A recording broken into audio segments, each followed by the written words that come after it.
Sacred Symbols, a PlayStation podcast, is brought to you by, well, you. If you want to learn how to support our show, go to patreon.com/laststandmedia.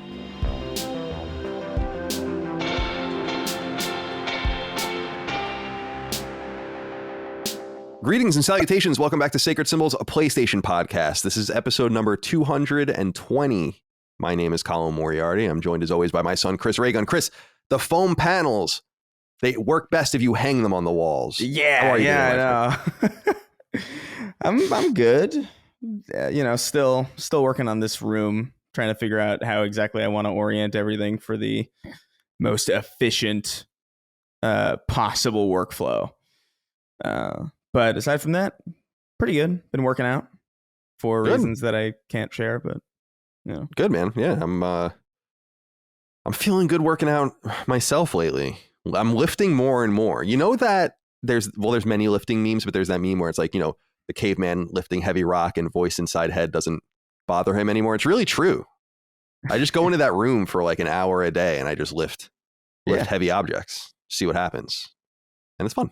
Yeah. And drinking my whey protein, building muscles slowly. I have my engagement photos next week and discovered, I was like, I have to, I mean, this is really the life I'm living where I'm like, I have to wear clothes. Okay. So because I usually just wear sweatpants and t-shirts and whatever. So I went through and in front of Mike, I went through like all my jeans. I'm like, do any of these jeans fit me anymore? And most of them do. And so I'm good there. Got the button down shirt from that I've had for some time. Doing the best I can over here. Chris, I'm glad to see you. It's very good to see you. I'm glad that you're getting everything together. Dustin Furman, executive producer of Last Stand Media. How are you, my friend? I'm doing good now. It was a bit of reflecting on it now, a bit comedically hectic morning. The Dukes put out an episode today where they filmed a little extra part about the Tokyo Game Show, which is fine. So we were kind of rendering and uploading off the seat of our pants, which is good because we wanted to get that in the show for this week. In the midst of that, though, Holly ended up accidentally vacuuming up dog pee because my parents' dogs are here. And the one dog, he's getting real old and every once in a while he pees on the ground. So she just straight up vacuumed up that dog pee. So we were dealing with that. And then one of them like attacked the other one. Not crazy. It wasn't like a vicious fight, but they get into little scuffles here and there. So all in the midst of while, trying to prepare for this show, getting Duke up. But everything all worked out. We got the vacuum cleaned up. The dogs are fine. And I feel good and ready to go to focus on this and not a million things at once. Well, good. I really need your undivided attention today. This is going to be a big episode. Lots to get through, of course. It's funny you talk about dog. Like I'm still learning a lot about dogs. I've only been a dog owner for some of my adult life, not at all my childhood or anything like that. And we always kid around, Micah and I, when we're walking Rush and Treble, that Rush seems to have beef with like a couple of dogs where he's fine with everyone. And he actually isn't the instigator in anything. He just walks by, but like a couple of dogs just do not like him. And we always kid around like, what did you say to that dog? What did you do to this dog that we don't understand on your level? Because something happened and I don't get it. And then they're quarreling with each other. So I'm learning more and more as I become more like a Cesar Milan type character here in Central Virginia. Well, I'm also very pleased to say that we're on Patreon, patreon.com/laststandmedia, where you can support us 3 days early, ad-free, video, audio. What's going on with the audio downloads? I heard this problem. The audio is something's happening where you can't download the podcast anymore. That's not on us. And apparently that's being worked on through like an app solution or something like that. I mean, do you know any more about this? I want to speak on this. Okay. So by me wanting to speak on it, I want you to speak on it. To my understanding, this was exclusively a feature that went away with Android users. So we promptly just forgot about it and moved on because, Android. No, we checked in with our Patreon rep about this. Apparently, they are going to reinstate this feature for Android users to be able to download the file directly to their device. Apparently, they were trying to make it more like the iPhone version, which does not have a audio. You download it within the app. Yeah. And so the Android features, you know, they want to fuck around with their file browsers and all kinds of that. So they needed to download. No, I'm iPhone, joking, but that is get an iPhone. I'm not joking. Get an iPhone. yeah. So apparently it's coming back. So stand down, Android users. Good. I wanted to let you guys know because I answer every DM personally, and I do notice obviously when there's a trend. Because sometimes people, I got to be honest with you, when you say that you can't access something, I'm pretty much positive it's on you. But I'm nice to you. I send you links and I try to help you out or whatever. You know, log in, log out, log in. That often works. Payment problem. Can't find the RSS link. Can't know where to put things. But when you get 5 or 6 messages about a topic, you're like, oh, you're actually the first one you dismiss. The first one you're flipping. You're like, yeah, go fuck yourself. No one can. I'm like, oh no, it's, try these things. But then you get a second and a third. Then you have to go back to the first one, retroactively help that person out. So we're hearing you. Sorry that's happening, but otherwise, thank you for supporting us on Patreon. We could not do it without you guys. And I want to take a moment. I don't think I belabor this too much, but I do want to take a moment to thank you guys for supporting us there and for liking our videos on YouTube, for subscribing wherever you subscribe on podcast services. It means a lot. I don't try to be too annoying about that. I'm the guy that will, if you're going on and on and on a YouTube video about how to support you, I'm just going to fast forward through it. But I want to thank you for that, because we are independent. We don't take review code. We don't do preview build. We don't do any of that kind of stuff. So we couldn't do it without you. And of course, merch at laststandmedia.store as well. And one of the perks on Patreon is joining us on Discord. We have a good time over there. Find me in the memes channel. Dustin, the more offensive, the better, right? That was what you said last week. Take it easy. And Sacred Symbols Plus, our twice weekly exclusive supplement to the show where we get deep into different topics. The Last of Us Part 1 spoiler cast was supposed to be live already, but it got pushed out because we just did a State of Play deep dive. We're going to talk more about State of Play, obviously, on the show. You can find topics recently on Atari, strategy guide, shovelware, and all the rest. Really appreciate you guys over there. Guys, friends, boys. Adam Barnes wrote in. I'm going to flip the script on him. He doesn't know what's going to happen yet. Adam Barnes, he says, boys, can we stop with the food questions already? Every week you have people writing in with quality questions and observations, but it seems like all you have to do is mention pizza and you're in the show. Well, there we go. I'm glad to welcome you onto the show, Adam. Thank you for being here with me. Checkmate. Seriously, there were a lot of pizza inquiries this week. I'm not using any of them. Mm-hmm. People in Chicago and in Illinois took umbrage with the fact that we were castigating Chicago style pizza without talking about tavern style pizza, which is also a Chicago style pizza. But you have to understand 2 different things. Number one, when someone says Chicago style pizza, no one thinks about that. And the second thing is that no one has ever cared about anything that someone from Illinois has had to say. And once you understand those 2 different things, we're all going to be better off. Any comments? God. So, Chris, you have something to say? Nah, good lord. That was immediately dismissive. I love it. Yeah. No, I mean, what is tavern? What even is tavern style pizza? Is like a cracker with cheese on it, and it's usually a square pizza. It's actually pretty good, and I think the idea is to not get too full on it because you're drinking and you're doing all that kind of stuff.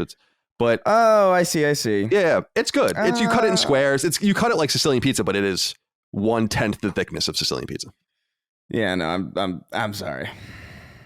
No. Just that's my final word. Fair enough. I'm going to stick with you though, Chris. Kyle Todd wrote in and said, "Hey, you guys." Now this is he says, "Hey, you guys." So I assume it's like, "Hey, you guys," that kind of thing. Yeah. This one is for Chris, but I'm sure Colin and Dustin can weigh in. Chris, where did you come up with the analogy of a clown showing up in your dead dad's clothes and surprising you at a birthday party? I understand you're usually using it to talk about games feeling bad, being different between entries or things like that, but it's such a bizarre turn of phrase to pull out multiple times that I've always been curious. Thanks for the great shows every week. Kyle is inquiring about, what's happening here? We were talking about, I can't remember. We were talking on the Dukes, one of the defining Duke Ultimates. I did 2 recently. So I can't remember which one exactly. We were talking about the shift in developer between Bungie to 343 and just the style change and how going from the originals to the replacement kind of felt like, you know, your dad passing away and a clown showing up in his clothes and pretending to be him. And it was just like, you don't look anything like him. You look vaguely like my dad. And I don't know where I know I heard this somewhere. I can't take credit for it. I don't know where I heard it though. It was like a decade ago that I heard this, and it has ingrained itself into my brain. If somebody can find it, that would be wonderful, because I know it's from something, or at least the general kind of idea. I don't think it's exactly like verbatim. I think I might have twisted it a little bit. It's not from a childhood experience or something. Your dad's alive and well. No, yeah, my dad's alive. Yeah. So as far as I know, Jesus Christ. Thank God. Yeah. But no, it's I really sincerely wish I could answer this as accurately as I know a past me could have. But I really don't remember what it's from. I just know that I loved it the second I heard it. And it sounds good. Yeah, it's entirely me. And it's good. It's a bizarre analogy, but it works. I think it conveys exactly how I feel. Kyle thought I appreciate Kyle's question, because I know he thought he was piercing the veil in some way. And I totally respect that. Close. Like the old man with the fishing pole pulling it back. Yeah, close, but you were no cigar. close, but not. You can't yet break into Chris's psychosis. We'll get into that another time. I'm afraid to ask this next question. Buckeye for Life wrote in and said, "Howdy, slit clits." Jesus Christ. I was just curious how Chris and Dustin prepare for the show. I know Colin writes the show and gives you both the notes, but how much do you read and prepare in advance? Do you take your own notes to prepare what you want to say, or is it more off the cuff? Thanks, and have a great day. Dustin, tell me about your preparation. It's all about the preparation for me. Now, I know it's not that way for everyone. I've done podcasts with people, successful podcasts, where people kind of shoot from the hip, totally. And there's something to be said about that, but I don't like doing that for this show. I feel like there's got to be some sort of structure, or I'm going to get totally lost in the weeds and or forget something. So people often ask, like, how do you retain this information? Why can you pull things out? And I'm like, I really do think it's that adage that, you know, you're writing notes, you write things down. Like, I'm forcing myself to write this shit. And so I think I remember it that way. And so it's actually kind of an advantage, I think. But so I prepare in that sense. And basically my entire Wednesday is spent preparing for the show. I go through all the news sites and all the different things. I lay it all out. Then I usually do something else with my time because I'm tired of dealing with it. And then after dinner, I sit there for several hours and actually write it all out. So Dustin, talk to me about your preparation. I need to know. My prep I used to do more Wednesday night prep when you were working on the doc, but I found since you kind of do it in chunks. So like it's usually only half there Wednesday night usually, which is fine. You know, I know you have your process and I respect that. So normally what I've been doing lately is after I'm done getting all the publishing work for Duke done Thursday morning around 10 a.m., I will read through the entire document, which sometimes still doesn't have questions included, or some of like there's not all of the pre-news is there yet. So that's kind of like my initial draft run where I read through stuff and check out videos or whatever. And then usually around after noon, when I'm eating lunch, I will check the document again to see what other final things you filled in, check that out.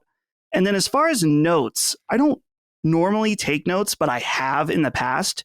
Usually if I read something that I have a very specific take on, or if I want to have data that's added, or if there's some kind of technical aspect that I feel like I might have specialty in that I want to be able to speak more authoritatively on, I will write those down and have it ready.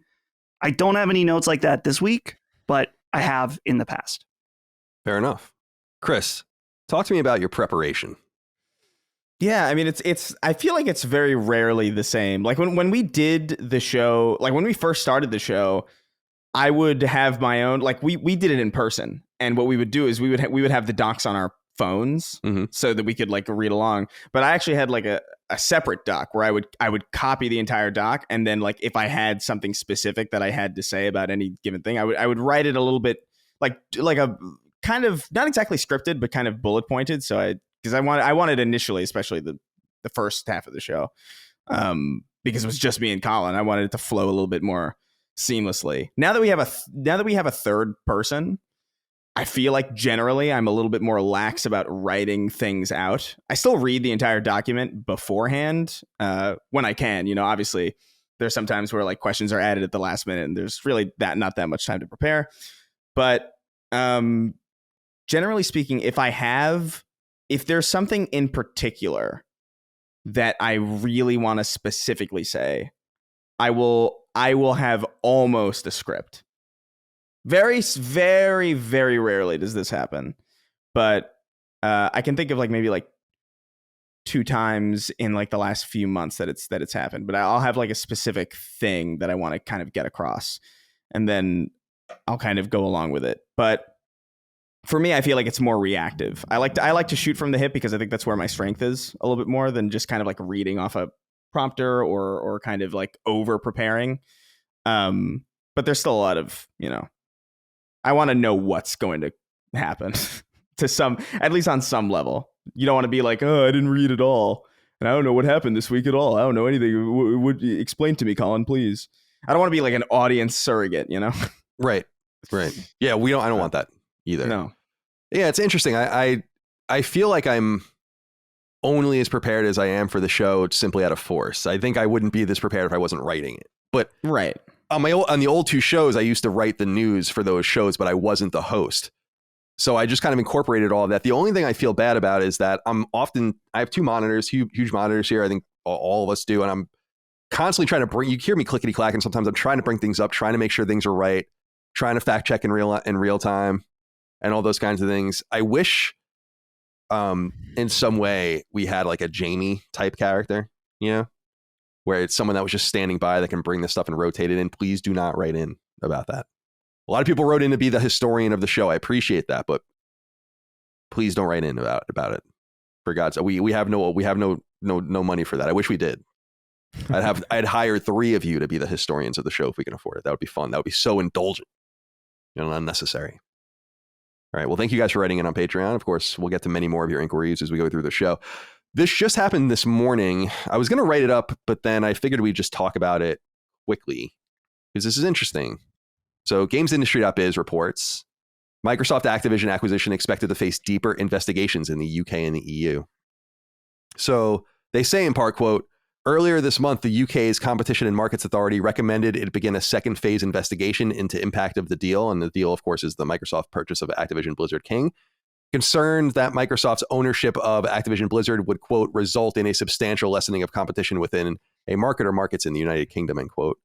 Microsoft was given 5 business days to supply evidence that would allay these concerns, says the piece, but the Financial Times reports it has opted not to do so. Sources familiar with the situation told the Financial Times that Microsoft believed there were no obvious commitments it could make that the CMA would be likely to accept. As such, an in-depth investigation is expected to start this week. And these investigations are also supposed to begin, apparently, in the European Union, so both the UK and in the EU. Now, what's interesting about this is we have 2 new comments to add to the growing journal of entries here from Sony and Microsoft, going back to the various interviews after the purchase, the Brazilian stuff, and all the rest. So here's what Sony said. And this statement was supplied to GamesIndustry.biz, quote, by giving Microsoft control of Activision games like Call of Duty, this deal would have major negative implications for gamers and the future of the gaming industry. We want to guarantee PlayStation gamers continue to have the highest quality gaming experience, and we appreciate the CMA's focus on protecting gamers, end quote. Now, here's the even more interesting quote. And it's because I keep saying this and people keep telling me I'm wrong. And again, Microsoft is just saying it. So I'm going to say what they say, and then you can get mad about it if you want. Quote, it makes zero business sense for Microsoft to remove Call of Duty from PlayStation given its market-leading console position, end quote. That's Microsoft saying that. Yeah. Not me. I've said that ad nauseum, that you cannot possibly pay to produce those games, supply those studios with the proper headcount and resources, have the production schedule that you do, absorb all of that, then put it on Game Pass, remove the ability to buy it a la carte realistically in your own ecosystem, and then say like, oh, no, everything's fine.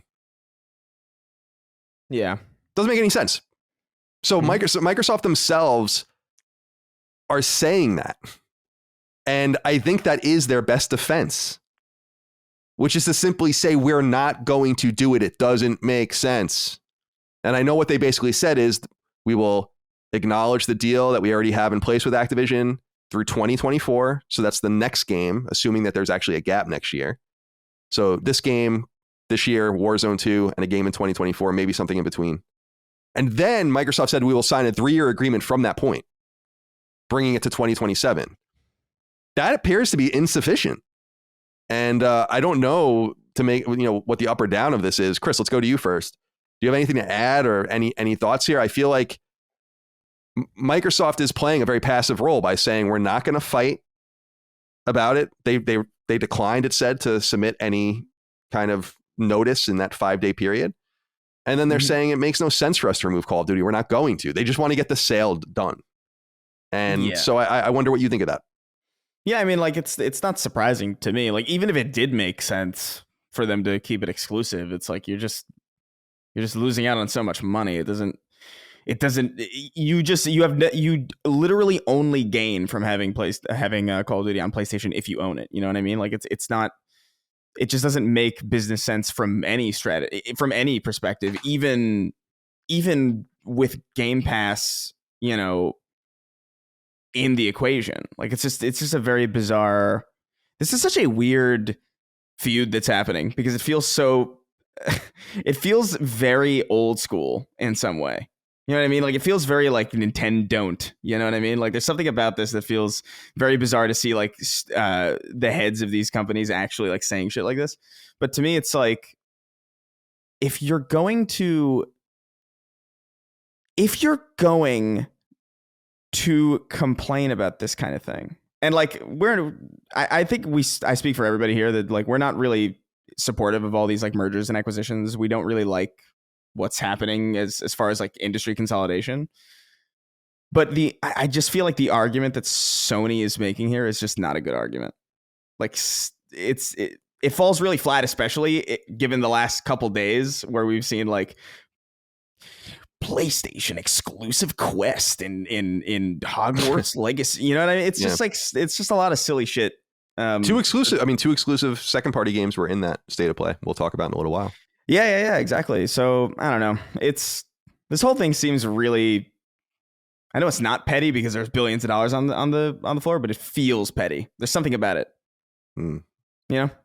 Yeah, I think it's interesting. I agree with you from the perspective that it's not personal, it's business. I mean, that's kind of the literal sense of it, but right. It is meaningful. Sony has made the calculation that this is so bad for them, and they would know, I guess, right? They would know. They look again at their numbers and they probably see we make a lot of money doing nothing, by the way, because we don't make these games. And we need this passive income. We absolutely must have it. And I'm so from a business perspective, from just an analyst perspective, that's what's really fascinating to me here is they're not stupid. Right. There's boardrooms all over the world full of very smart people that are calculating their moves. And their move is to say, like, we're fighting this. We're going to fight this tooth and nail. Like, this isn't happening if we have anything to say about it. And I feel like maybe the strategy is sheer capitulation. In other words, Microsoft would make an agreement to say like Call of Duty is always going to be on PlayStation. And once that happens, maybe Sony's like, okay, we don't really give a shit about anything else. So you can take Crash Bandicoot and Spyro and whatever. But as long as we have secured Call of Duty, that's what we want. I think they'd probably be fine with the deal going through. I don't think it's ideal for them. I think that Sony would remain one of Activision Blizzard's biggest customers. I'll reiterate that Sony is Activision Blizzard's biggest customer to the tune of 1/4 of its revenue. Microsoft is the 4th biggest customer of Activision Blizzard. So the purchase of Activision Blizzard, while good for the Xbox ecosystem, does injure 3 other ecosystems potentially, Google and Apple being the other 2. And so just from that point of view, I can't help but be intrigued by it because there's some serious strategy or lack thereof, depending on how it all works out behind each of these moves. And I don't know. Dustin, do you have anything to add? I wonder if you're also hung up on just the sheer magnitude of the deal and that Sony is, in my mind, basically saying we can't and they've literally have said this actually in the Brazil thing, but we can't make a game like this. And this game has inertia and size, and we need it. Right. The thing about Phil Spencer and Xbox, and we'll say that Phil is the spokesperson, right? He's the head. I feel like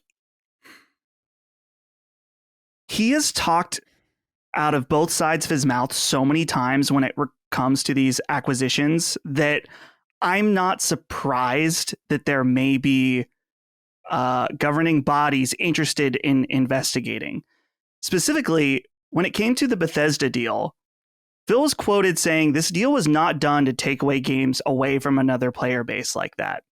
And then on that Xbox stream, the Bethesda, one of the streams, I think it was the first Xbox Bethesda stream or something like that? He was saying it's about delivering great exclusive games to Xbox.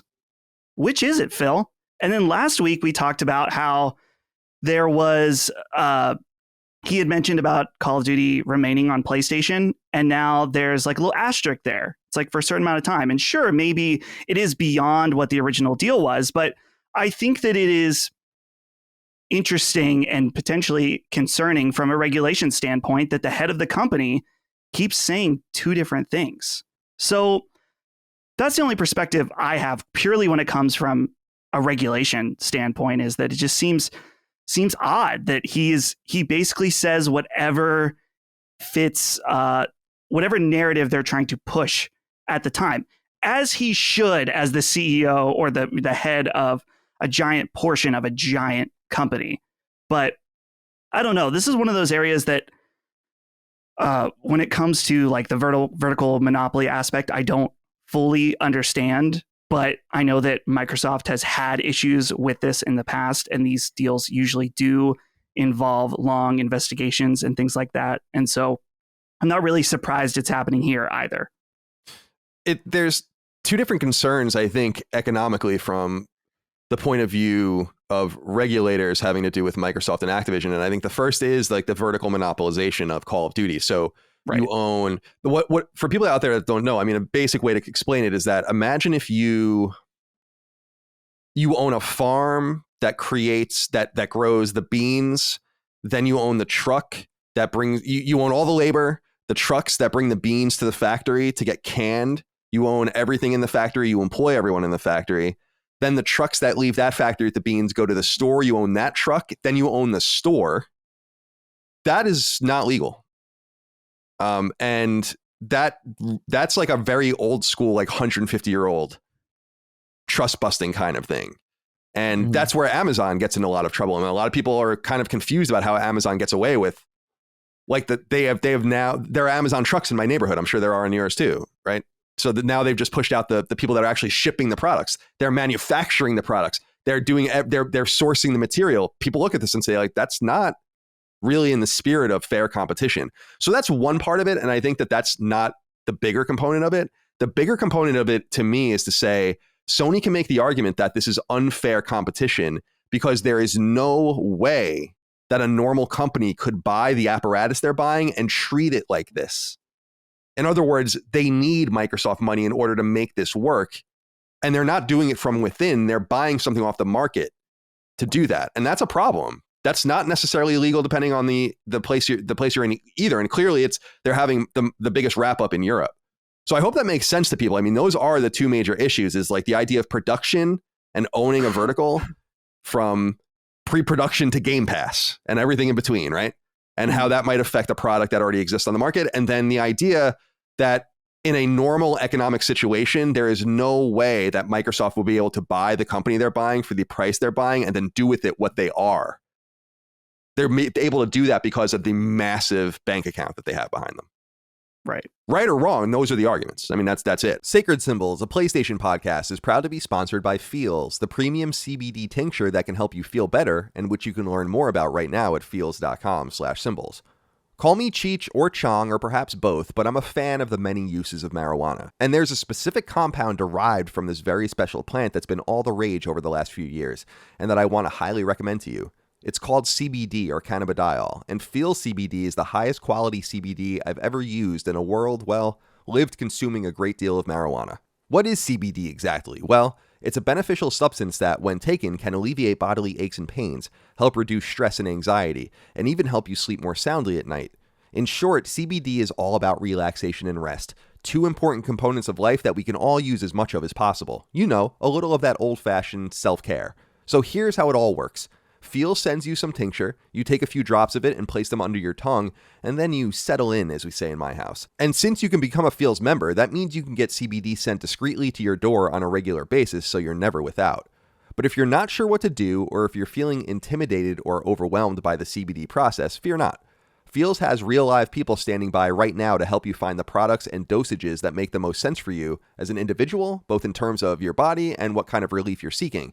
Heck, they even may point you towards their CBD mints for on-the-go use, but for me, I'm all about that tincture. And I highly recommend it for those of you out there suffering from bodily aches and pains, can't get a good night's sleep, or like me, feel anxious and stressed. Feels CBD really does work, so give it a try. Start feeling better with Feels. Become a member today by going to feels.com/symbols. That's feals.com/SYMBOLS. And you'll get 40% off your first 3 months with free shipping. That's feels.com/symbols to become a member and get 40% automatically taken off your first 3 months with free shipping. That's feels.com/symbols. Sacred Symbols is sponsored by the award-winning banking app Chime, along with its suite of basic banking features, which you can learn more about at chime.com/sacred. Listen, outside of the obvious realms of family, friends, and health, there's really nothing in life more important than your money. That may sound crass, but that's the world we live in, and you simply have to have a good handle on cash in and cash out, or you won't make it very far in the adult world. A great foundation for banking is starting basic. A checking account and a debit card, perhaps even a savings account or a credit card. And over at Chime, you can do all of this. Chime's checking account is a great example of what's on offer. With no monthly fees, maintenance fees, or minimum balance fees, you can keep your money safe and sound and gain access to it without having to pay for the honor.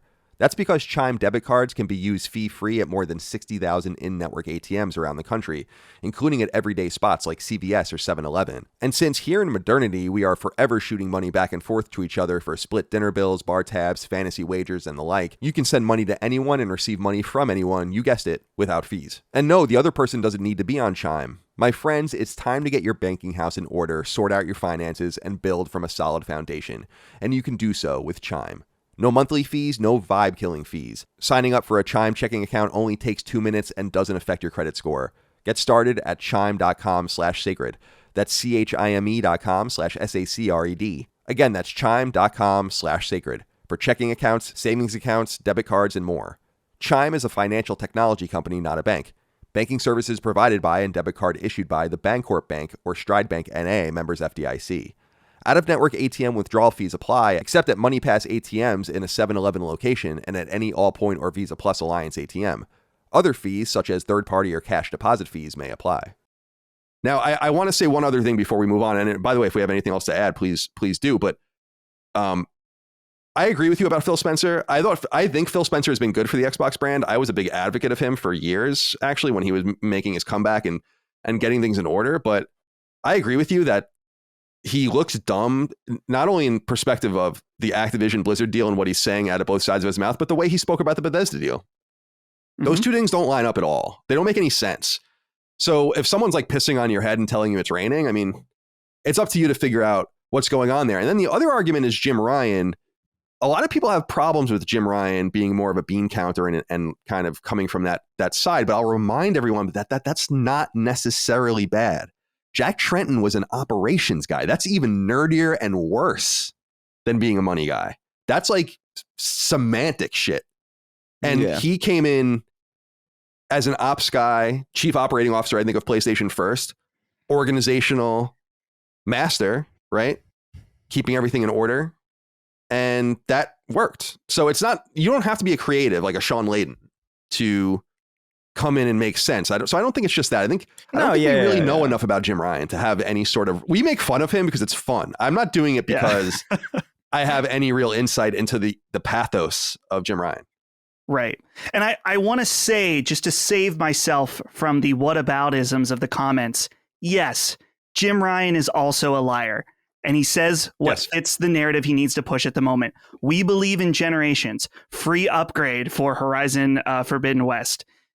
It doesn't matter. I think it's specifically worth pointing out that when it comes to regulators right now, exclusivity is bad. Yeah, yeah, exactly. Wild. That's that right now when we're talking about regulating bodies investigating Xbox, and you have someone at the head saying two very different things depending on whether or not the deal has gone through. That's a bit problematic and worth looking at. Mm-hmm.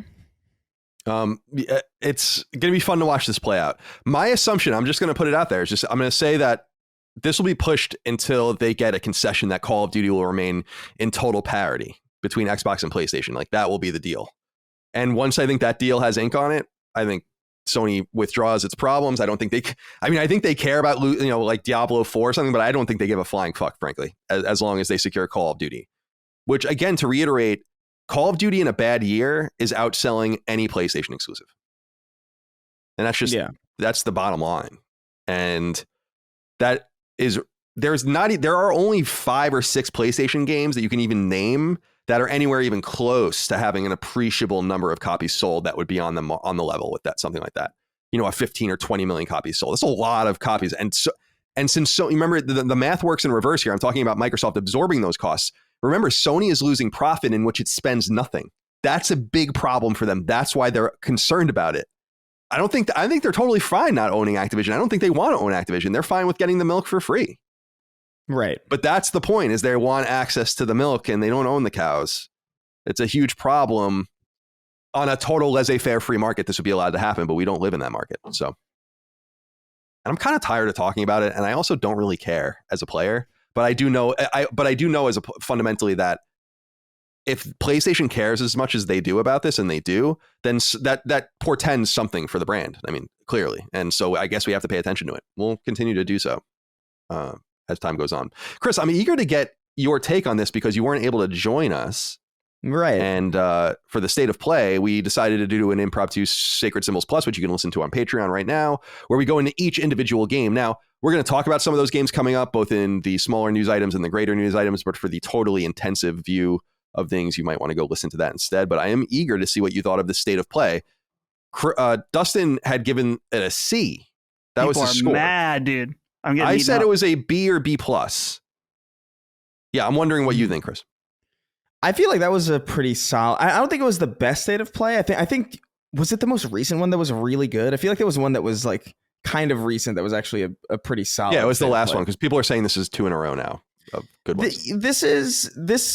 It definitely, I don't know. I feel like I liked most of the stuff that I saw, which I feel like is a little bit rare for State of Plays. Obviously, the last one was very good.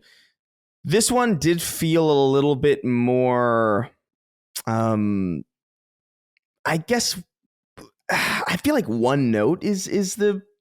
It's not necessarily that it was a bad State of Play. It's just that it felt a little bit. It just felt very consistently similar through the whole thing. It was a lot of kind of the same types of games, or at least that's what I remember coming off of it feeling like. But it was a lot of stuff that I saw was pretty impressive to me. Like, I thought Rise of the Ronin specifically looked really dope. I thought that new God of War trailer was actually a really good one. It was overall, I'd probably maybe B minus if I were to grade it. I think the last one was a solid A, or like a solid A minus probably. If I were to give an actual grade to it, it was a decent show. I don't regret sitting through it and watching it. Didn't ask very much of you. I mean, 20 minutes or so. Yeah. 10 games plus 2 random announcements for a dozen kind of items, as I recall. Yeah. Tekken looked great also, I might say. Yeah. That looked dope. We're going to talk about Tekken later. Mm-hmm. And I'll say, I mean, I hate to say it because a lot of people are writing in about God of War and how good it looks. And I do think it looks great, but I also felt like that was kind of a disappointing way to end the show.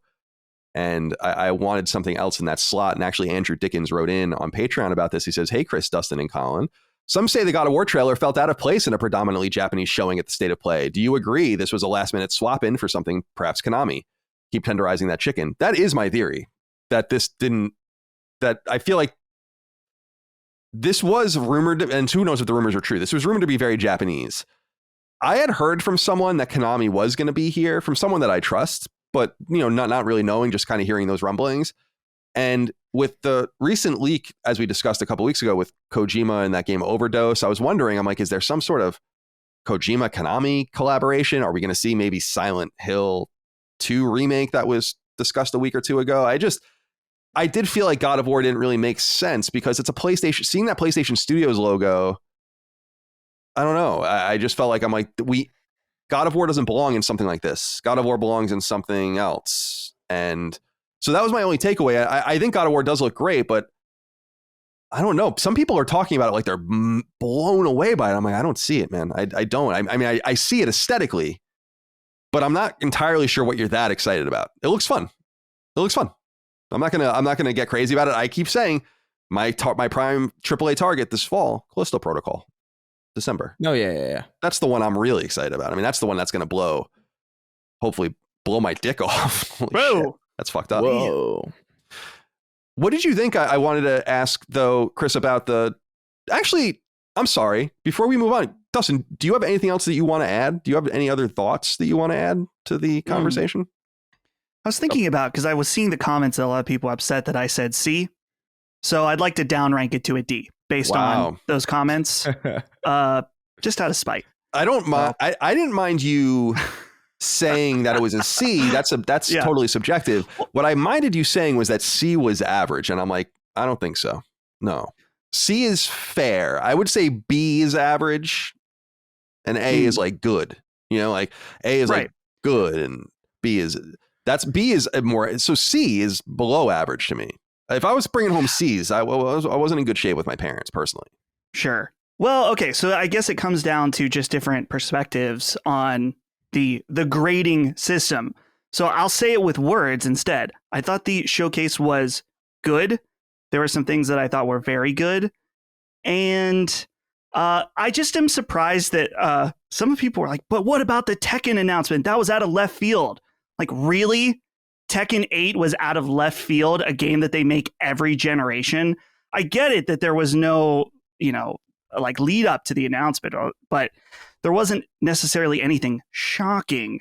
But that's okay. Not everything needs to have a crazy, oh shit moment to it. But yeah, I'm going to stick to the D though, just for the comments. D for Dustin. I remember feeling when I saw Tekken that I was impressed by just the way it looked. Like, it was like, this looks incredible for a Tekken game. Obviously, no doubt, because fighting games are just simpler, just generally. Like, they're a lot easier to make look good. But that was impressive to me. I thought that Yakuza game looked awesome.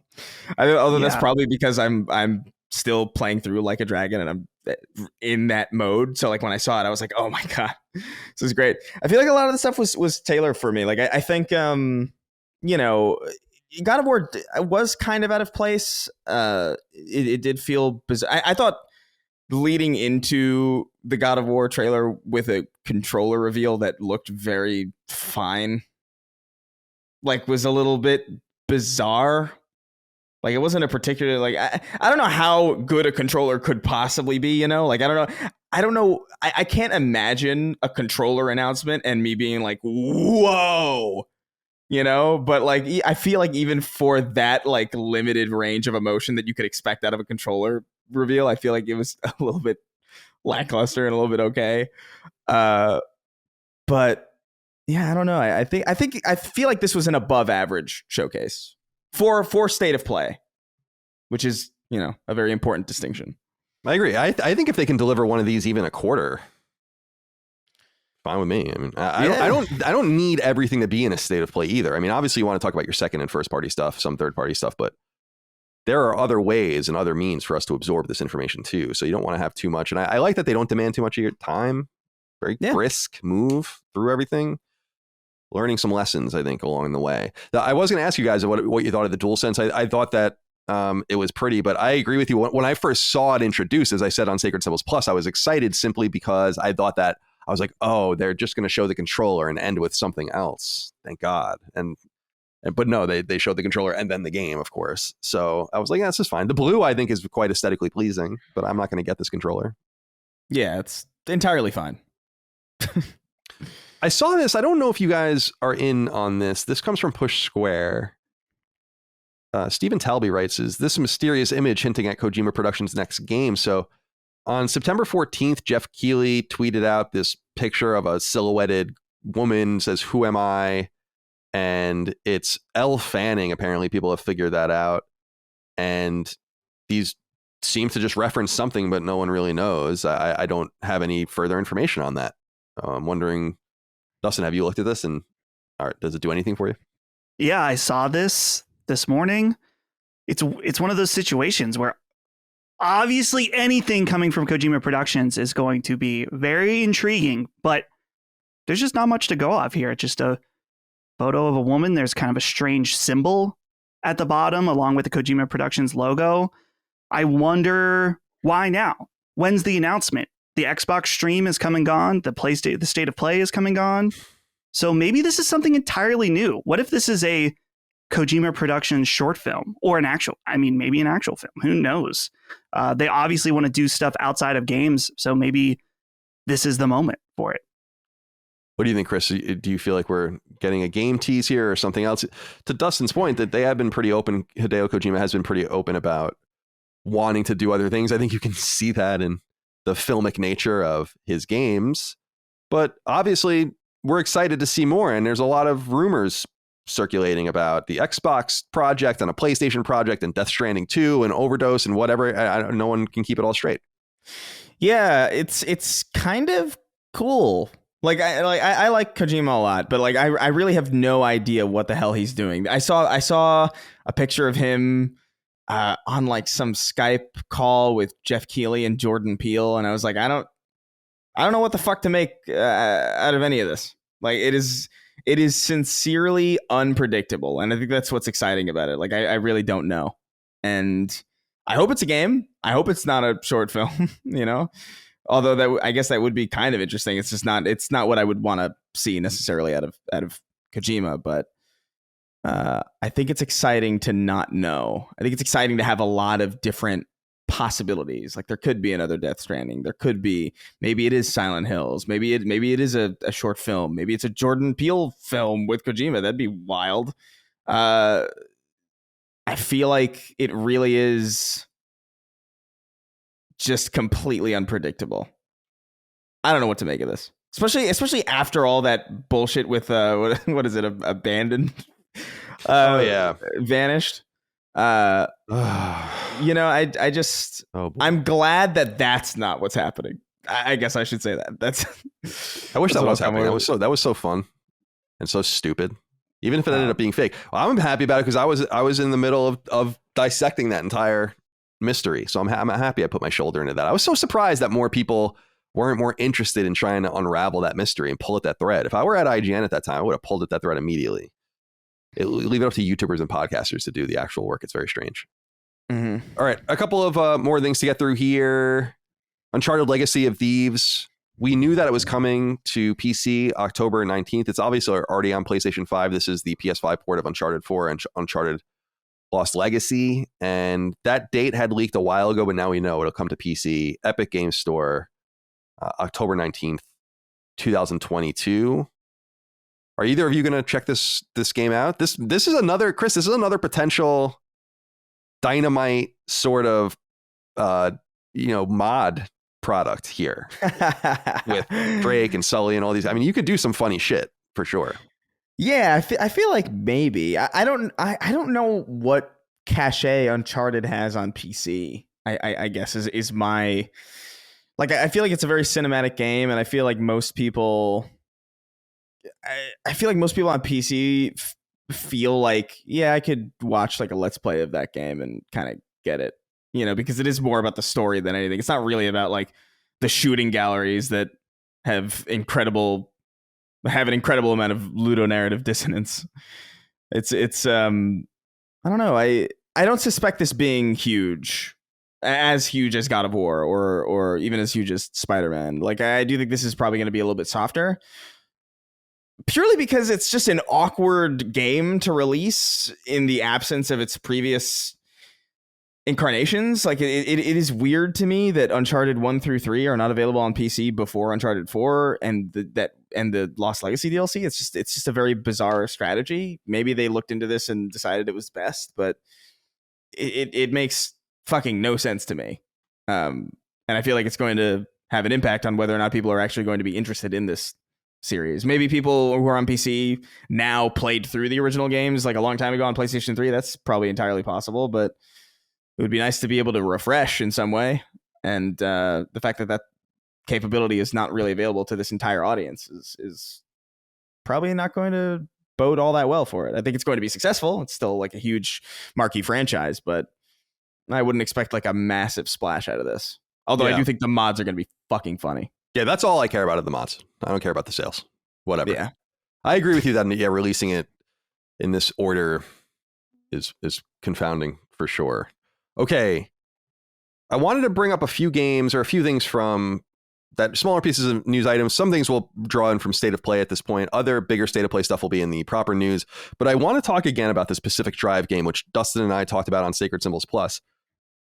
Chris, I want to go to you first again, and we'll get Dustin in here once more after that. But this is the game that I think looked the coolest by far in the entire State of Play. This was the game that I was most excited about. I feel like this is a game that doesn't have an immediate parallel in my mind. I can't think of anything quite like it, even though it incorporates very Colin-esque, overwrought, apocalyptic and dystopian and governmental themes.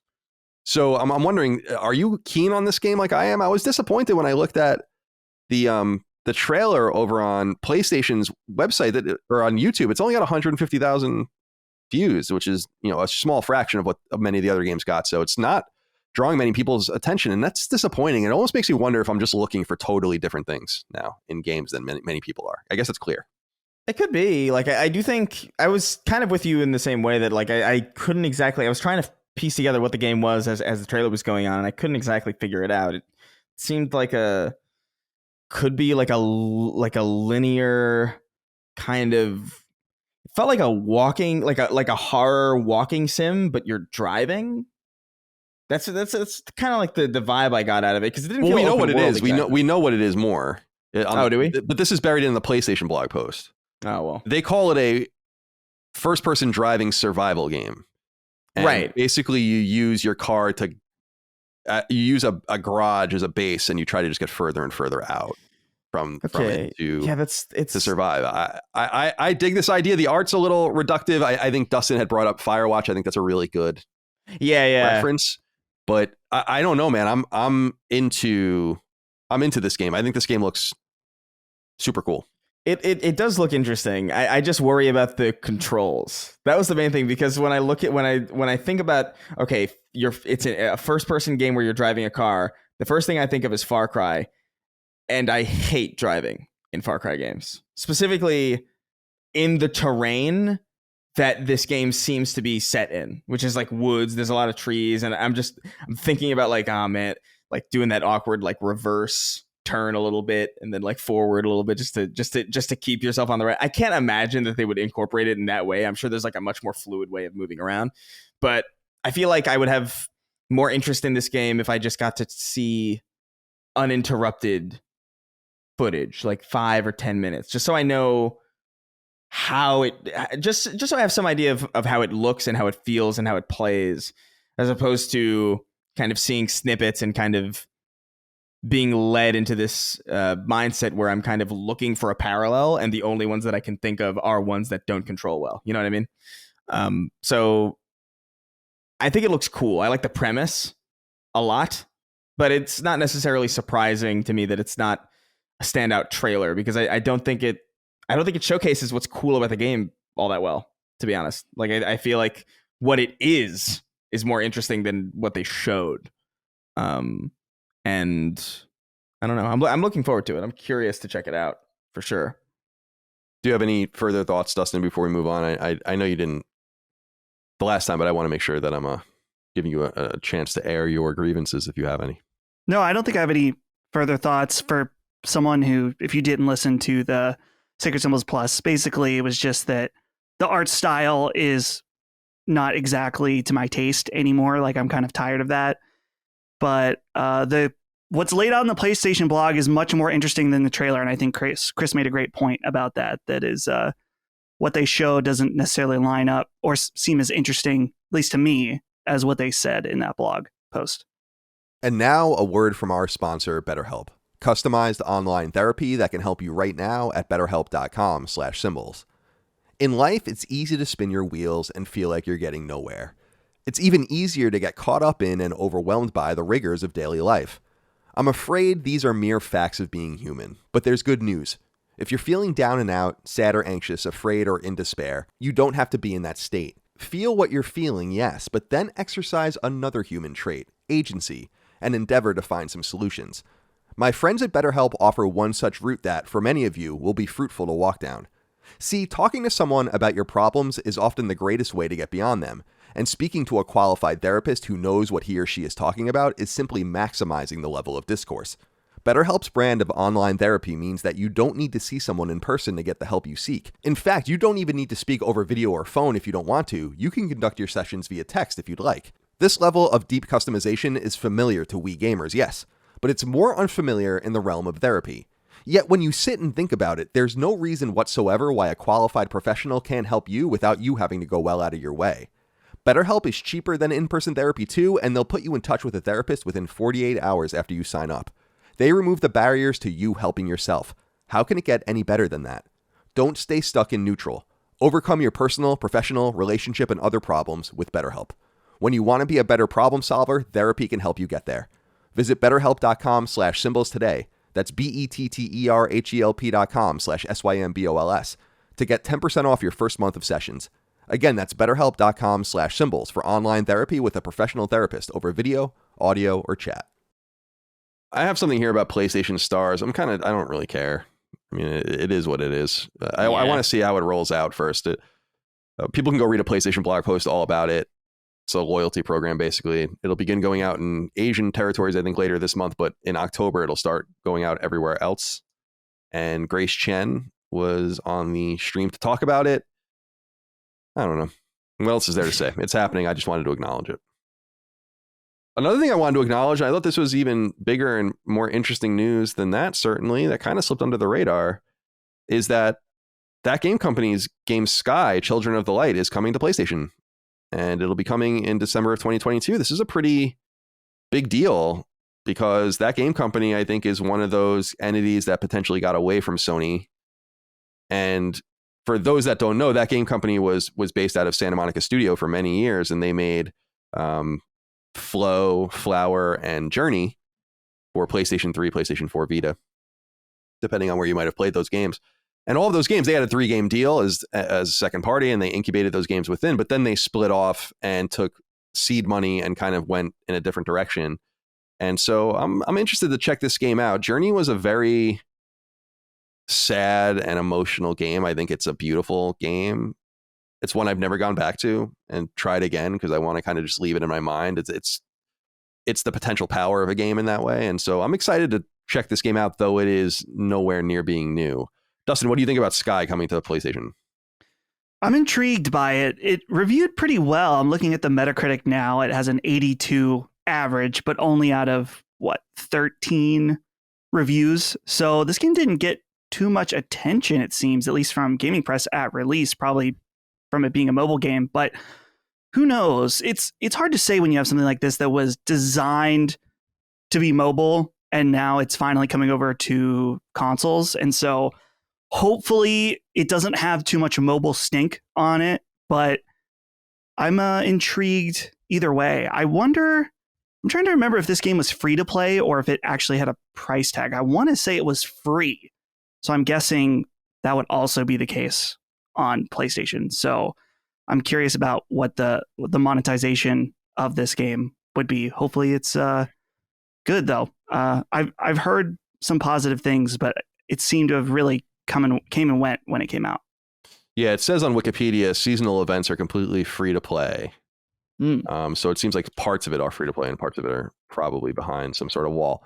The game didn't come out to iOS until 2019, so it was under development for 6 or 7 years, and it came to Switch in 2021. So some people did play it there, but Yeah, I'm interested in this one. Chris, are you a That Game Company fan? We actually don't really talk about them on the show anymore. They used to be a staple of Podcast Beyond back in the day because they were pretty integral to Sony's comeback in the digital space and gave them that real art house feel, especially starting with Flower, which I think is a really remarkable game too.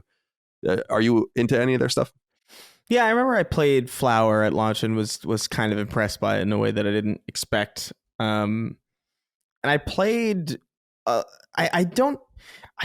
have this weird thing in my brain where like I can't remember if I played Journey or not. I feel like I did, but also like I have no evidence of it. Like I don't.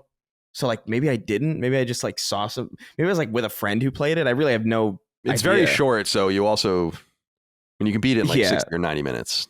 Yeah. So I don't know. I wish I could remember it, but I do like the overall look and tone of what they make. I think it's interesting. I was looking at the trailer for this game, and it looks not visually all that different from a style perspective. I mean, definitely the color palettes are different than Journey, but like it looks more or less in keeping with that style. But it looks a little bit more. Is linear the right word? I don't know. It feels like there's more set pieces than I remember there being in, Journey. From my memory of Journey, however compromised it was. Yeah, Journey is an ethereal game that barely guides you to where you need to go, but there is a path. You're just going towards a mountain. Yeah. You're just doing whatever you can to just get towards that space. And so I don't know, that game touched me in a weird way. Whoa. But I really, really enjoyed it, and it'll be good to see Sky come to PlayStation. Okay. Couple more pieces of news just to get through quickly. I don't think we need to, linger on any of these. David Harbour, according to the Hollywood Reporter, is going to star in the Gran Turismo film that Sony and PlayStation are collaborating on. Sony Pictures and PlayStation. Of course, we know David Harbour probably best from his starring role in Stranger Things, but he's in a bunch of other stuff too. And yeah, I'm interested in that. I don't know. I don't know what to make of that. Otherwise, we'll wait and see. I think that Sony is doing too much film and TV. Dustin, I wanted to ask you about this. Danganronpa, the creator of Danganronpa, the writer of it anyway, Kazutaka Kodaka, I should say, who was in my apartment once when I was in San Francisco. We hung out one afternoon. It was awesome. He didn't speak English, but we spoke to a translator. He was very friendly and gave me a bunch of stuff, signed a bunch of stuff too, which is hanging in my loft now. He has a new game in the works from Spike Chunsoft called, what is it called here? I want to make sure I'm getting the name right. Masters Detective Archives Rain Code. And we don't really know very much about it. I'm just wondering, since you're a Danganronpa fan hardcore, if this is appealing to you. I found this interesting, and I had to do a little bit of research. Actually, part of my preparation was I remember that some of the key staff of Danganronpa split off and to form this new company that I believe we talked about on the show, Tukyo Games. Yeah. So it was shocking to me see that they are just partnering with Spike Chunsoft to make a successor to Danganronpa. I don't really understand what the deal was with that, but I thought that this game looked interesting. Obviously, the style is directly lifted from Danganronpa. It makes sense that they would do that, but it does seem to be a big evolution of the formula where it showed kind of where you're targeting the different things that people are saying in order to deduce who did whatever murder or whatever is going on here. It's interesting. The biggest update, though, is that it seems to be all 3D character models, whereas Danganronpa was much more about the visual novel style portraits. So I'm really intrigued by this. Obviously, I'm a huge Danganronpa fan. I've played all of them, including Danganronpa V3, which was excellent. And I'm excited about this one. Cool. You didn't play the one that just came out, though, right? The board game. Remember the... Oh, you're right. Yeah. So I haven't played all the spin-offs, but the three mainline ones. Yeah. I also played... I didn't play very much of it, but a few hours of the Ultra Despair Girls on Vita, the shooter. Right. Yeah. That was an interesting game. I don't really know what was going on in it. But all right, so we'll keep an eye out for that. I assume they're back working with Spike Chunsoft because Spike Chunsoft is happy to make money however they can. And if you're going to lose control of that creative, you might as well try to work with him nonetheless. So it's good that they're breaking down barriers like that. Just a quick note on Street Fighter 6, closed beta has been announced. It will be on PlayStation 5. You need to sign up. You can do so at streetfighter.com/6. And it's on PS5, Xbox Series X and S, and Steam. And it'll run from October 7th through October 10th with a series of different events and characters and battles. And they're just going to be testing a bunch of different stuff. So go to the website. You can see what they're doing on the different dates. Try to get involved if you want to. I know a lot of you will be happy to do that. Guys, this shitty news broke today. I wanted to ask you about this. Push Square reports Resident Evil 4 Remake is now coming to PS4. And they write, the Resident Evil 4 Remake was announced as a current gen only game back in June, but Capcom has confirmed that the title is now in development for PS4 as well, ahead of its March 24th, 2023 release. Sucks. Hate to hear it. Chris, what do you think of this? It's very disappointing. I feel like all of us kind of felt like there was this moment happening where there were a lot more current gen games kind of being announced and being showcased, and we were finally moving past this old machinery. And to learn that one of the biggest and one of the arguably most seminal games ever is being remade, and that it was announced for current gen only, that was exciting. And now to have that kind of like, I don't know, I'm significantly less excited. Like I'm still interested to play Resident Evil 4. Obviously, it's like one of my favorite games ever. But like, this is no doubt this is really disappointing in a major way. Just because I really thought we were past this, dude. The PlayStation 4 is 9 years old. Stop it. Let it die. This. I feel like, you ever been to like a person's house and they have a dog that they really should have killed by now? Yeah, and they're hanging on for them, not for the dog. Yeah, it's shaking violently, it's sweating somehow, and you're like, that's not supposed to happen to a dog. They famously can't sweat. And you're just that's what this feels like with the PS4. It's just like, put it out of its misery, please. You don't need to keep this thing alive any longer. We've moved past this. I'm just, here's the thing about this for me is I'm not really sympathetic to the argument anymore that the consoles can't be found, because that was really the only argument that I was sympathetic to. It wasn't the money issue or anything like that, because it costs money to play games. It's always cost money to play games. It has always cost money to buy new consoles. That hasn't changed. Gaming is cheaper than it's ever been. I'm not saying that your income is kept up with it. What I'm saying is that it's more accessible than ever, even at the price point that it's at now. So the pricing wasn't really the problem for me. I understood people's arguments when they were saying, to your point, or to other points that are being made, where it's like, I can't find a PS5. I only have my PS4 or whatever, but it's over now. Like, if you really still can't find a PS5, you really aren't trying. It's not that important to you. And holding these games back to put them on old, I mean, I want to back up, Dustin, and say that what I guess I'm most pissed about is that this game probably was always on PS4.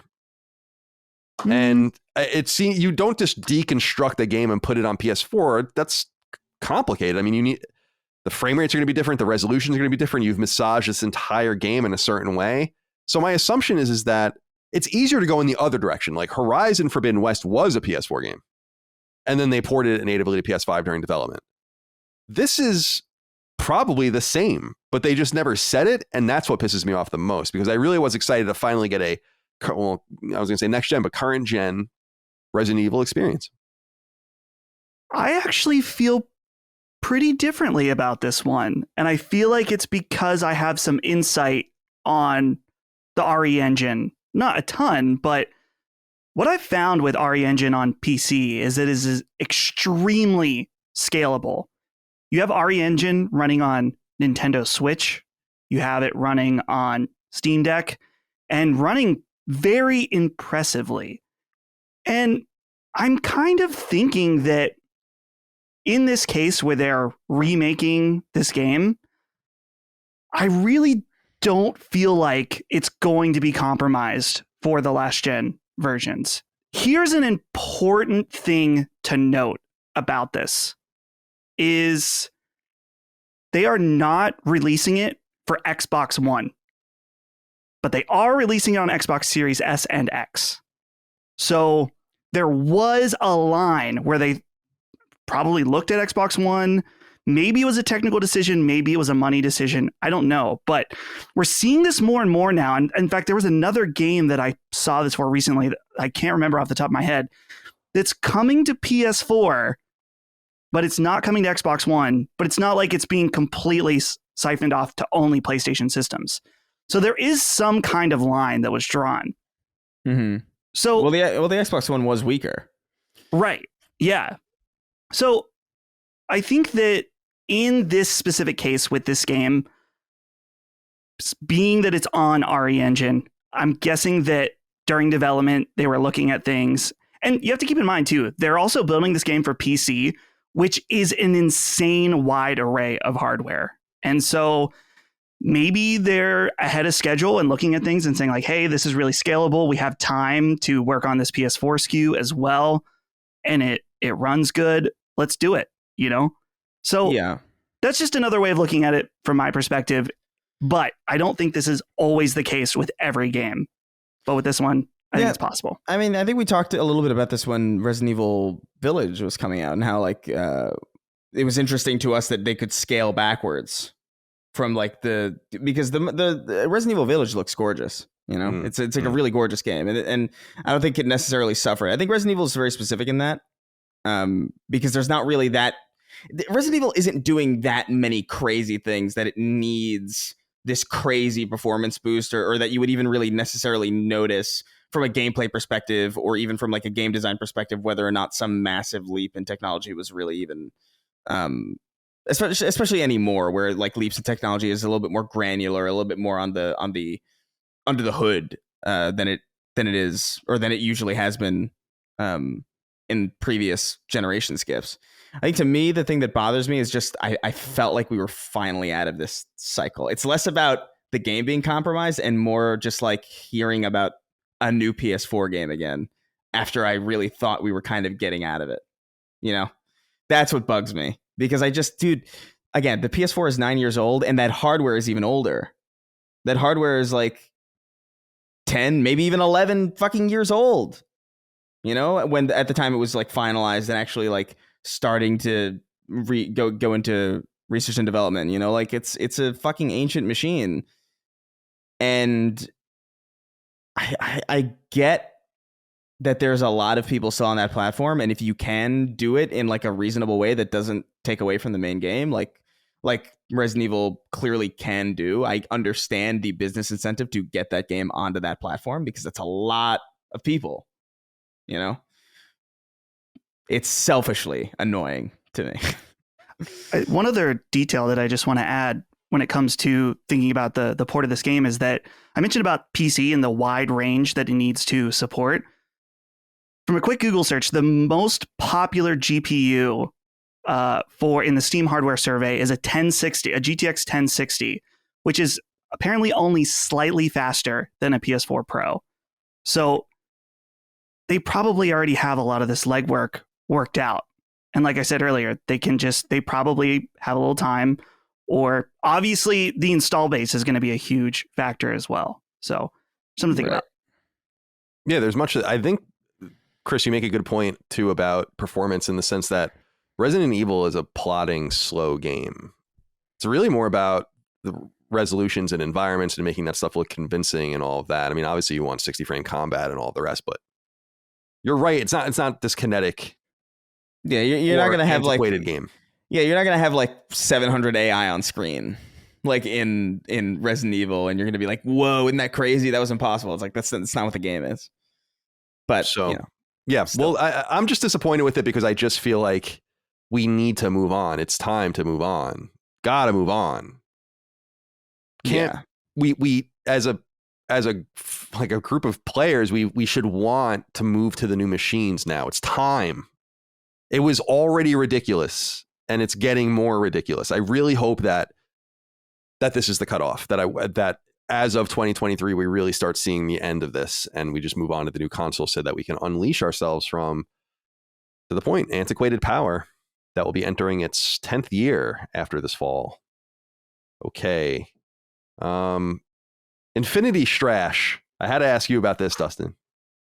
I think we talked about this only once on the show in the past, which is so I'll catch everyone up. There is a graphic novel, I want to say, or a manga called The Adventure of Dai that came out in the late 80s and early 90s in Japan. That is like a Dragon Quest spinoff of some sort. And there is a game being developed for this particular cutaway of Dragon Quest. And the game is called Infinity Strash. So Infinity Strash, Dragon Quest, The Adventure of Dai. Do you want to play this? Are you interested in this? What are they thinking with that name? Why do we let them get away with it? Why is Square Enix allowed to get away with this? What is that other one they have? Like in something Various Daylight. Various Daylight. Yes.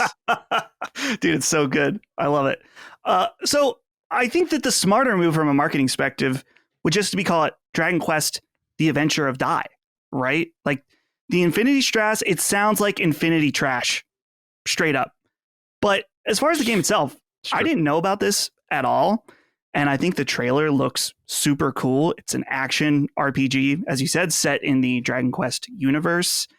And it's got a really excellent 80s aesthetic. I mean, very Dragon Quest, which looking at this Push Square article, they mention here's the quote from the article. One of the first things you might notice is the Dragon Quest trademark Akira Toriyama character designs are missing. I couldn't tell. These look like Dragon Quest, Dragon Ball Z designs straight up. So whoever the character designer of these did an excellent job making it fit right into the universe. And I really like what I see about this. I'm definitely interested in checking it out. All right, let's talk about another new upcoming project. This one in the form of an Amy Hennig game. So we know Amy Hennig, the writer and creative director of the first 3 Uncharted games and an OG industry veteran who has been bouncing around. She was at kind of the tail end of Visceral, working on a Star Wars game before that was shut down. And now she's at Skydance, where she's been for a while. And Skydance, of course, is mostly known for film and TV, but is trying to spin off into video games as well and doing some of that as well. So they're working with Marvel, as has been long rumored. And it's described here on Gamatsu. It's untitled, but it's going to be a World War II era narrative-driven adventure game starring a young Captain America, Black Panther, Gabriel Jones, and Denali. I don't know who that is, but I assume it's something for Black Panther, maybe. Let me see here. Yeah, Wakandan Spy Network. So yes. So we don't know anything else about it. It's hard to know whether to get excited about it or not. Chris, what I'll say about this is we knew this was happening. We know that that's where the money is. I think that Amy Hennig fits well in licensed fare. Uncharted feels like a licensed game in the sense that it's like something that you would replicate. It's the base for a new type of something. I feel like it's a little disappointing that she's not doing something new. Now, she's the head of their whole gaming unit, so it's unclear how involved she is in any of the single projects. But I'm wondering if you have any excitement or lack thereof for this new Skydance Marvel game that was teased during, I think, a Disney event. Yeah, it bothers me how little I feel about this. You know, like I thought the trailer was cool, but that's only because any type of disarray, like environmental disarray mixed with like old school music is kind of like an instant win for me. Like it scratches something in my brain where it's just like, I like that. I can't remember what song they used, but it was like some old, like old style, like almost like Fallout adjacent music. And I was like, yes, I like this. I like this aesthetic. And then it shows the, you know, that silhouette shot of Captain America and Black Panther. And I immediately, it just like a balloon, just everything, just all the excitement goes away. Because I don't care about either of these characters at all. And I also don't think they're particularly fun to play. Like just from a basic moveset standpoint, like these are not particularly interesting characters. And I know I've said this before, but I feel like superhero games are so interesting because Spider-Man's really the only one who has broken out in any real meaningful way, in a consistent way, because his moveset and his natural state of being lends itself so well to an interactive medium, whereas so many others just don't. Like we've gone over it with like Superman and how flying is relatively uninvolved. mean, you also have like the few rare exceptions where, you know, that X-Men Origins Wolverine game was pretty good. And, you know, the Hulk's Ultimate Destruction was very fun. But I feel like generally speaking, like Captain America is a guy. You know, he's a guy. He's a strong guy. Black Panther is a strong guy. These are all strong guys. And like, I don't know if that's interesting. I'm sure she could probably turn this into something cool. But I feel like I'm always going to be looking at this, even if it does turn out well, and I'm going to be thinking like, oh man, this is cool. I wish it wasn't Marvel. You know, like I can't escape that that's going to be the feeling that I get when I see this game in motion. Also, quick note, don't show your game if you don't have a title for it. You know, I feel like it's too early if you don't know what the hell you're going to call it, even. Again, I know people are tired of it. I'm not going to fucking belabor it, but it's just more Marvel. Yeah. I don't know how else to put it. What does it mean to be a Marvel product? What does it mean to be a Star Wars product? Like, if you are a Star Wars something, what does it mean? Like, what are the defining hallmarks of that? It can't be everything. The hallmarks of something can't be everything and in perpetuity. It's insanity. That's why I'm concerned about having such high caliber talent locked away behind licensed products. And though I'm glad to see that she'll finally get a game out the door for the first time since Uncharted 3, which is just insane when you think about it. And so unfair. I mean, it's been 11 years since Uncharted 3. Dustin, do you have anything to add? Are you curious about this game or what? I'm going to provide the silver lining on this authentically, in that I really like Captain America. He was my favorite of that first saga or whatever of the Marvel movies. So particularly the fact that this takes place during World War II is probably the most intriguing aspect for me. And I wonder about like these four characters, and the thing about him being just a man, actually, I mean, technically Batman is also just a man, and there's really cool fighting, like brawler combat. So my hope is that this would have some elements of that. I wonder with the four playable heroes if there will be some kind of co-op mode or whatever. But I'm intrigued. If I were Amy, and she probably has no control over this game should not have been announced. If I were her, I would be so paranoid about announcing literally anything that I was working on until it was practically ready to ship. Because I'm with Chris. It doesn't feel like this was quite ready to announce yet at all. Make it a big blowout gameplay, a title.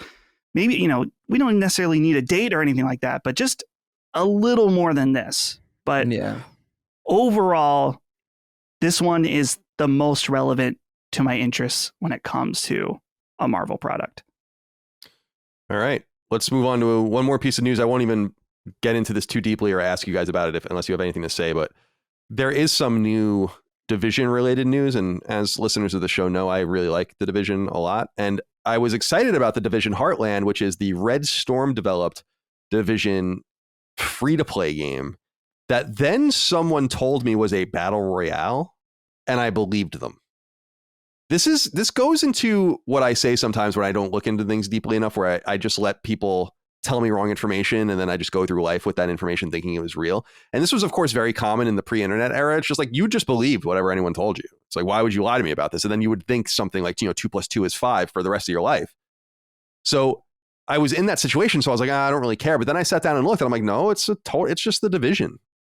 And if anything, it's actually what I really like about the Division, which is the combat in the Division. It seems like it almost has like a tower defense vibe to it, where it seems like you're going to different areas of this small Midwestern town, and the gas station's overrun, the supermarket's overrun, and you go and like clear it out, and then you go back to base. And I'm like, oh, I'm all about that, man. And I think it's really cool that Red Storm is getting involved in this, because of course Red Storm was the original Tom Clancy studio that has kind of been elbowed out.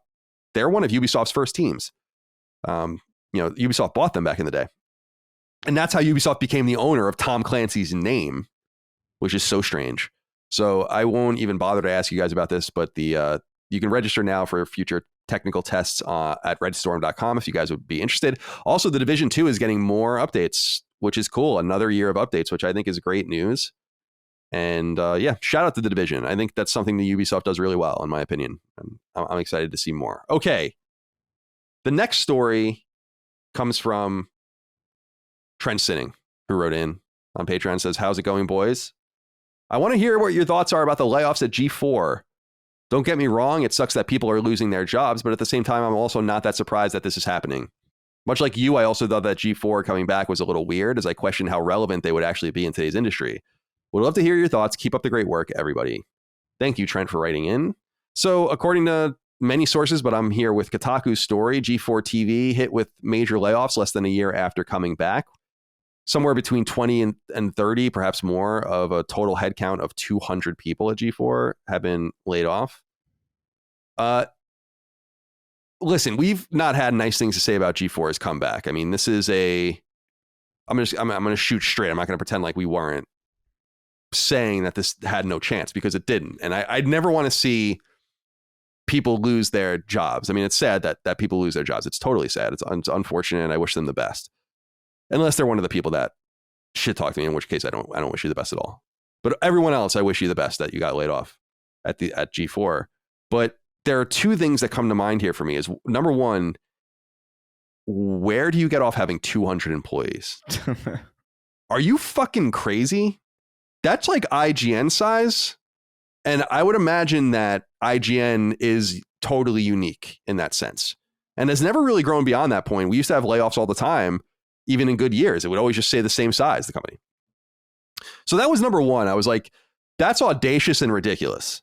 But the second thing is the audacity of thinking, to Trent's point, that this idea had any resonance. This is, and I want people to listen and to this and internalize this as much as you can, okay? People in positions of power with money and prestige often do not know what they are talking about or doing. And there were multiple people along the way with lots of money to burn that were somehow convinced that G4, something that's been dead, just dead, would have some sort of relevance, not only to bring it back in some sort of skeletal form, but to staff it with an IGN level 200 person team. That, I just want people to think about that. Just let that wash over you. That's nonsense to all the people listening to the show. But somehow that got snuck by all sorts of different people at Comcast and all the different people that own G4. And it goes back to this idea that you own something, and so you feel like you need to do something with it. You own G4. Why aren't we doing anything with G4? You're not doing anything with G4 because it's irrelevant. G4 hasn't been relevant, I would argue, in 15 plus years, long before they went away. Maybe when I was in college. By that point, you had things like the One Up Show and early podcasts and all of this, and then YouTube. And it was over for G4 after that. And the audacity of thinking you can come back in with skeletal remains of people that might have been on the shows at one time, plus a whole new cast of people no one's ever heard of and have no relationship with, that you think you can then kind of just infuse politics and talking points into all of your content or much of your content and have that kind of angle, and then think you can succeed, is not going to work. G4 with 20 or 30 people, lean operation, streaming on Twitch, doing stuff on YouTube, having some of their shows, that could probably work. Maybe. Yeah.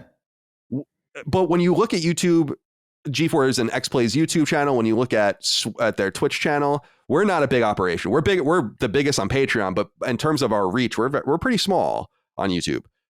We make them look like nothing in with their numbers. It's with the way Sacred Symbols is listened to. And to me, I see that and I'm like, how do you not know that the math is totally wrong with what you're doing? And you just keep going.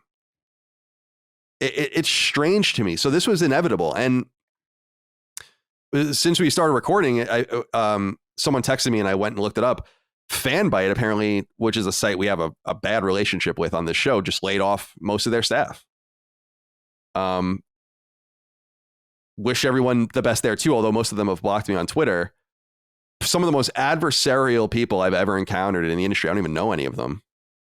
Rude and obnoxious and wonder why you can't cultivate an audience. It's sad, but it's true. I mean, right? Like, it's easy to point your finger at everyone else and not also take some accountability for it too. Yeah. That like you were mismanaged. You probably should have never been in this position to begin with, but also that the product isn't good enough. And I don't know, man, this truncation is happening at a time where I just don't understand what people don't understand. That you need to do your own thing, that you need to spin off into smaller groups and take advantage of the different avenues for smaller micro communities, that it no longer matter. Your CPM doesn't matter anymore. Your page views don't matter anymore. It's about your engagement with your audience. I guarantee you there are people with millions of subscribers on YouTube that would do anything to trade that channel for our Patreon. Straight up. And that's like real power. And so I hope that some of the talent at these places finally sees the forest for the trees and go and grab a piece of the pie for yourself. You do not need to fatten the fat cats that clearly do not know what they're doing. Because anyone that knew what they were doing would have never greenlit a site like Fanbyte, would have never greenlit a G4 revival, right? Like would have never done those things to begin with. So it's not meant to be harsh. I don't think it's coming off that harsh. You obviously, again, wish everyone the best, but those are the realities. And people need to sink or swim now without the masthead at the top of the website. This has been the case for a long time. That's why we left IGN all those years ago. Because we saw the turn then. I mean, it's over now. It's over. So any thoughts about the demise of G4, Chris, or the demise of Fanbyte? They've always been really nice to us over at Fanbyte, so... Yeah.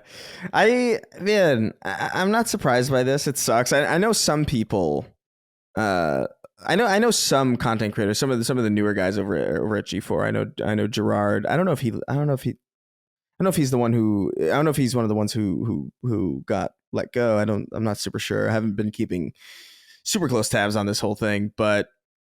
It sucks when people lose their jobs. I don't know how anybody's surprised necessarily. I agree that like just 200 people is just an insane amount of people for the content that is necessary for G4 to supply in its current form. You could have a very, very lean operation with G4, and I think that probably could have worked out in some way. I do think, as much as I don't particularly like Adam Sessler, I do think he's pretty decent at what he does, and he's got a voice, and people care about that voice to some degree, and people will tune in for that. I think maybe there's even some legacy there with Attack of the Show, but I don't know if you like having a bunch of new people. I don't know if that was the right thing, because those new people would have been a lot more successful if they just weren't on G4. And they are actually literally, like there are people on G4 who have very, very successful YouTube channels who they undoubtedly are more successful on those than they are on G4. They're undoubtedly making more money there than they are making at G4. It's just a very confusing thing. And I don't know why they brought it back in the first place. I feel like largely the role of G4 was kind of supplanted by YouTube and a lot of independent content creators. Not to say there isn't brand power there. You can't go to 200 people. That's insane. Crazy. I mean, it's insanity. Just to put that into context, I mean, it's a pretty common rule of thumb. The math can be a little loose, but it's like $100,000 per person or per head simply for salary, the space that they occupy. They use computers, they use these resources. You're paying for their healthcare. You're kicking into their FICA, all of the rest. Like that's about $20 million in burned a year, just in people. How you can't? That's insane. It is nutty. And to me, it's like the things that were worthy of bringing G4 back for, that's 15 people max. That's the talent that's on the show, maybe like a couple of, production guys, a few good editors. I don't know where you get off with 200 people. That's fucking insane. But that's what I'm saying. That's where the whole thing of like, and why I want people to really internalize this experience. People that you think would know better don't always know better. you know how many people that are above you or smarter than you and make more money than you and do all these things greenlit this awful idea? That's like my big takeaway. Yeah. It reminds me of Stadia or something like that, where it's like, dude, or On live. on live in Ouya. It's like, dude, the second one, nope, no chance. You can tell yourself whatever you want, but no chance. And G4 was less guilty of this than maybe a website like Fanbyte, but Fanbyte's problem, I think, was just who wants to be spoken to like that by people. Like, there's this idea that, listen, I want people to like me. So a lot of people don't, but I want people to like me. I want people to be here because I want them to enjoy the show. I want them to think that I'm fair. I want them to, to feel welcome, and I don't care what you really think in your mind and all of that. I'm not trying to alienate or isolate people, and I'm certainly not trying to be your mom or your dad. And I could never imagine absorbing content from people that just seem to just yell at everyone all the time. Yeah. And for no reason. I'm sorry, Dustin, go ahead. Let's get you in. Yeah. I really want to get this in because I think we're thinking on the same train of thought here, is that I have a free tip for anyone out there in this game, and it should be insanely obvious, is that stop hiding under the guise of tolerance and then being completely intolerant about what your audience is. Over and over, we see this, we saw this with both of these companies here, is that it's just like, do you ever, when you were in elementary school, your entire class got in trouble because of something one kid did, and you just felt like this is the absolute dumbest way to deal with this? There are going to be problems in communities, and in any community, whether it's gaming or whatever. It just, quit talking down to your audience, and quite frankly, disliking and hating your audience. It's amazing. Like, just that simple concept that people don't get is that if you just treat your audience with respect, and yeah, we joke around and have an adversarial relationship with our audience. A fake adversarial relationship. That's right. The point. It's a totally fake put on.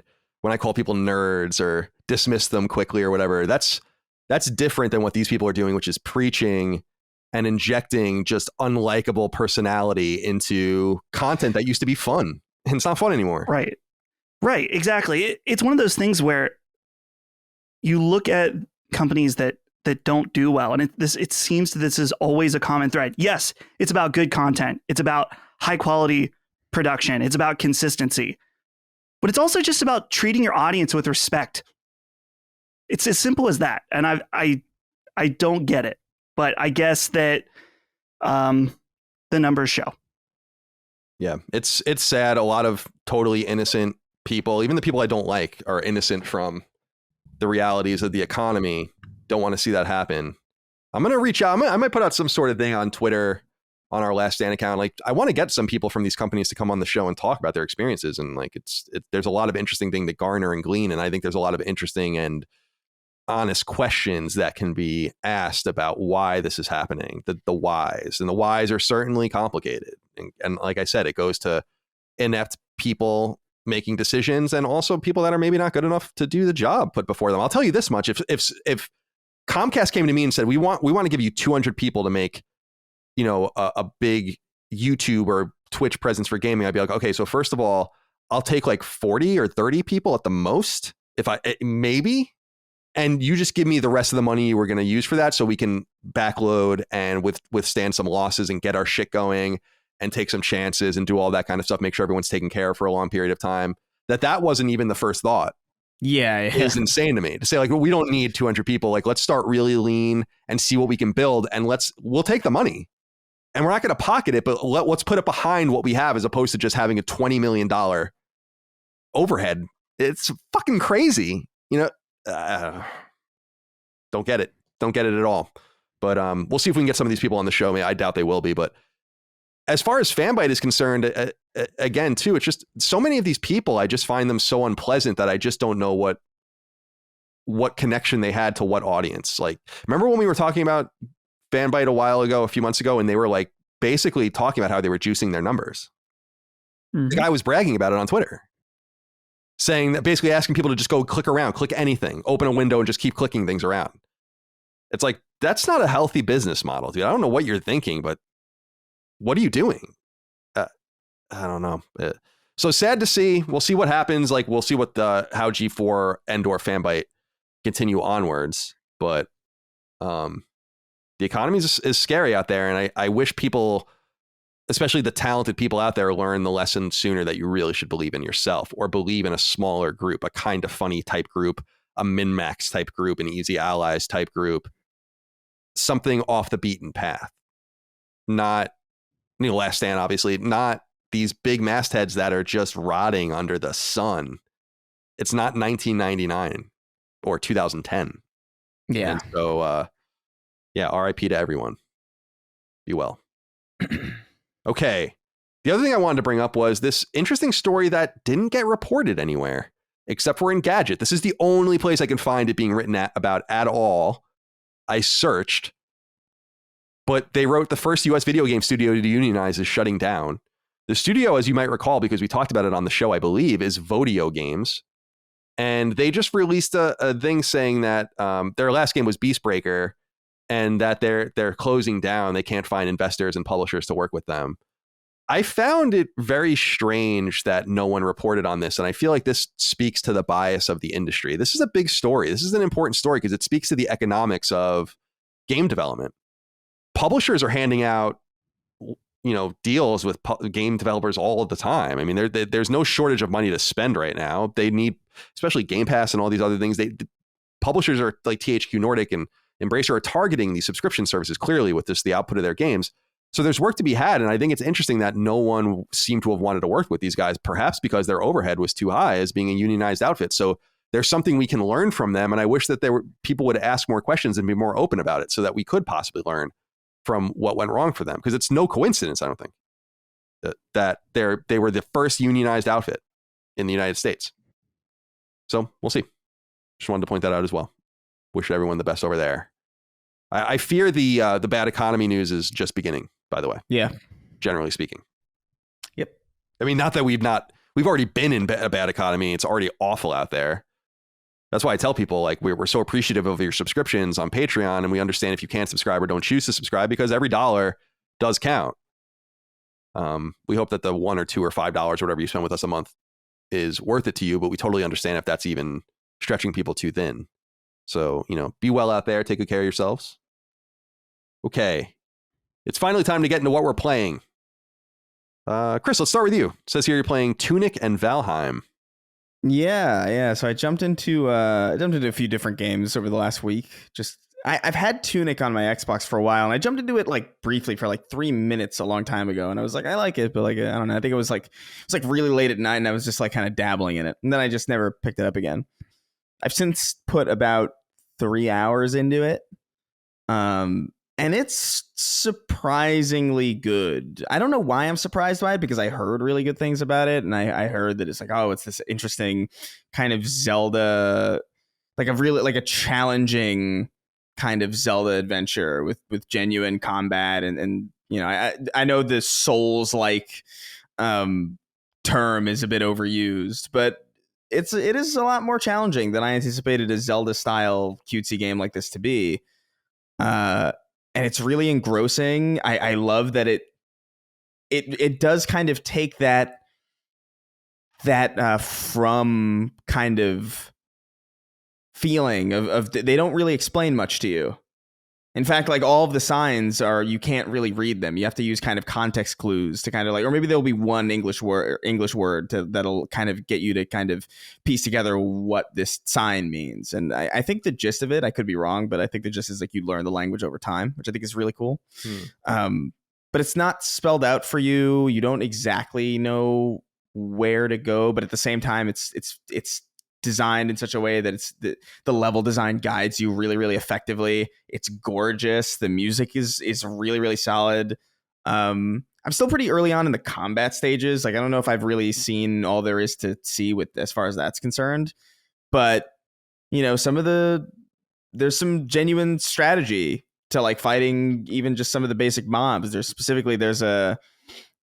a kind of spiky looking projectile kind of basic enemy that you're kind of goaded into like slashing at it, but then it kind of attacks you at the tail end of your at the tail end of your second swing.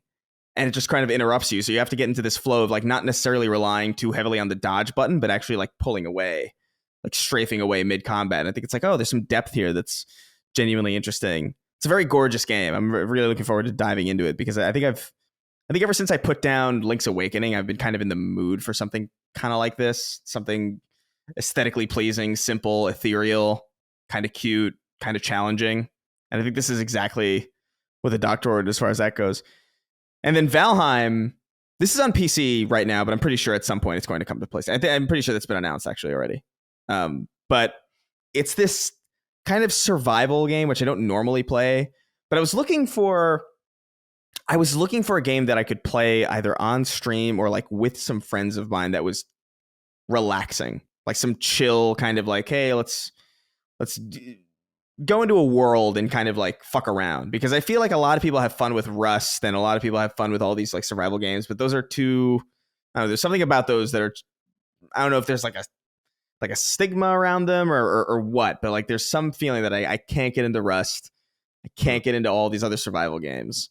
But Valheim was unique in that it's like Viking oriented. It's an insanely huge procedurally generated map. There's a lot of customization in there, and it feels like a game where you can kind of do whatever you want. So I put a lot of time into it. Actually, I've put about like 7 or 8 hours into Valheim so far. I've been playing with a couple of friends on PC, and it's fun in a way that I don't normally have fun in video games. It is just kind of fun to build a house and put a sign over your friend's bed that says "bitch boy."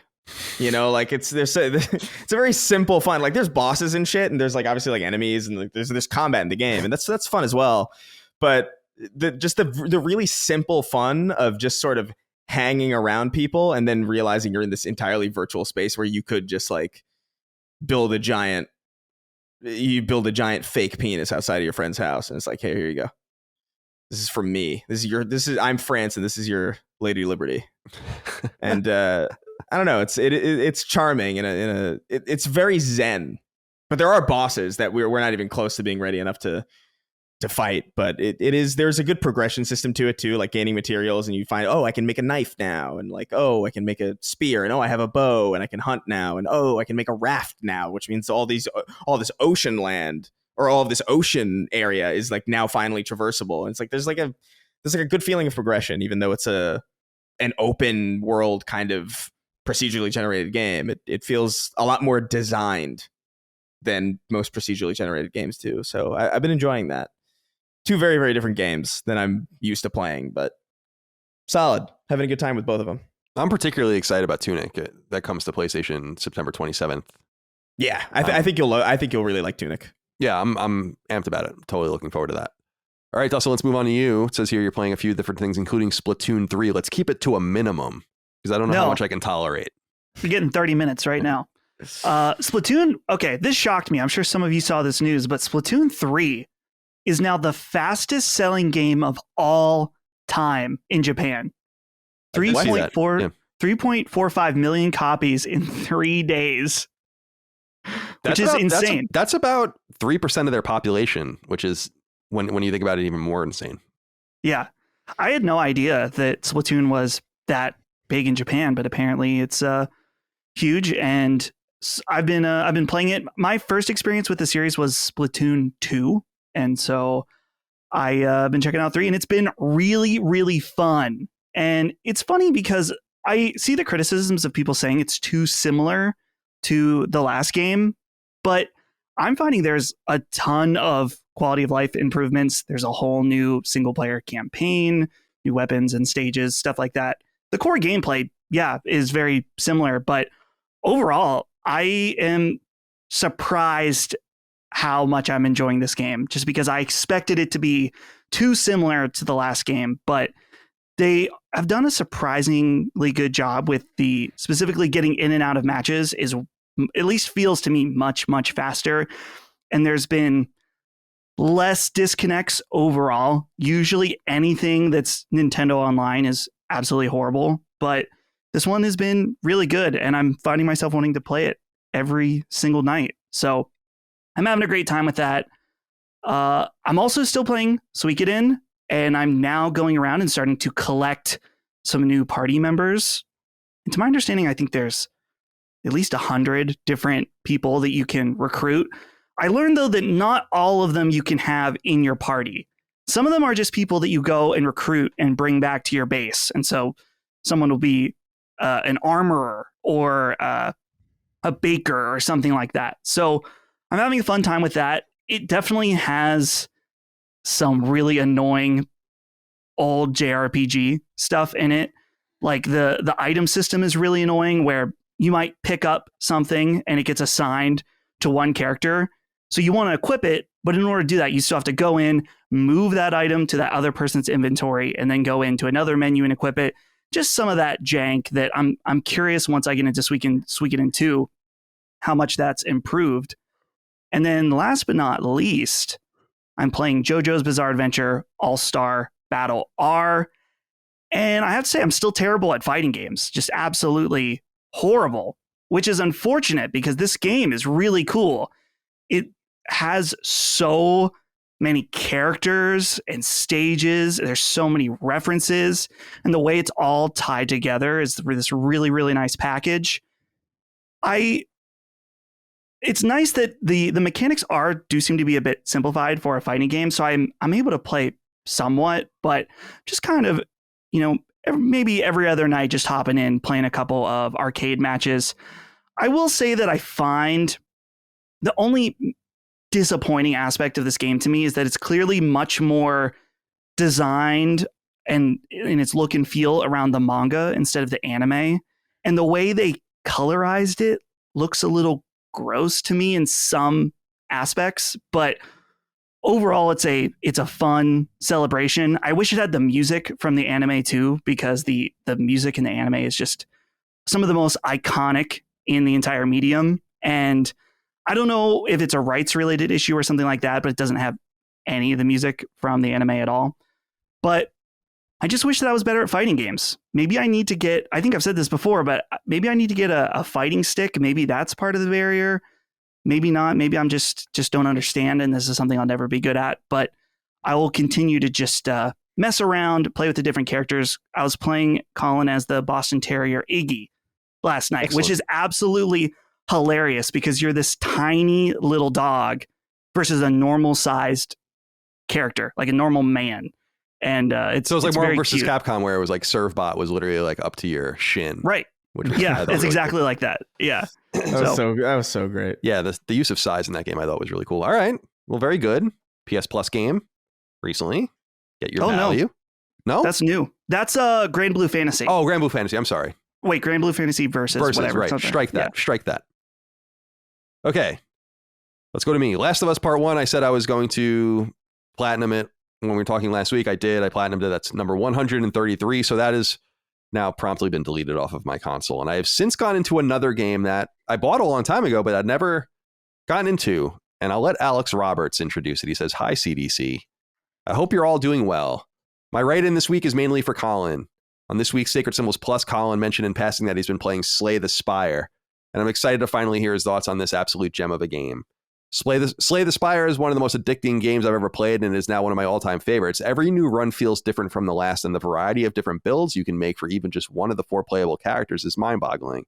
It also happens to be a game I naturally associate with this podcast, as I have listened to the majority of Last Stand Media's content while playing the game in the background over the course of 800 hours. If Chris and Dustin are still yet to play it, I really can't recommend it enough. Thanks, and keep unfurling those willies. We will." Thank you so much for that. So yeah, I've been playing Slay the Spire. I was really looking for something to play. I didn't really know what I wanted. I went and I was like, maybe I'll play Dying Light 2 now. And unbelievably, it is still not safe to play for trophies. It's unacceptable. Head, I know you're listening to this over at Techland. Fix the game. Fix the game so that I can get my trophies, for God's sakes. And I can finally see the Last Stand Media reference with my own 2 eyes. That's in the game. That's hidden in the game. So yeah, I went through my download games. I was looking at the PlayStation Store. Obviously, you can't find fucking dick on the PlayStation Store anymore. So I was forgetting about that. So then I went into all the different subcategories. I just wasn't finding anything. So then I finally went into my download list and I was like, I'm going to check this game out, because a few games stood out to me. That game Curse to Golf is one game that came out recently that I definitely want to play at some point. I think that game looks really cool. And like I said, Tunic is coming out, and I'm going to check that out as well. But I thought I needed something in the interim. And so I was thinking about card games. And now I ostensibly like card games. Theoretically, I really like them. They can get a little too complex, but actually when I was a young person in the 90s, in middle school and into high school, I played Magic the Gathering and Star Wars customizable card game and all that kind of stuff. So I was into it for a little while. And so I was thinking about that and Inscription, and this seemed to be the more straightforward of the games. And I must say, it is really, really good. A very impressive game. A lot of roguelike elements. You have one of 4 characters you go through. It's turn-based, and all of your attacks and defenses are just through cards that are in your hand. And it's a game of layers. I didn't understand what I didn't understand about it. It reminded me a little bit of Civilization. I was playing it blindly for a little while. I'm not very good at it. I can't even get past the second boss, which is, maybe an hour or so into the game. And then you start from the beginning when you die. But there are little rules that you learn along the way as you learn from people that know how to play the game better. I kind of capitulated and went and looked at some YouTube videos to see what was what. And you learn things like keeping your deck really small. You don't want to take many new cards. You want to pay to get rid of cards if you can. That way you just keep getting the cards that are good. And like he said, like Alex said in his write-up, you build chains together with the cards and you become really powerful, but it's all randomized. So you're having one run where it's really difficult and then one run where you're just totally cruising until you hit a brick wall. And there is a little bit of something in the background where the more you play with the character and the more you do with that character, you unlock possible things to happen in your playthrough, like possible relics and potions and all the different things. So you make it a little bit easier for yourself. It's actually a little bit like Returnal in that sense, where you're just unlocking the likelihood of things appearing and the strength of those things appearing and all of that. So I love this game. I think this game's really great. I know it's old news for people. It was on PC first, I think a year or two ago, but I can't recommend this game enough. Slay the Spire. I thought it was great. And I feel like this game was on PS Plus, but I could be wrong about that. Either way, I bought it because someone had recommended it to me a while ago, and very glad I played it. So, and it's worth noting, it's one of those one more game type games too. And I've been really playing it a lot on my Backbone with my phone in bed at night. I didn't know you got one of those. I did, yeah. Oh, yeah, maybe I said this on Sacred Symbols Plus. That's right, you weren't there. Yeah, I bought a Backbone and I started messing with it. I actually got The Last of Us Platinum on the Backbone when I was testing it out because I needed to like build and destroy melee weapons or something like that. It wasn't great for that, but for a game like this, it's wonderful, and I'm really into it. Like it's like playing a Vita almost, not quite, but it really works. I mean, I'm not anywhere outside of my house using it, so I'm on the same network. My PS5 is plugged in. It's not wireless, so that's going to give it a bigger boost at the set. So I don't know, man. I'm digging it. I'm digging the Backbone. I'm digging Slay the Spire. Excited to try out more on that. It's a great complement to football for me because it's football season now, including after this game. Thursday is a whole different complexion now because Thursday Night Football will be on after we record. It's that time of year. So it's a nice little compliment to have that with me. And I just turn-based games. Like I think Tactics Ogre is just going to be awesome on the Backbone. I think that's the place I'm going to be playing it during football. And I'll leave the adventures of the big screen to the games that necessitate that. Totally. Okay. My friends, let's get into the bigger pieces of news. This piece of news happened right after our last show, but I think we should talk about it earnestly. Number one, in some potentially concerning news, likely important, PlayStation second-party studio Deviation Games has lost a key member. This news is especially concerning because Deviation has yet to ship a game, and in losing potentially its most important asset, it may now be on its back foot. So here's the story. Deviation Games, an all-new developer out of Los Angeles, announced a second-party partnership with Sony back in 2021. All we knew about the game was that it was an original IP, and based on the co-founder's pedigree, as well as glaring needs in PlayStation's exclusives catalog, it's widely assumed to be an FPS. And that's all we really knew, at least until a few days ago, when Deviation broke its silence with an ominous note on its social media feeds. Key member Jason Blundell, I don't know if it's Blundell or Blundell, I've never actually heard it say, maybe it's Blundell, has left the studio. Now, Jason Blundell is best known for his lengthy stint at Activision-owned Call of Duty team Treyarch, where he rose to co-lead the studio. Perhaps his most important legacy, however, is in terms of Black Ops' popular zombie mode, which he helped pioneer as the executive producer of 2010's Black Ops, 2012's Black Ops 2, and 2018's Black Ops 4. He directed 2015's Black Ops 3. He leaves behind Dave Anthony, who was and remains Deviation's CEO and who was a producer on older Call of Duty games before becoming Treyarch's VP. He apparently took over at this unannounced project as its director over the last year, in addition to remaining Deviation's CEO. To soften the blow, Deviation revealed the hiring of key staff, including OG Electronic Arts designer Lewis Castle, Santa Monica Studio design alum Jonathan Hawkins, and longtime Treyarch designer Anthony Flame. Deviation's presumed AAA FPS could very well be one of Sony's planned 10 games as a service, set to launch by 2026, though it remains to be seen what its nature truly is, or when we might see more of it. Gino Fideli, or Fidel, I don't know, wrote in and said, "Salutations, sacred gents. Jason Blundell, one of the heads and founders, I believe, of Deviation Games, an ex-prominent Call of Duty dev, has left the studio. I wasn't an avid listener of the show when they were founded and partnered with PlayStation, so I'm not sure what's already been said. However, I have been a big fan of his work on Call of Duty Zombies and the Black Ops 2 and Black Ops 3 days. Disappointed to hear he's gone. Do you boys have any knowledge of this studio and what they're working on? One of the service games coming down the pipeline for Sony, perhaps. God rest ye merry sacred boys and have a good one." Thank you, Gino, for writing in. This is interesting that this news kind of came and went because it was on the precipice of some game announcements and events like the Disney event, the Ubisoft event. I think people just started talking about other stuff. But Chris, this is a substantial piece of news. Now, I think there's a little bit of context that's important. The same thing happened with Haven, where they lost one of their co-founders and then PlayStation came and bought them. So there's clearly a different vision perhaps at the top. I think people disagree. Remember, of course, we just had, why can't I remember his name? The guy from Ashfall, not John Garvin, Michael Mumbauer. We had him on and he left his position to found That's No Moon and then left that to co-found this new team. So I think people move. I'm not necessarily that concerned about it, but it is concerning that perhaps this focal talent of the studio in terms of its creative energy might be out the door and might not spell, it might portend bad news about the project itself. I'm wondering what you think, Chris.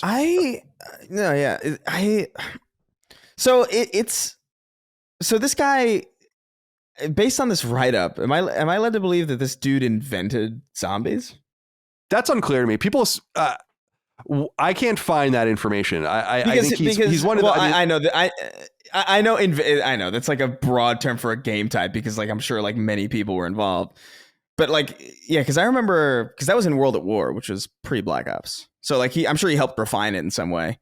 So I'm just saying that just because I feel like maybe there's like a bit of an overstated level of importance here. I'm sure he's no doubt a key talent. I mean, he rose to be the studio head of Treyarch. That's no joke.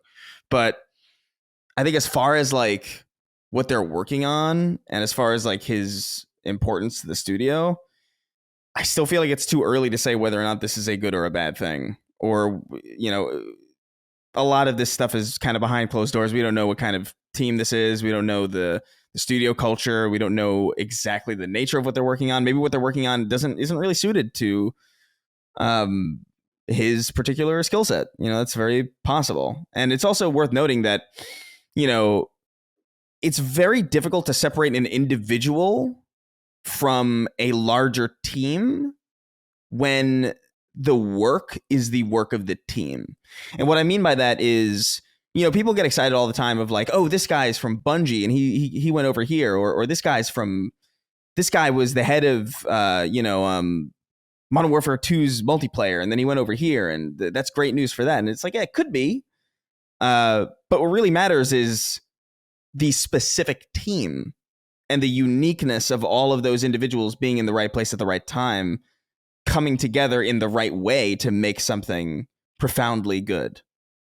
So I don't necessarily get excited about whenever, you know, this person with this pedigree goes here, because ultimately all that really matters is the team that's under them or the team that's around them and how they work together, which is, you know, not guaranteed just by having good talent. You have to have cohesive talent, and you have to have talent that gloms onto one another and is on the same page and works in a very similar way to get things done on time. So this could potentially be a big blow, but honestly, I'm not super worried about it. Like you said, people move around all the time, and it's so early. I feel like it would be a lot more concerning if we saw the game and then he left. You know what I mean? Like, that would be a lot more concerning to me, because then it would be like ooh, this guy's pretty instrumental on whatever this is, and now he's gone. As opposed to now, where it's kind of like, it feels like we're in an incubation period with this.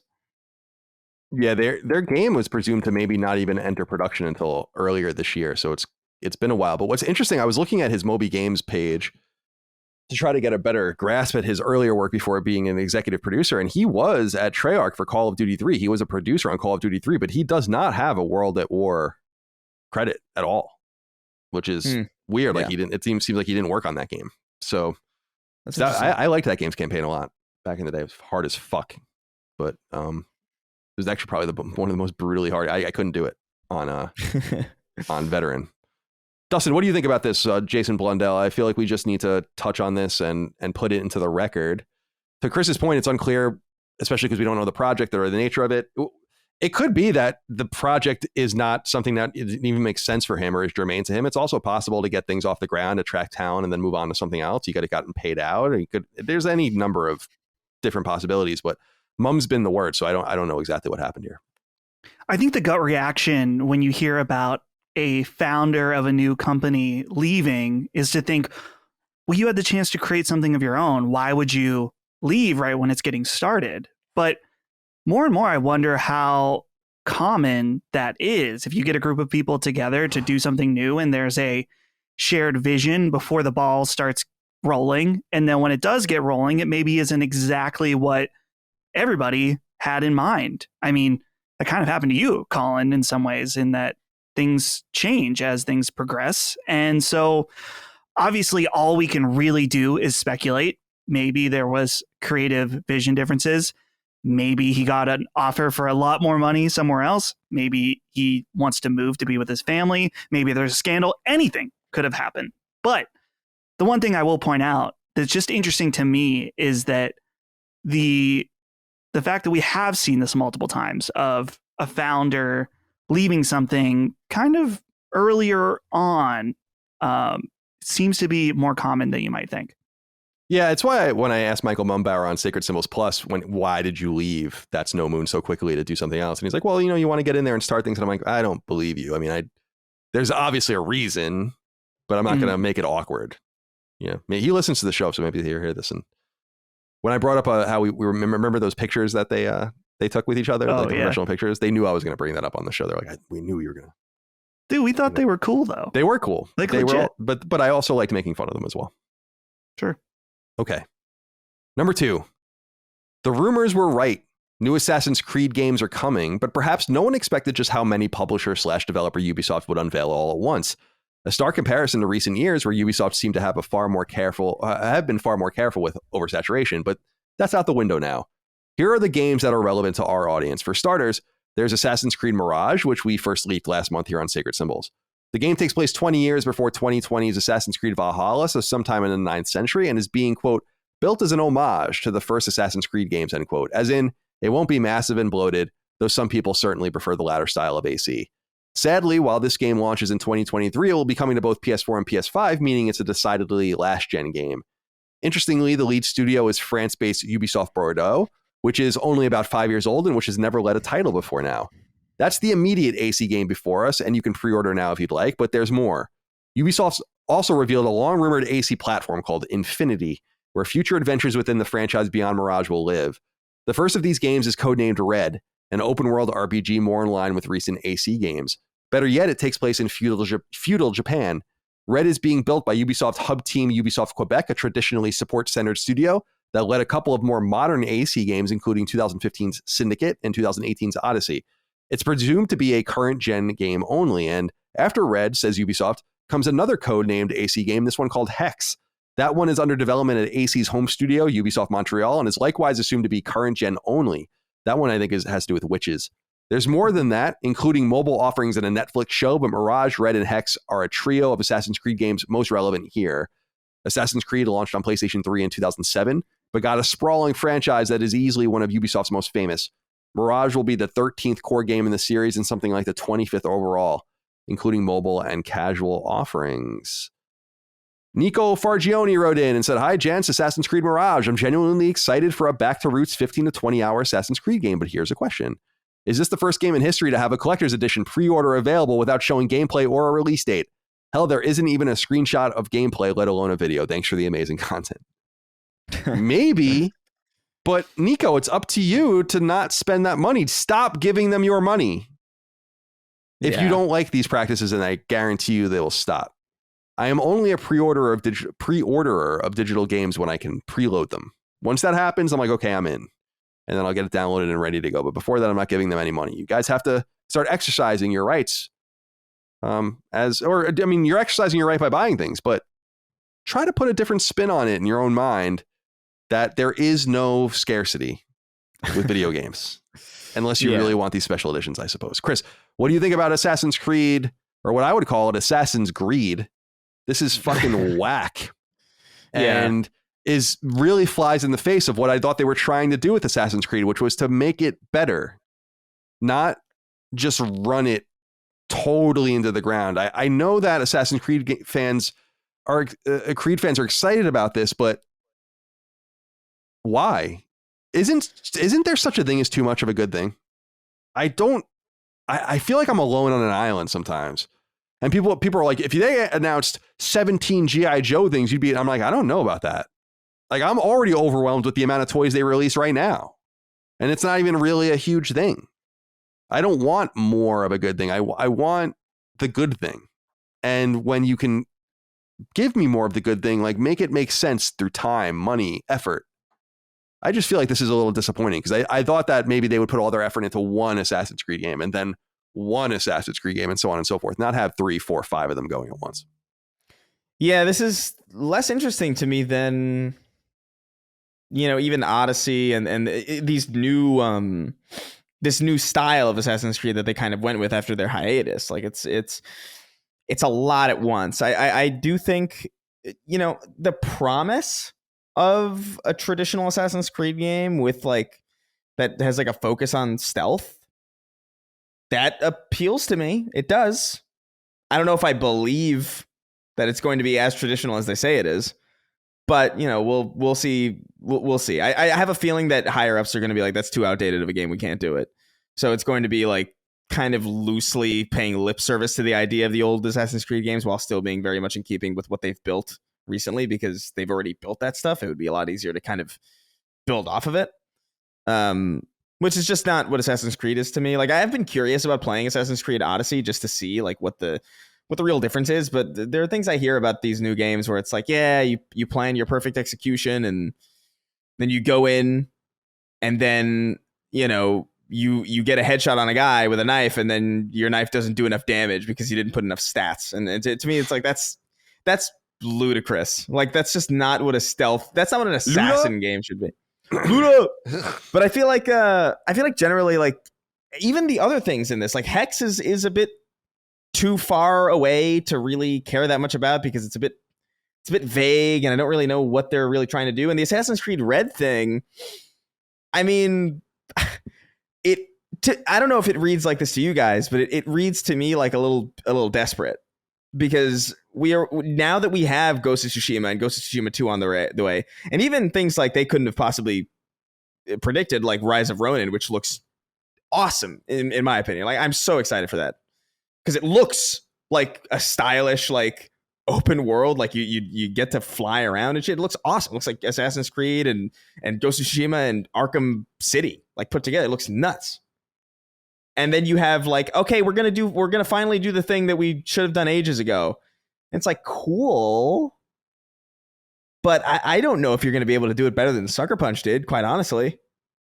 Or I don't know if you're gonna be able to outdo Sucker Punch's next go either. Or even all these other new games that are a lot more promising and a lot more refreshing than hey, here's the same game you've been playing for the last 20 what feels like 20 years, but in Japan now. And it's that was interesting a long time ago. But I don't know. I know a lot of people are excited about this, obviously, because it's the obvious thing. Yeah, obviously, Assassin's Creed Japan. But it's so late to the game. That's what I was going to say was why did it take them so long? I remember early in my career as an editor, when the AC games were coming out, people were talking about this then. We Yeah. want to play as a ninja. We want to play as a samurai. We want samurai swords and katanas. We want to go to Japan. And they were just like, we're going to send you to anywhere but Japan. And then they started rattling off places and times. And how the fuck did you get to Egypt in Assassin's Creed before you got to Japan? That is wild. the thing is that's a cool setting too. But yeah, the Japan thing is just, I agree with you. It's going to be compared now to this thing.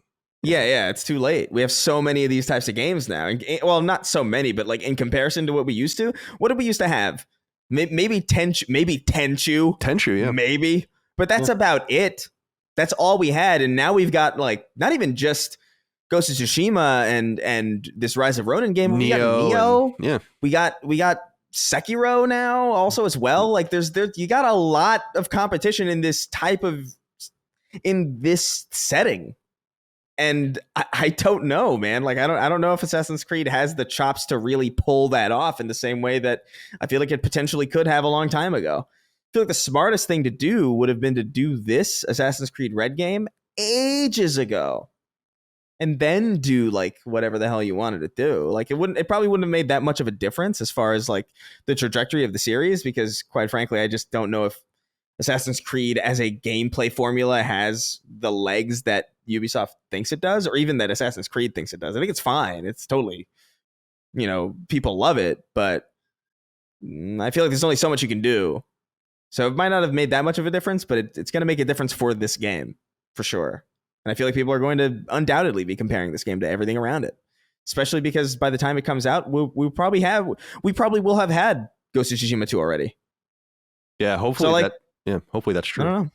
Yeah, hopefully. It'll be, I mean, it's funny to think Ghost of Tsushima is 2 years old. So yeah, time has certainly flown. We were waiting for that game for a while. We finally got it. It's a wonderful game for sure from Sucker Punch. I'm sure everyone that's listening has played already. Dustin, I'm wondering if you share the mind with me that there's just too much of a good thing, that I really believe the best thing, it's not that there shouldn't always be a Star Wars product. It's that there should just always be one, right? We don't need a game, a movie, a TV show, 17 cartoons, a bunch of toys, all these things. It's like, what's the thing right now, right? What's the thing we're doing right now? And that to me makes products feel special and intentional. And when they don't have that, it reads to me like consume. And I just immediately shut my mind off. So I just am confused what the point was of announcing anything but Assassin's Creed Mirage, even if those other games, are in pre-production or in production and development. And obviously you're making your plans and you're categorizing how you want to spend your resources and all of that. I wonder if you agree with me that this is a problem. And I thought that they had their arms around this. That's why it's so disappointing. I thought that they weren't going to do this anymore. I thought we were out of this, and we're back. We're back now.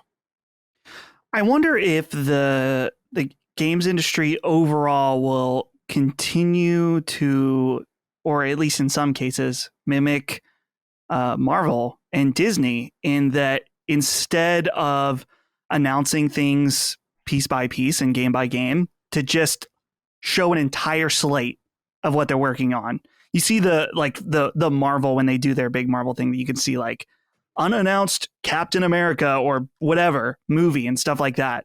We saw Bethesda do this, where they announced Elder Scrolls 6, and then even Todd Howard after that, maybe not as officially, said that they were going to do Fallout after that. So maybe maybe this is a trend that we're just going to see more and more of, that instead of all the speculation, and especially with Ubisoft getting their games leaked consistently, to just say, fuck it, we're going to tell you all the stuff that we have planned right now. I think that definitely still there's an argument that the oversaturation of Assassin's Creed will not be a good thing, but I don't know. Assassin's Creed fans, from what I've noticed, just kind of, and I know, I guess there's no way to say this other than negatively, but Assassin's Creed fans love Assassin's Creed and will play all of them and play them all thoroughly. So from that perspective and their perspective, I don't think that they view it as a bad thing. No, I don't think they do either, but I just think it's creatively bankrupt. And I want to be really clear about that. It's just totally creatively bankrupt. what demands this much Assassin's Creed? Right. That's what I'm curious about. Like, what do you even have to say? How can that be that you have so much to say? Like, can't you just say one thing at a time about Assassin's Creed, or just add one piece to the puzzle? And I don't know, man. There's nothing in the world that it's like NFL I was talking about before, right? I love NFL football. I live for it. I'm so excited about it. You know what's so exciting about the NFL is that it goes away for more than half the year, just disappears. You know, and then they kind of come back a couple times a year and they're like, oh, it's the draft, or it's a training camp and mini camp and all that kind of stuff. But you're waiting for the thing that you know is coming, and there's no other distractions. No one cares. There's no other football that's happening that even compares, even though people try. And that's my whole point, is that I just feel like if I were a fan of these franchises, everything I like never gets anything anyway. But if I were a fan of Assassin's Creed, I'd be like, this is disappointing, not because you can't tell a story in Japan, then a story in witchcraft, and a story this and that. But why can't you just treat it like it matters, as opposed to just a fucking blank slate that you just write $signs on and shove it down the aisle? That to me is just gratuitous. I don't understand how that's supposed to turn me on as a gamer. Well, the other thing that I wanted to point out, I think that this move of them kind of making a game that is kind of back to the old style of Assassin's Creed is at least very interesting, just because obviously Origins On kind of took a whole new approach, which some people felt that the old ways of Assassin's Creed was left behind. So I actually do think that in some ways is a positive. It's also really interesting that Mirage is not a full price game. It's $50 at launch for the standard edition. So I kind of wonder what that means, what kind of message that sends, because I think in one way of looking at it, it's viewed as a more budget title, which I'm guessing in comparison to these giant RPGs, it is a more budget title. But it's really interesting that they're like, oh, we're going to release this more traditional Assassin's Creed game that's actually going to cost $10 less than Assassin's Creed 2 when it launched in 2009. Yeah, right? It's true. I think they're doing that though for two reasons. If I were to analyze it from the outside, which is, number one, first of all, they said, I don't know if you saw this and I didn't include it in the story, Ubisoft said that all their games are going to be $70 moving forward. I don't know if you saw that. Moving forward. So that's number one. So I think that this is kind of like maybe like, okay, here's one more, and then shut the fuck up because we're going to $70. The second thing is I think this speaks into the whole idea of value in games being length and the perception of that. In other words, in 2009, people looked at a game like AC2. I platinumed that game in 20 hours, 25 hours, something like that. And they were like, that's $60 well spent. But if you gave them that game today at $60 or $70, they'd be like, what is this? This is Assassin's Creed Odyssey or Ragnarok. What was the other one? Ragnarok? No, that's not right. Valhalla was that was like a 100-hour game, and people are going to look at it and be like, well, what? So I think they realize that they've kind of put themselves into a position. This is why I think you have to make a choice about what you're doing. They're trying to please everyone. They're trying to please old Assassin's Creed fans and new Assassin's Creed fans. And to me, I'm like, you just got to choose your lane. Just make a choice, dude. What is it? You know, we're going to talk about Yakuza in a little while. They made a choice. They're not having it both ways. They've totally made the series into this new thing, as far as I can tell. And they didn't say like, well, we're going to try to have like the old action adventure type shit and weird shit and the Shenmue shit and then we're going to have this turn-based RPG and all. No, they're like, no, this is kind of what it is now. I at least respect that. You might not agree with it, but I respect it. And at least, I don't know, man. I don't want to beat it up too much. I know people are excited about it. I just feel so tired of the commerce. You know, like it's like, oh my God. Can't we just have a few great games and you put all of your money and time and effort into making me want that game and not worry about the 4 games after it? Is that too much to ask? Yeah, the days of Assassin's Creed 2 and Brotherhood are, I feel like, long gone. And again, Chris, it's just, I thought they were past this. I thought that they had figured out that they should not do this. I thought they had figured that out with Far Cry. I thought they had figured that out with a lot of the Tom Clancy shit, that they canceled some of that stuff. So I just assumed that they were like, well, we don't want to do this anymore. No? But they do want to do it. I will say, man, Ubisoft is a fascinatingly mismanaged publisher in comparison to in comparison to EA and in comparison to even Activision, I mean, scandals notwithstanding, I don't know. Ubisoft feels like they constantly have these weird. Like it doesn't feel like Ubisoft knows what they are right now. Do you get that feeling as well? Like, No, I totally get that maybe feeling. It's just me. Yeah. But like, even just like some of those things, like, hey, here, we're announcing a new like free to play shooter. It's like, never mind. Actually, like what? That's kind of unheard of. Like, it's I can't count how many times I've seen that. I don't think I've seen that before. A game that was just announced publicly and then 3 days later was just completely like shelved due to just audience reception. Like I really can't remember the only thing that I can think of is even remotely close to that is what was that 6 Days in Fallujah back in the day. But that was like a completely different reason. That was like it was controversial for like that was extremely like mainstream controversy. So this is just, I don't know. Ubisoft is in a weird spot right now, and obviously with all the stuff going on with people buying stakes in that publisher, it's just a very interesting time for them. Well, that's what I was going to say was it strikes me as like, well, we have to churn revenue. This is why it's so dangerous to have just a lot of different people, not just shareholders, but individuals on your board or big entities involved in you. You need to kind of show them the products, and announcing these games at least proves this course of revenue for them. But there's this dissonance when you look at what we talked about earlier with the Division, where they seem to have got it. It's like, well, we're going to support and sunset the Division 2, and the Division is going to be this free-to-play game now. And it's not like we're not doing Division 3 and then Heartlands and then 7 fucking iOS games and 7 books, and we're going to do an Amazon show of the Division, and it's like, it's not that interesting. I don't need all that Division. The game is fine. Yeah. It's like, good. Great. Excited about that. I just wish that one at a time approach was more embraced. And that's it. Totally. I think that's one of the things I like most about Bungie right now with Destiny. It's like it's been Destiny 2 now for 6 years or 5 years, something like that. They could. I assume if they could just rename it Destiny, that they would. Oh yeah, for sure. But Activision has the first one. That sucks. And it's just it creates unneeded confusion as well. But yeah, we'll hear more about these games moving forward. I do think the idea of having some sort of platform that they plug games in is actually pretty interesting. It's kind of what we've been talking about. The possibilities, especially sports games, of having more platform approaches with downloadable pieces, chunks that you can add to it modularly. So we'll see how that all plays out. But nonetheless, we'll begin with Mirage, and that Assassin's Creed remake that everyone was talking about never materialized. Who knows if that's true or not? Okay. Number 3, let's get into it. Perhaps the biggest surprise from Sony's recent State of Play stream came in the form of a second-party PS5 console exclusive called Rise of the Ronin.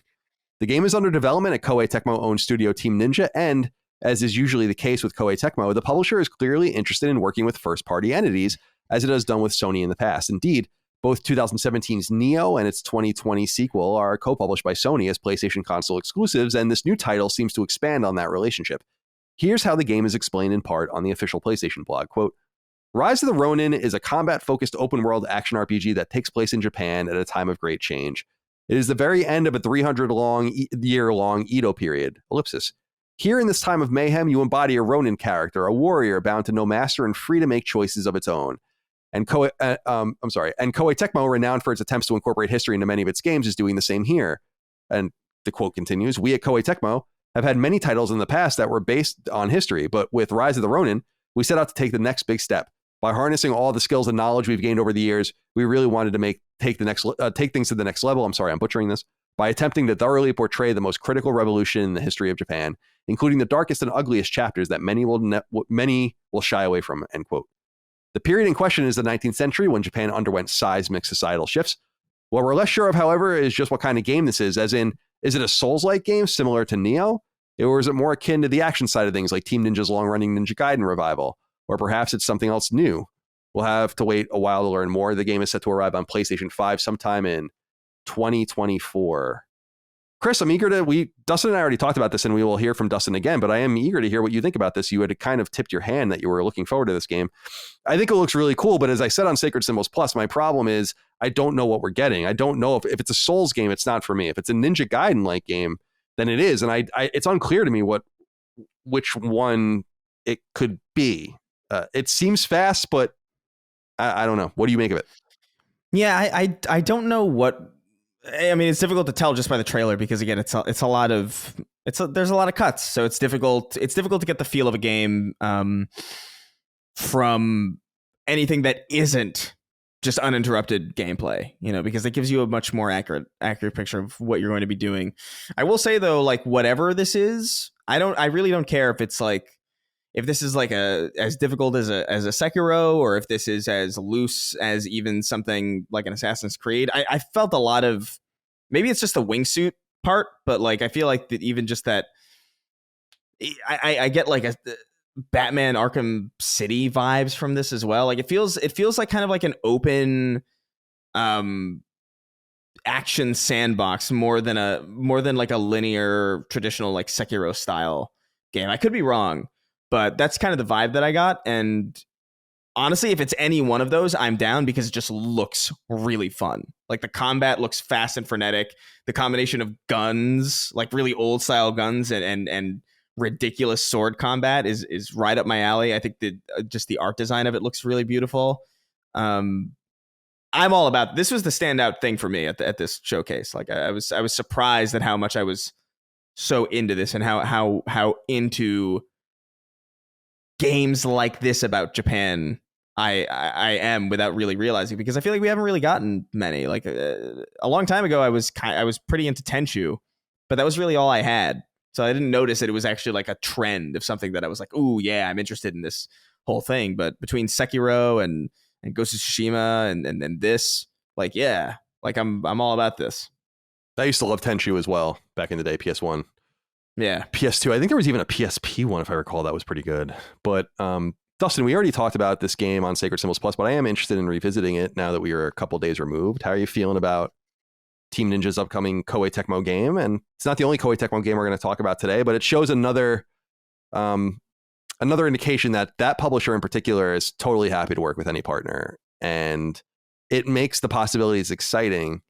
But when I look at this game, I think it looks fun, but it's what we were saying earlier. I feel like we have this already. I just, that's the problem for me, is these games are starting to mix up this Souls-like games, like we said earlier. And that's why I'm kind of hoping it's more like Ninja Gaiden or Devil May Cry, which it could be. They just don't really make games like that at Team Ninja too much anymore. That used to be what they made. Now it's kind of a hodgepodge. You don't really know what you're going to get. So anyway, what do you make of this? Any new thoughts? Something that I was reminded of when I was reviewing the Xbox TGS stream this morning is that their other game from Team Ninja is coming out early 2023 and is also in the same, just a similar vein with Wolong Fallen Dynasty, which a lot of the marketing power behind this game is through Xbox, specifically because it is coming to Xbox Game Pass, but it's also coming to PlayStation 4 and 5 early next year as well. So it's kind of interesting to see Team Ninja do both, like two games back to back that are in this similar kind of vein. So Colin, I wonder if what the case will be is that one of them, specifically Wolong, most likely is going to be the more Souls-like game, since it has the director of both Neo games behind it, and that this game is something different, more along the other lines of what you were saying. I wonder, it seems strange to me that they would put out information on both of these games at the same time, just because it is so far away, and they both take place in similar eras, even though clearly they are different in a lot of ways as well.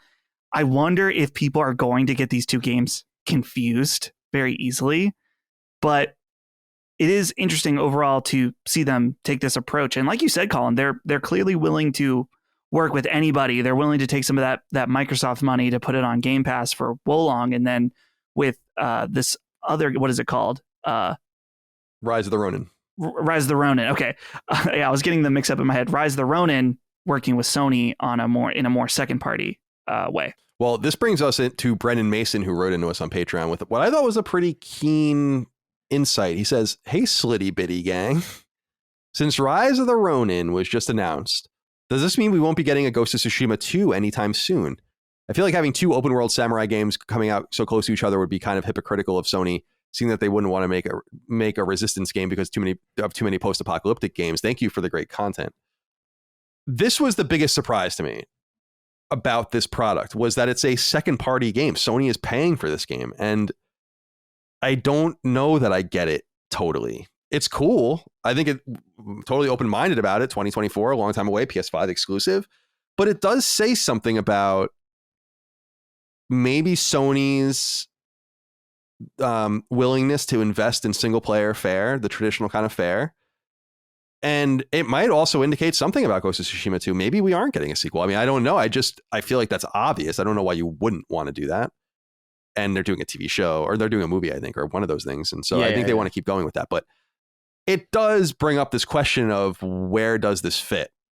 Because it does seem a little redundant. But to your point, Dustin, people are digging these games. Like, it doesn't seem to matter that, I mean, I can't distinguish between a lot of these games. Neo to Sekiro to, I don't know. I know they're different, but they just seem kind of the same to me. So it does bring into a question, because this isn't a third party game. Why did Sony feel like they wanted this one? That's what I really feel like I am most interested in. I'm sure this game wasn't incubated by Sony. I'm sure it was in development and Sony went and secured it. So that's what I want to know, is why, because it seems to fly in the face of what we feel like is going to happen with Sony. And this might be getting some of that stuff out there so that we learn some of that other stuff later. I just get concerned that the more we don't hear about that other stuff, the more overwhelming it's going to be when it arrives. So that's my major thing, Brendan. I thought that was a good piece of insight, though. Thank you for writing in. All right, number 4. There are a few relevant Yakuza-related news items to get through, and we suppose it makes sense to start with the name itself. You may already know this, but in case you don't, Yakuza's home studio, owned by Sega, is called Ryo ga Gotoku. That's Japanese for Like a Dragon. And recent Yakuza games have been released and announced in the West as Like a Dragon. Well, this change is permanent. Future Yakuza games will be known as Like a Dragon in the West, bringing them in line with their Japanese counterparts, going all the way back to the first Yakuza game on PlayStation 2.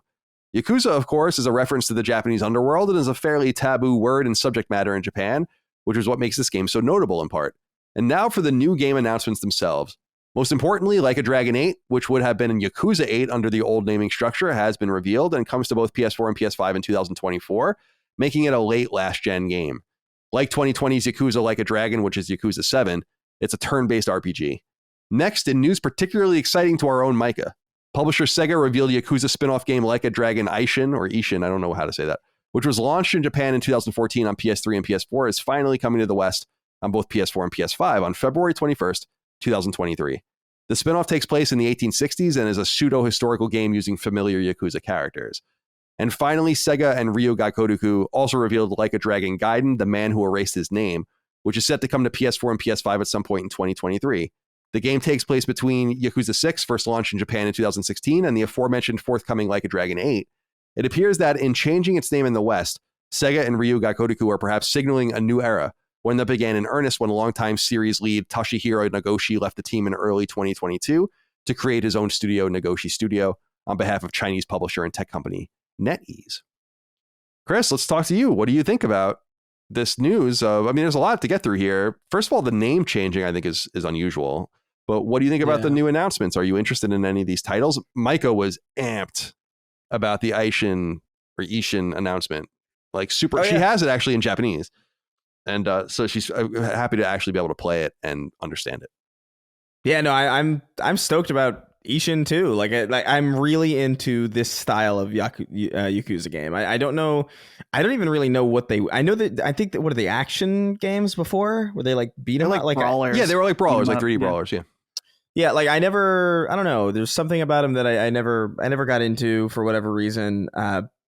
But these turn-based Yakuza games are just, they work for me, and I dig this framing of them in the past. Like I think that's really cool. I'm really about it. perfect also for backbone stuff, again, because it's turn-based and there's not a lot of importance on latency in these games, which is wonderful.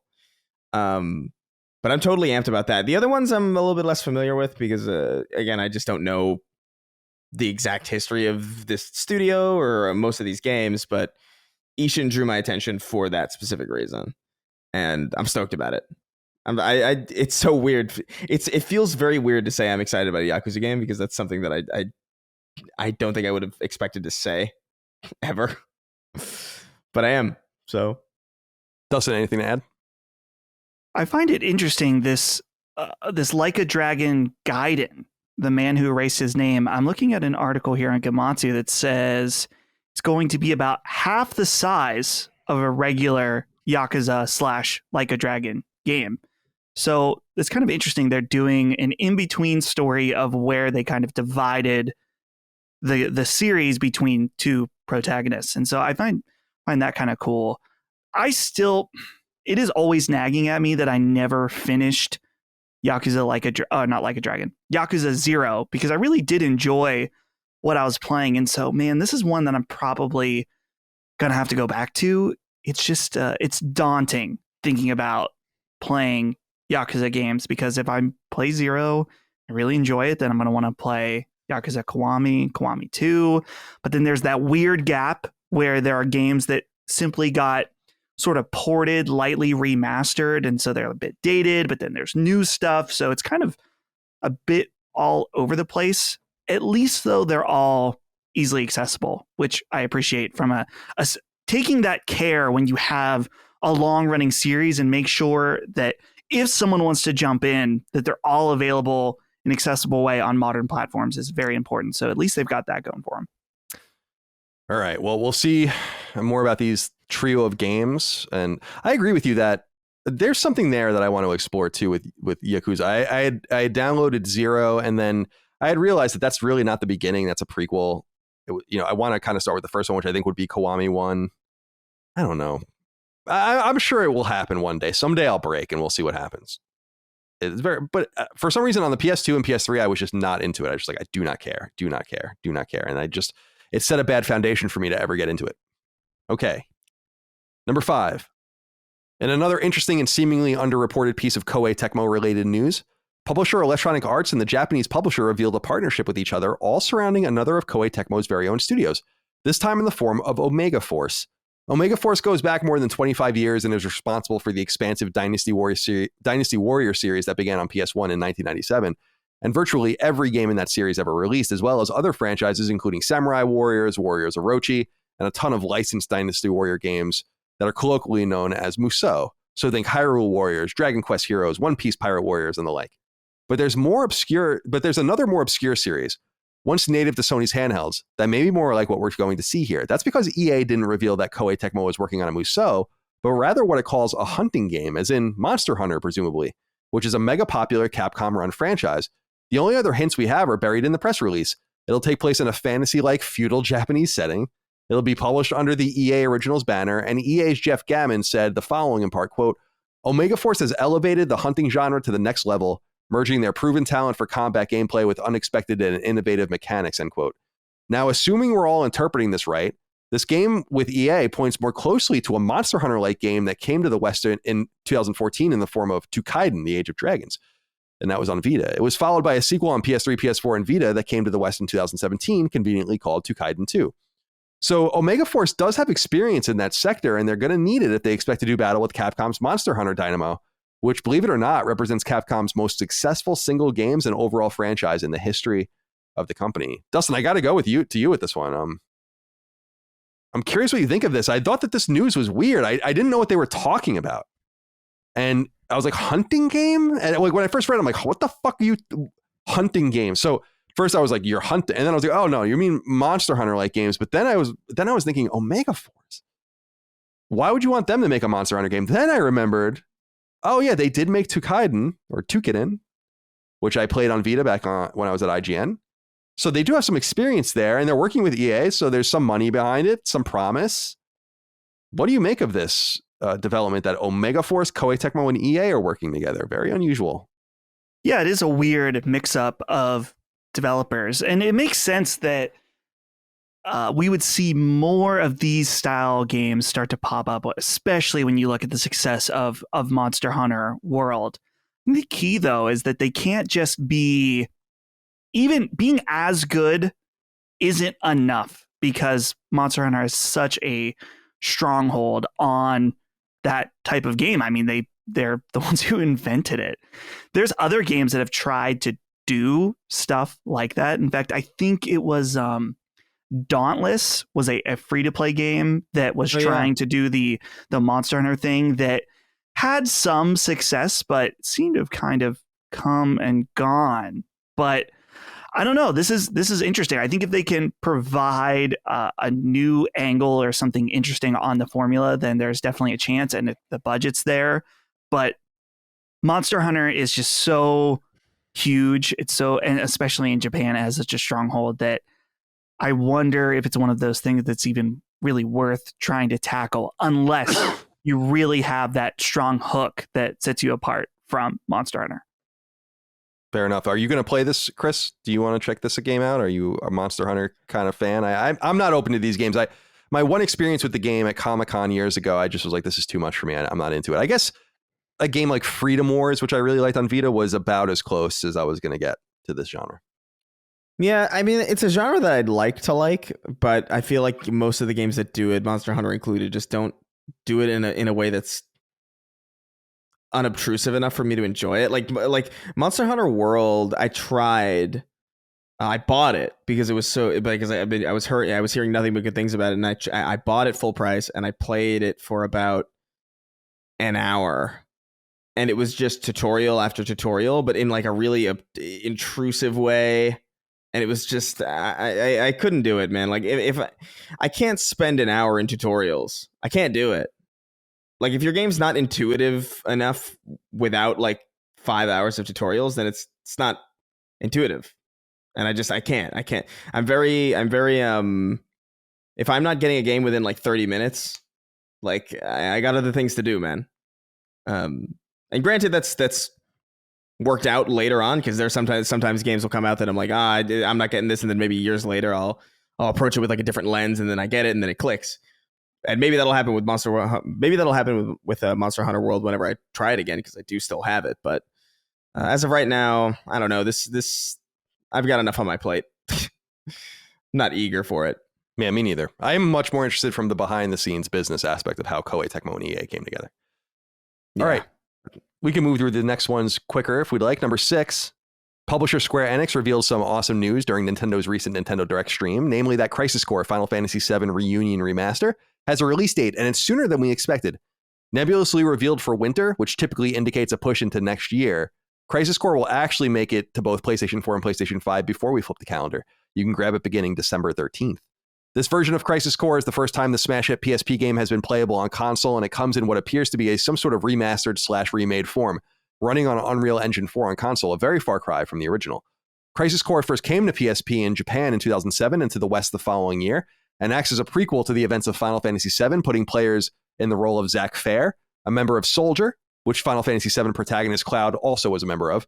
With Final Fantasy VII's newly earned relevance on the back of 2020's superb Final Fantasy VII Remake, with Final Fantasy VII Remake Part 2 en route in 2023, and with the overall plot of the game reworked and remixed for that particular arc, revisiting Crisis Core suddenly makes a lot of sense. Dustin, I am amped to play this game. Me too. I really liked Crisis Core on PSP. I wrote the strategy guide for it. I got really into it. It's very atmospheric and ambient.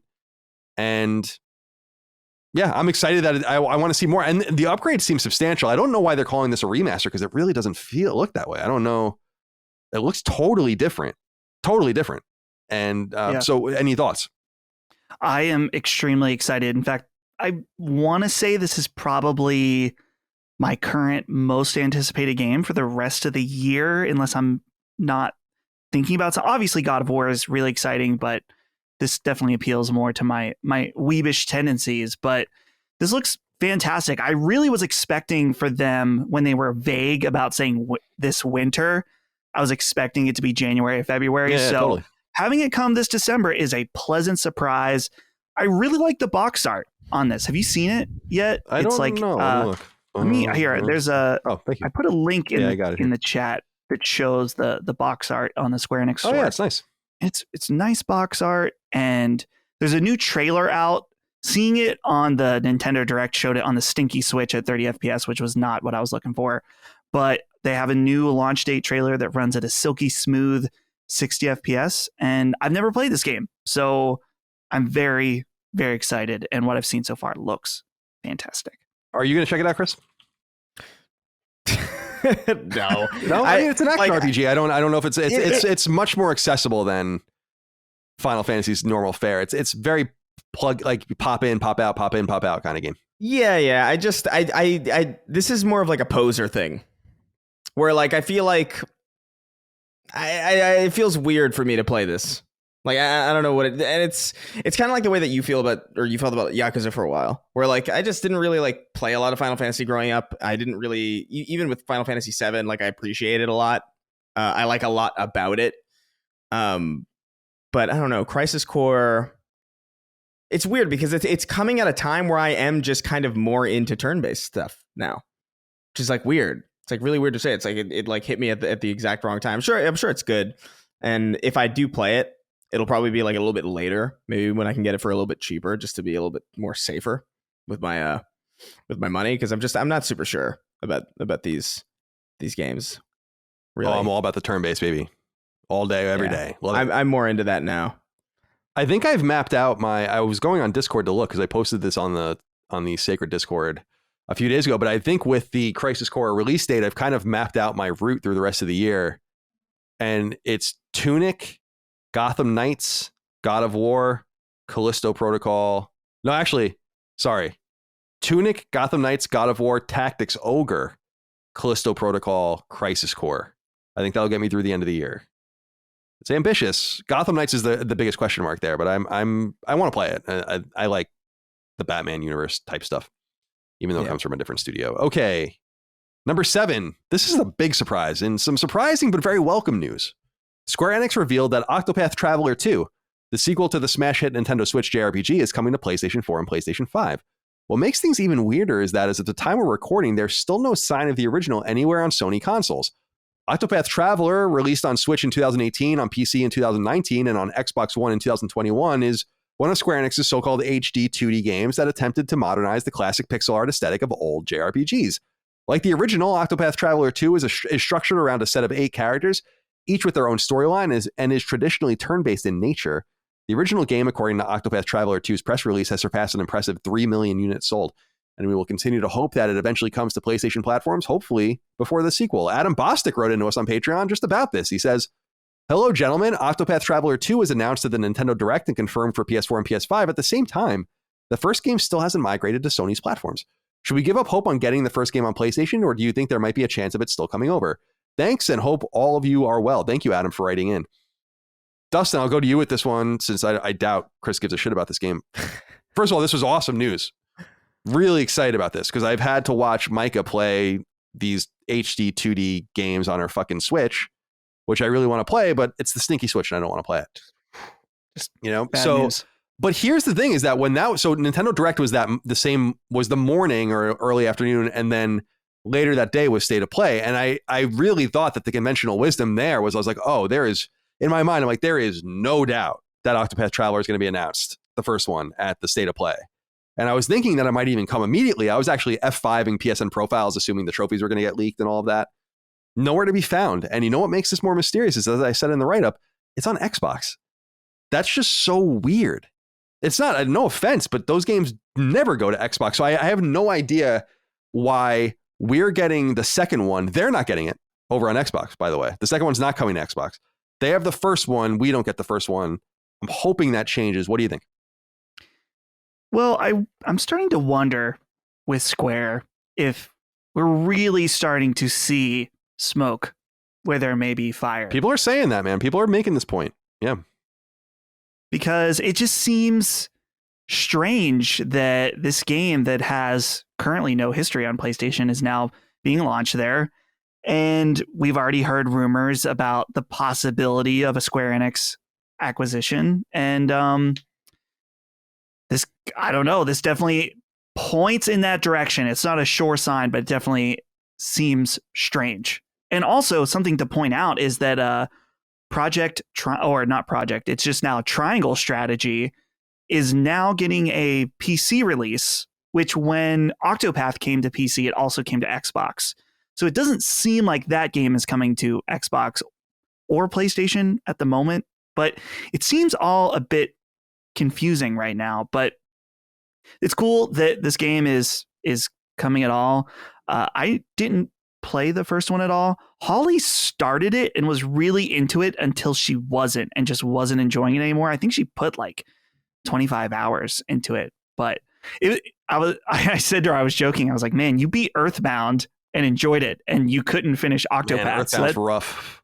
That I don't know if that says something about Holly's very particular tastes or if it says something about Octopath Traveler. Micah did say, because I think she did beat it, and she did say it took her a while to get into it, but when she understood the game, she liked it a lot more. I'm hoping that I don't give a fuck about the acquisition stuff, but I hope that we just get Octopath Traveler 1 on PlayStation at some point. That would be really nice. But I saw some people kind of talking about it's becoming maybe conspicuous almost. I don't know if this is true or not, but I just read in passing that there are no Xbox Square Enix games next year. And there are something like 18 for PlayStation. That guy, Tidix. Oh, yeah, Tidix. Yeah. Who's a friend of the show. Yeah. That's just an interesting perspective. I don't know if there's anything there to be seen, but that's weird. Right? Yeah. Mm-hmm. But then again, it's weird that Crisis Core is coming to Xbox when Final Fantasy 16 isn't. Final Fantasy VII Remake isn't. So none of this shit makes sense. No. Yeah. Like this is so much more convoluted than it ever was. Ever, I feel. Well, this is so weird. What I think's funny about it too, Chris, is that I feel like a lot of it is just like handshakes over handshakes over handshakes. Like it's like there's some weird deal where it's like, yeah, all right, we'll get Octopath Traveler, and then these guys get this, and none of it really is coherent at all. Yeah, I feel like they don't even remember what they did. I feel like it's like, we'll put out Octopath Traveler 2, and it's like, did we put that on Xbox? It's like, did we? It's like, oh shit. Well. That was so peculiar when that happened. That actually annoyed me a little bit, just because I'm like, that. Not that it came to Xbox, but that it didn't come to PlayStation. I was like, what is that all about? I remember when the achievements leaked, I was like, oh yeah. I don't know why I ever believe anything good from Square Enix is going to come to PlayStation consoles. We don't get fucking anything compared to what Switch gets. Stinky Switch. Yeah. Number 8. Sony kicked off its recent state of play, pardon the pun, with the reveal of a long-assumed fighting game that has gone stubbornly unannounced, Tekken 8. For both PlayStation 4 and PlayStation 5. The Bandai Namco developed and published fighting game will launch at an unknown time. Interestingly, this is the first new core Tekken game since Tekken 7 came to arcades in 2015. It would later come to PlayStation 4 in 2017. The series began all the way back in 1994 when the first Tekken came to arcades. It would be ported to PS1 the following year, and since then, every single PlayStation hardware has had at least one Tekken game on it, except for one, PlayStation Vita. Chris, you had mentioned earlier that Tekken looked intriguing to you. Do you want to elaborate? Yeah, no, it just looks beautiful for like a fighting game. Like, I mean, I know we're in an era now where like most games kind of look gorgeous. Like it's very easy to make games look like, oh, look, you can see every individual sweat on every individual bead of sweat on Kazuya's face, and it's like, oh, it's crazy. But I like the way they did the trailer, where they like kind of spliced cinematic with gameplay, and it was very difficult to tell the difference. I actually like was questioning. It's like, is this could be potentially how like the single player story plays. Like I wouldn't even be surprised at that, because it looks so good both incarnations, both in the way that they cinematically frame certain set pieces and in the way that they frame certain things to look like fights. And it was very intriguing to me. It was exciting because I like that kind of toying with expectations where you're not sure what's real and what isn't. That reminds me of back in the day when you would see like Fight Night, on the 360, and it was new, and you were like, what the fuck? That looks so real. This can't be real. Yeah, and Fight Night was one of those games that I remember being really impressive on PS4. Yeah, I think that's what it called. I hope that's what it's called. The EA fighting, the EA boxing game. Yeah.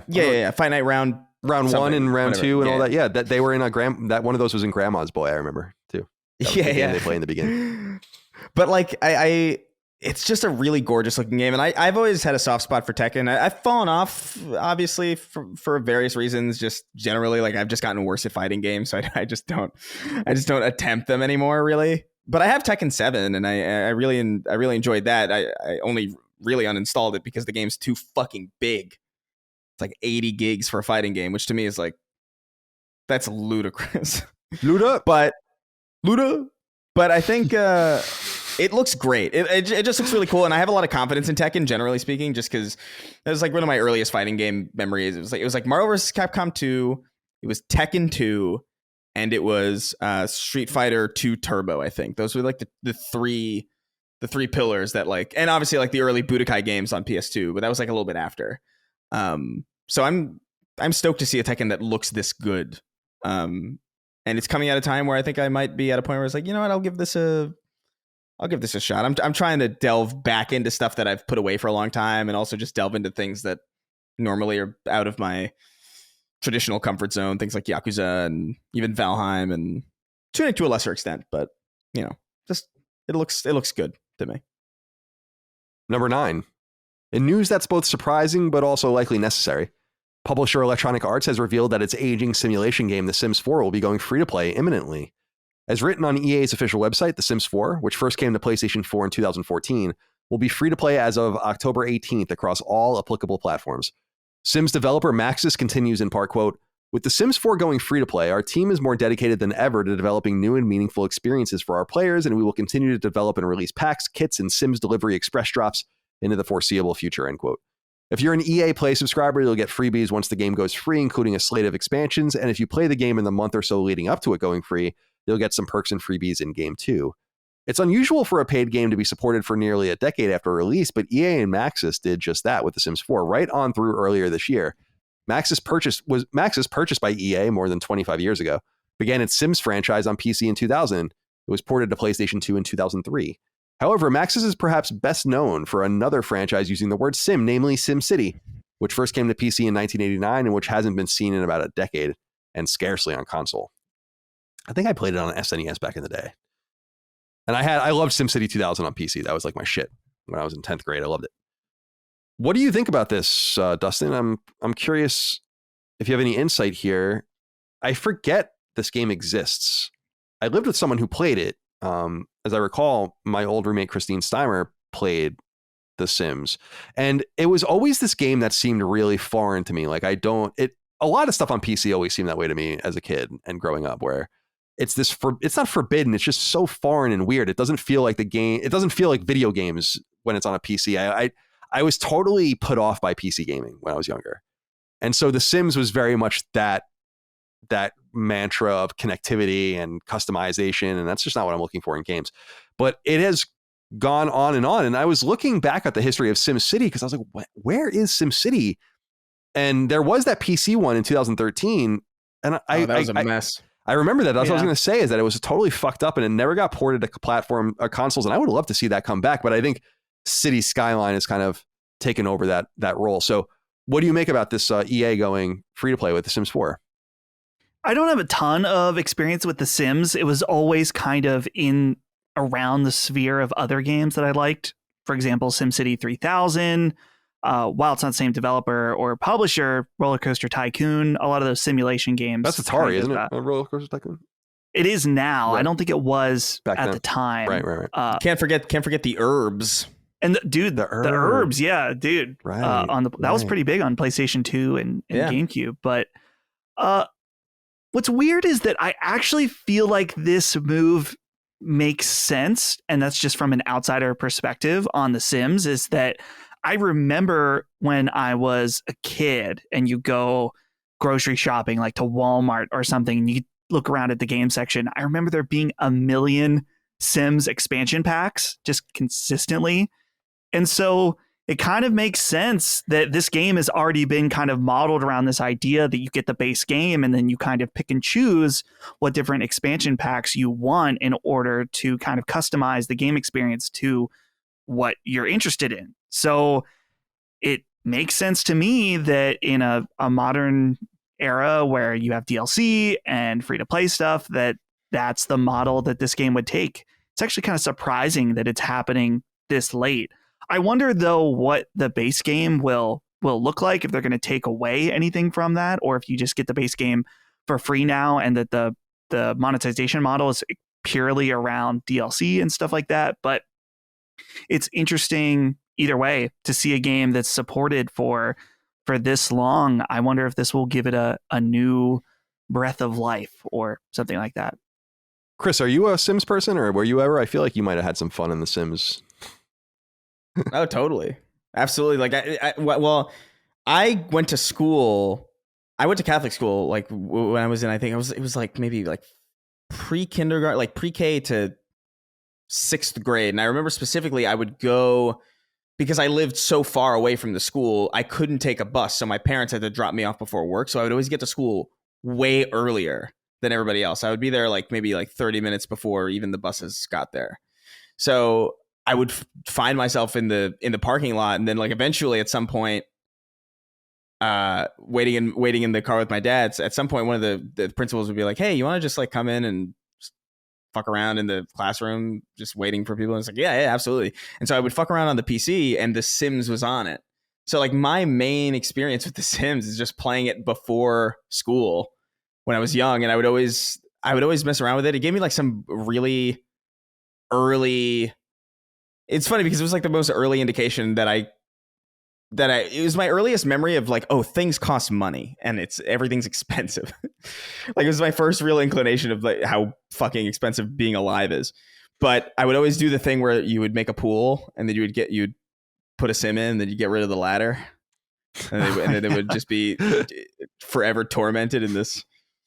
That's such an underrated aspect of those games. There's a lot of fun to be had in The Sims in that way. But I did play a little bit of The Sims 4 actually as well. I dabbled in it because one of my girlfriends really, really, really liked it at the time. But I don't know. This doesn't interest me necessarily, but I do think it's a smart idea. I think for The Sims, it's like a very niche game, but it's got a lot of support. And so you broaden that support open, and you kind of get it into more people's hands. Maybe more people are like, oh, I haven't played The Sims in a long time. Maybe I'll give it a shot. And then like, there's free to play angles on it. I feel like microtransactions makes a ton of sense in The Sims, more so than it does in anything else, because it's so oriented around like this endless customizability. I think it's a smart thing to do. Yeah, we'll see what happens with that franchise. I think something casual and global like that does lend itself to free to play, and it's old. You extracted all your money out of it. I don't know what, exactly. And you can get people captive. They're still going to buy content. They might subscribe to EA Play. I mean, it just seems like a good way to get some revenue out of something that is otherwise dormant. I think I read something with Will Wright recently where they were talking about SimCity, and when they were developing it, how SimCity seems so realistic, but when you really look at it, it's not. I don't know if you guys were reading this, and I thought that was so fascinating about how they had to kind of like make accommodations for the metagame so that you are convinced that it is fun, or that it looks right, even though it is maybe doesn't look right. Like there are no parking lots, shit like that. I was like, oh, it's so fascinating. It's so interesting. And I traded, I think I've said this on the show before. I had a burned CD in like 1999 with every Sega Genesis game on it. I have no idea where I got it from someone. And it would play in like an emulator, and it worked totally fine. I traded that to my friend Eric for his real copy of SimCity 2000. And that was like one of the only PC games I probably spent 100 or more hours with in my life. Okay. Finally, number 10. In predictable news, publisher Square Enix has opted to shutter its forever struggling online action RPG Babylon's Fall, which was developed by uneven Japanese studio Platinum Games. In a note published to the game's official website ominously titled Notice Regarding the Termination of Babylon Fall's Service, the following was written in part, quote, with the desire of delivering an exhilarating online multiplayer action RPG set in an elaborate high fantasy world, we launched the game's official service on Thursday, March 3rd, 2022, and have continued to undertake additional development and operations. However, it is with deep regret to inform you that we will be terminating the game's service on February 27th, 2023. As a result, we will also cancel the large-scale updates that we had planned, end quote. While Square Enix and Platinum will see through the current season of content and updates and a third final season, nothing of major consequence is planned, and indeed, you can no longer even buy the game on digital storefronts, including PlayStation Network, where Babylon's Fall has been delisted on both PS4 and PS5. Babylon's Fall launched earlier in this quiet year could have been a pretty big hit if only it was good, but it ultimately never stood a chance, immediately falling prey to horrible concurrent numbers and virtually no public support or goodwill, neither of which will do a game much good in such a competitive marketplace. As for Platinum Games, the talented Japanese studio has had a lot of ups and downs like Bayonetta, Vanquish, Nier Automata, and others. And those downs are like canceled Xbox exclusive Scalebound, some bad licensed games for Activision, and even some poor Star Fox fare. It's unclear what the future holds, though they do have one game in development beyond Switch exclusive Bayonetta 3 in the form of Project GG. I think they're self-publishing that game. I don't know what it is. Okay, Jean-Claude Brulé wrote in and said, "Hey, Sacred Men, so Square Enix just announced that they would be shutting down the servers for Babylon's Fall in February of 2023. This will make the game unplayable after only 1 year on the market. Should there be some sort of regulation on shutting down these games too soon? Should there be a guaranteed time frame of being playable? Perhaps an offline mode needs to be required for shutting these types of games down. What is stopping a company from shutting a game down only after, say, 2 weeks, just so they can make a quick buck? I feel bad for those who paid full price and have nothing to show for it." No company would do that, Jean-Claude, because that would just burn everyone involved. It would probably be illegal in some sense in some jurisdictions and so on and so forth, depending on the EULA and all that. And however, you ruin your reputation as well. Right, exactly. It's just you wouldn't do that. But games like this ruin your reputation in a different way. That's true. Dustin, let's go to you. And I'm wondering what you make of Jean-Claude's inquiry about the insanity, when you really think about it, that this game will have lived for less than a year and it's really not playable now. You can own it, but it's gone to history. I don't know that that's a huge deal, but philosophically, I guess theoretically it kind of is. You want to have some sort of access to everything. I had this like weird inclination when it was announced. I'm like, I should go buy it, and they removed it when they announced it. So they don't want you to go buy it. They're embarrassed by it. They want to be done with it. And I think that's kind of the case. Right. It's one of those things where I feel like when you buy a game that is exclusively online game, maybe we should expect the possibility that it won't be around forever, which it's unfortunate because it's kind of it makes your investment, your purchase in the game, maybe kind of feel more like a gamble. But it's one of those things where I just don't know. I guess the burn happened initially when the game came out and people bought it and it was bad, right? So the fact that it's shutting down, I highly doubt there are people that are like, oh, if only I could have more time with Babylon's Fall. It does suck. And I feel like it would be smart if there was some kind of online mode just to, I don't know. It's one of those things where it's like, maybe it's a make good with the audience that did buy it. But at the same time, what's the point?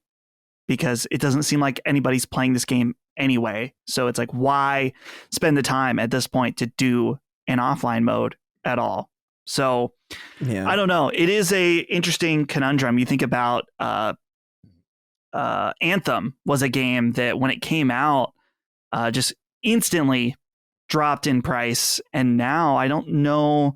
Can you play Anthem? I don't know at all anymore. I don't know. I think it might be on legacy servers at this point. I'm really not sure. But Anthem was a success story compared to Babylon's Fall. True. Yeah. It really goes to show you Platinum, BioWare, two companies that don't belong in this space, got over their skis and was a stupid idea that they shouldn't have been funded and allowed to pursue these games. Babylon's Fall had no chance. I remember us saying that when it was announced. I'm like, I don't know. This has real Battleborn vibes. And that Battleborn game by Gearbox will always be that example to me. I'm like, when that game was announced, I was like, no chance, no prayer. Yeah, it was that and Lawbreakers. Right, exactly. There's just certain games that, right, Cliffy B at the same thing. Yeah, they were the two big, we've already got a Georges of that time. I think, I don't know, man, this is not surprising. It's, we called it, I think, pretty early on, as did many people, to be fair. It was a pretty predictable. It was a pretty predictably bad game, but I think when, again, man, multiplayer games, that's kind of that you're kind of signing up for that risk. It's all about like, hey, I think this is worth playing, and hopefully enough people do as well. And sometimes it doesn't pan out. At least you can still buy it. Well, what's interesting about like all those other games is like there are a lot of other multiplayer games that are still for sale that have no player base at all. So you could theoretically waste some money on a game that still, yeah, you could play multiplayer with the one other person who's playing it, and you guys can queue and matchmaking together and not find a full team because it's impossible, and then you never get to play the game anyway. So is that better? Is it better to sell a game is it better to sell a multiplayer game that nobody is playing than to shut it down Yeah. and like and save people from even wasting their money in the first place. I don't know. It's an interesting question, but I think it's also worth noting that multiplayer games just typically have, well, they have a shorter shelf life. They do have a lot more replayability than a lot of single player games tend to. Like we talk about how, we can go back and play, we can go back and play The Last of Us again, and that game will probably game will probably last forever in the sense that you're probably going to be able to play that, one time through every few years, and you'll have a good time with it. But it pales in comparison to the amount of time that people sunk into Halo 2 for the brief period that game was online for. You know what I mean? So it's like there's an interesting question as to what is the real value of a game? Is the value of a game the amount of time that you get out of it, or the amount of time that you have access to it? I don't know.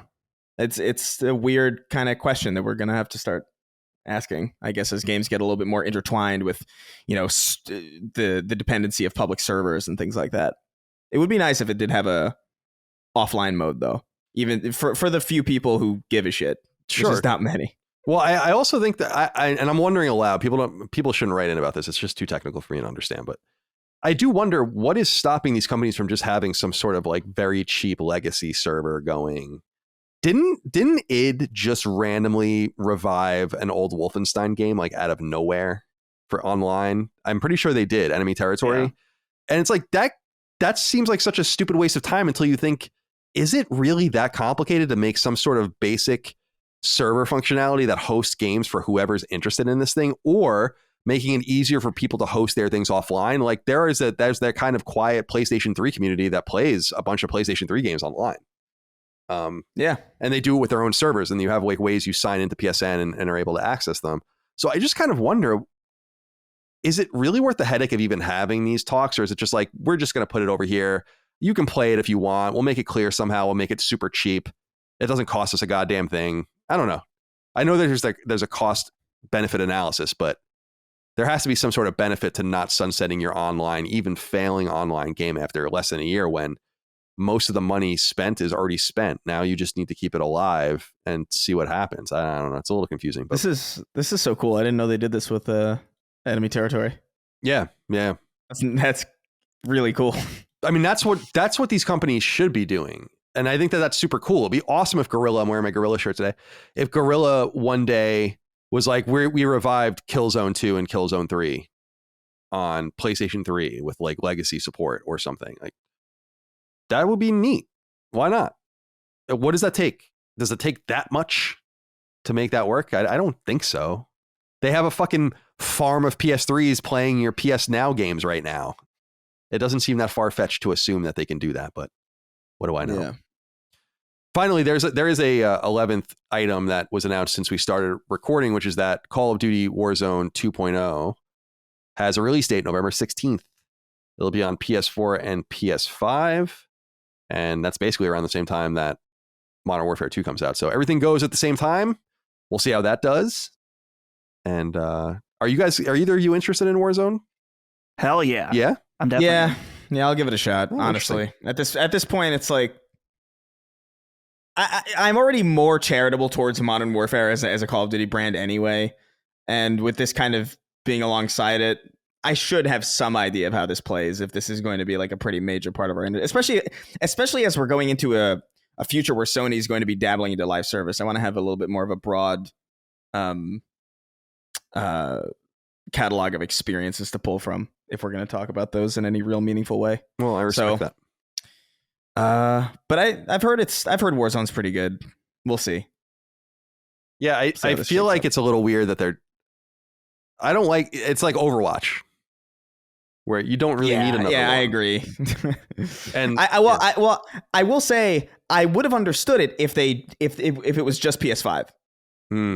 Like next or current gen consoles. But the fact that they're making a sequel to something that's also on PS4 is a little confusing in a live service environment. I mean, maybe they've retooled the engine in such a way that it's just more efficient. And that I kind of get for necessity's sake, but at the same time, it just kind of feels a little bit clunky from the outside looking in.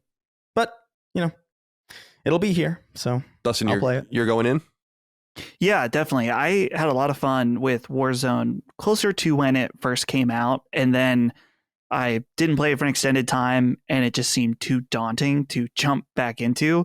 So the fact that this is kind of a fresh start, I agree that it does seem kind of clunky, but I think that part of their perspective now is that Warzone, the original Warzone, was deeply connected to Modern Warfare, the new Modern Warfare. And then it kind of had a weird in between connection to Black Ops Cold War and the other games. And part of that was because Call of Duty was still running on different engines in each release. And so now with their initiative that all Call of Duties will run on the same engine, I'm guessing that this is kind of a fresh start for Call of Duty to make sure their games going forward integrate properly into Warzone. I'm also really curious just in that I saw that I don't know if this is a Warzone 2 thing or just a Modern Warfare 2 thing, that there's going to be a third person mode now for the multiplayer, which is kind of interesting. That is interesting. That's cool. And apparently there's going to be a mode that is kind of like the game Escape from Tarkov, which I don't really know much about, but I saw that there is some kind of new mode for Warzone that isn't just a battle royale mode. So maybe we can speak to that more extensively next week, but it's cool to see them changing it up, and I'm definitely going to check it out. Cool. All right. Yeah. No, mid-November, Warzone 2.0 and Modern Warfare 2. Not that Modern Warfare 2, the other one. Mm-hmm. All right, let's get into some listener inquiries, as we always end every episode of Sacred Symbols with 6 questions, comments, concerns, thoughts, and ideas from Patreon, patreon.com/laststandmedia. If you want to know how to submit your questions, you just use the weekly thread. You can DM me for other matters, but use the thread to submit your inquiries. Dennis Lovgren wrote into us and said, "Hey, Slitter Boyos, finally hands-on with PSVR 2. I like everything I'm hearing so far, especially the notes on haptics. In the Verge's video, they showed dipping their hands in the water and feeling the feedback in the controller. Also interesting to hear that the Horizon game is very interactive. Feels like it might have some Half-Life Alyx DNA. What did you guys take away from the hands-on? Keep it up, boyos." So there's a whole round of PSVR 2 hands-on previews that went live at various outlets, and I think some YouTubers and podcasters also got to participate. And I must admit, Dustin, I'm trying to tune out. I'm just not watching any of it. I believe I'm into it. I don't need to be convinced. And so I'm not reading any of the feedback. That's my honest answer. But I wanted to acknowledge that it's happening. I'm curious if you took a look at any of it, because it is extensive. I had to kind of dodge it when I was writing the show. Right. So I've checked out a few different things. Specifically, a YouTuber that I really like for VR stuff is Virtual Reality Oasis, and I watched his video about his hands-on experience. I also saw that Verge video, and then I've looked at a few different articles detailing it. And it seems like overall that, yeah, the response is very positive. Something that I was really happy to see is that people don't even notice the foveated rendering, which is good. If you notice it, then it's not working quite right. And for anyone who doesn't remember what that is, it's the idea is that the eye tracking within the headset only makes what you're directly looking at super sharp, because everything in the peripheral, it doesn't need to use that processing power on that. So the fact that you don't even notice it is a good thing. It seems to be that one of the major hangups is that it's tethered. It has a cable. For me, I just really don't see that being a big issue for me. I don't know. People really are hung up about the cable. And I can agree that from a setup perspective, thinking about all the different cables on the original PSVR was unruly. So for me, the compromise of having one cable go in order to be able to get all the processing power of the PS5 and not have to worry about latency or any kind of streaming stuff to the headset, that's a worthwhile trade-off in my opinion. It's nice to see too that they have proper IPD adjustment in the headset that works really well, because that's something that's really important that seems like Oculus specifically, or Meta, whatever, doesn't seem to care as much about anymore. But that is important in order to really dial in and get that sharp image on a VR headset. So yeah, I'm excited. I just think that the main thing right now that they really need to nail is the software at launch, which it sounds like this Horizon game, that seems to be the game that of this round of previews people were the most excited about, which makes sense. It's built from the ground up for the headset, and it seems to be definitely along the lines of a Half-Life Alyx style game. But I think it's going to take more than that at launch. I think you need to have one other big marquee title along with third-party support, which it sounds like also Resident Evil Village is going to be absolutely incredible in the headset. So I'm excited to see that as well. I want to know more. I'm so excited about it, and definitely day one purchase for me. Yeah, I agree that the cable seems to be a trivial thing for anyone that played PSVR 1 and knew the horror show of that. Connecting that to the PlayStation, this is just so much cleaner, and like you said, it future-proofs it and makes it more reliable for a longer period of time. So I really don't see the downside to it. I mean, I see the downs, and it keeps the cost down as well. It's worth noting. Chris, did you get to check out any of the PSVR 2 coverage? Anything stick out to you? One thing that stuck out to me was that Horizon game apparently is 7 hours long, that Call of the Mountain from Fire Sprites. That's a pretty lengthy experience for VR. It's about as long as I would want to be in a headset. So that works for me. Yeah. No, I didn't check on some of the videos just because I'm kind of a little bit where you are. I don't really need to be convinced. I'm pretty sold on the idea, and also it's just kind of hard to really get a grasp of what VR really feels like and how it really presents unless you're actually, playing it. It's even more so with VR than I think with normal video games, and I think it's an important thing with normal video games too, just to get just to actually experience it yourself. And I've seen many VR showcases that feel entirely different when you actually are in the headset and actually interacting versus when you're just watching a video. I feel like it's especially different. So I didn't bother watching a lot of these. But I will say, as trivial as that single cable sounds, I kind of get it, only because the Oculus Quest is so freeing that even that one tether feels exponentially like I guess one cable to several feels like less of a change than no cables to one cable. Like it really does make all the difference when you can turn around entirely and not have like a thing kind of on you, kind of taking you out of the scene and kind of unimmersing you. And also, the Oculus Quest is so cool, but even I'm just kind of, sometimes I look at it and I'm like, do I want to play VR today? And I'm like, it's a whole thing.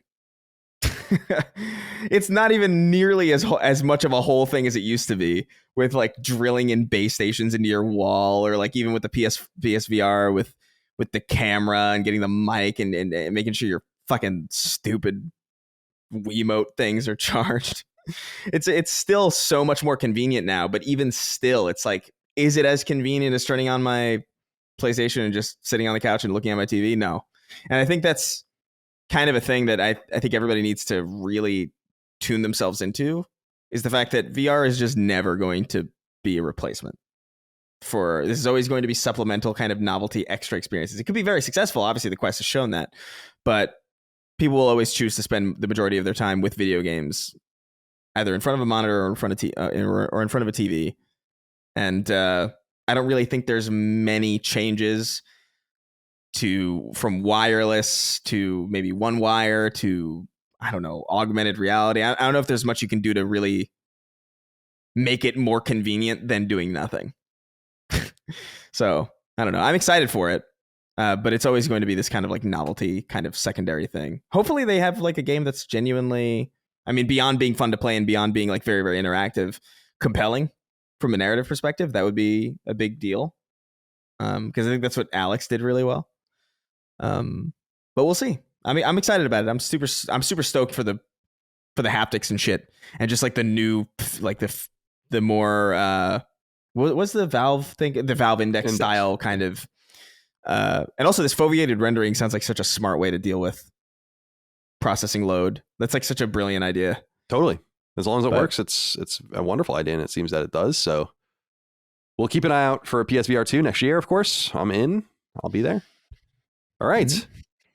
Let's see here. Jordan Fugati wrote in and said, "Hey, CDC. There's a lot of talk surrounding multiple games this holiday season, but I feel like there's zero hype for Evil West. The game was revealed a little less than 2 years ago and has since been seemingly forgotten about. PlayStation recently published some gameplay videos, and I think it looks promising. Could this game be a surprise for the latter half of 2022? Just curious to hear your guys' thoughts and keep being the best video game podcast out there. Thank you, Jordan, for writing in. So yes, this game is floating under the radar and it does look great. I think I will check it out when it comes out. It's not a game I'm like eagerly anticipating in any sense, but for people that are unfamiliar with it, it is a third-person shooter from Flying Wild Hog, which is a studio owned by Koch Media. They're called PlayOn now. And they made the games, the Shadow Warrior shooters, and they made a game called Hard Reset, which people might remember as well.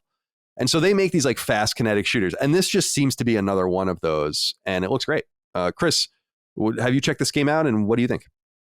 Yeah, it looks very traditional, which is something that I really appreciate. It looks like, and maybe this might sound like a negative, but it does look to me like a 360 PS3 era game. Yeah, not in the graphical quality or like the resolution or frame rate or anything, but just like in the style of game that it is. It seems very linear. It seems very encounter focused. It seems third person in the same way that games used to be back then. It reminds me a lot of like games like Wet and games like this game in particular reminds me a great deal of, although it's not from the same perspective, Oddworld, Stranger's Wrath, just the old West motif and just kind of like the focus on this like kind of Western style kind of ridiculous combat. Obviously it's not Oddworld, but it looks cool. Like I'm kind of stoked about it. I appreciate the fact that something traditional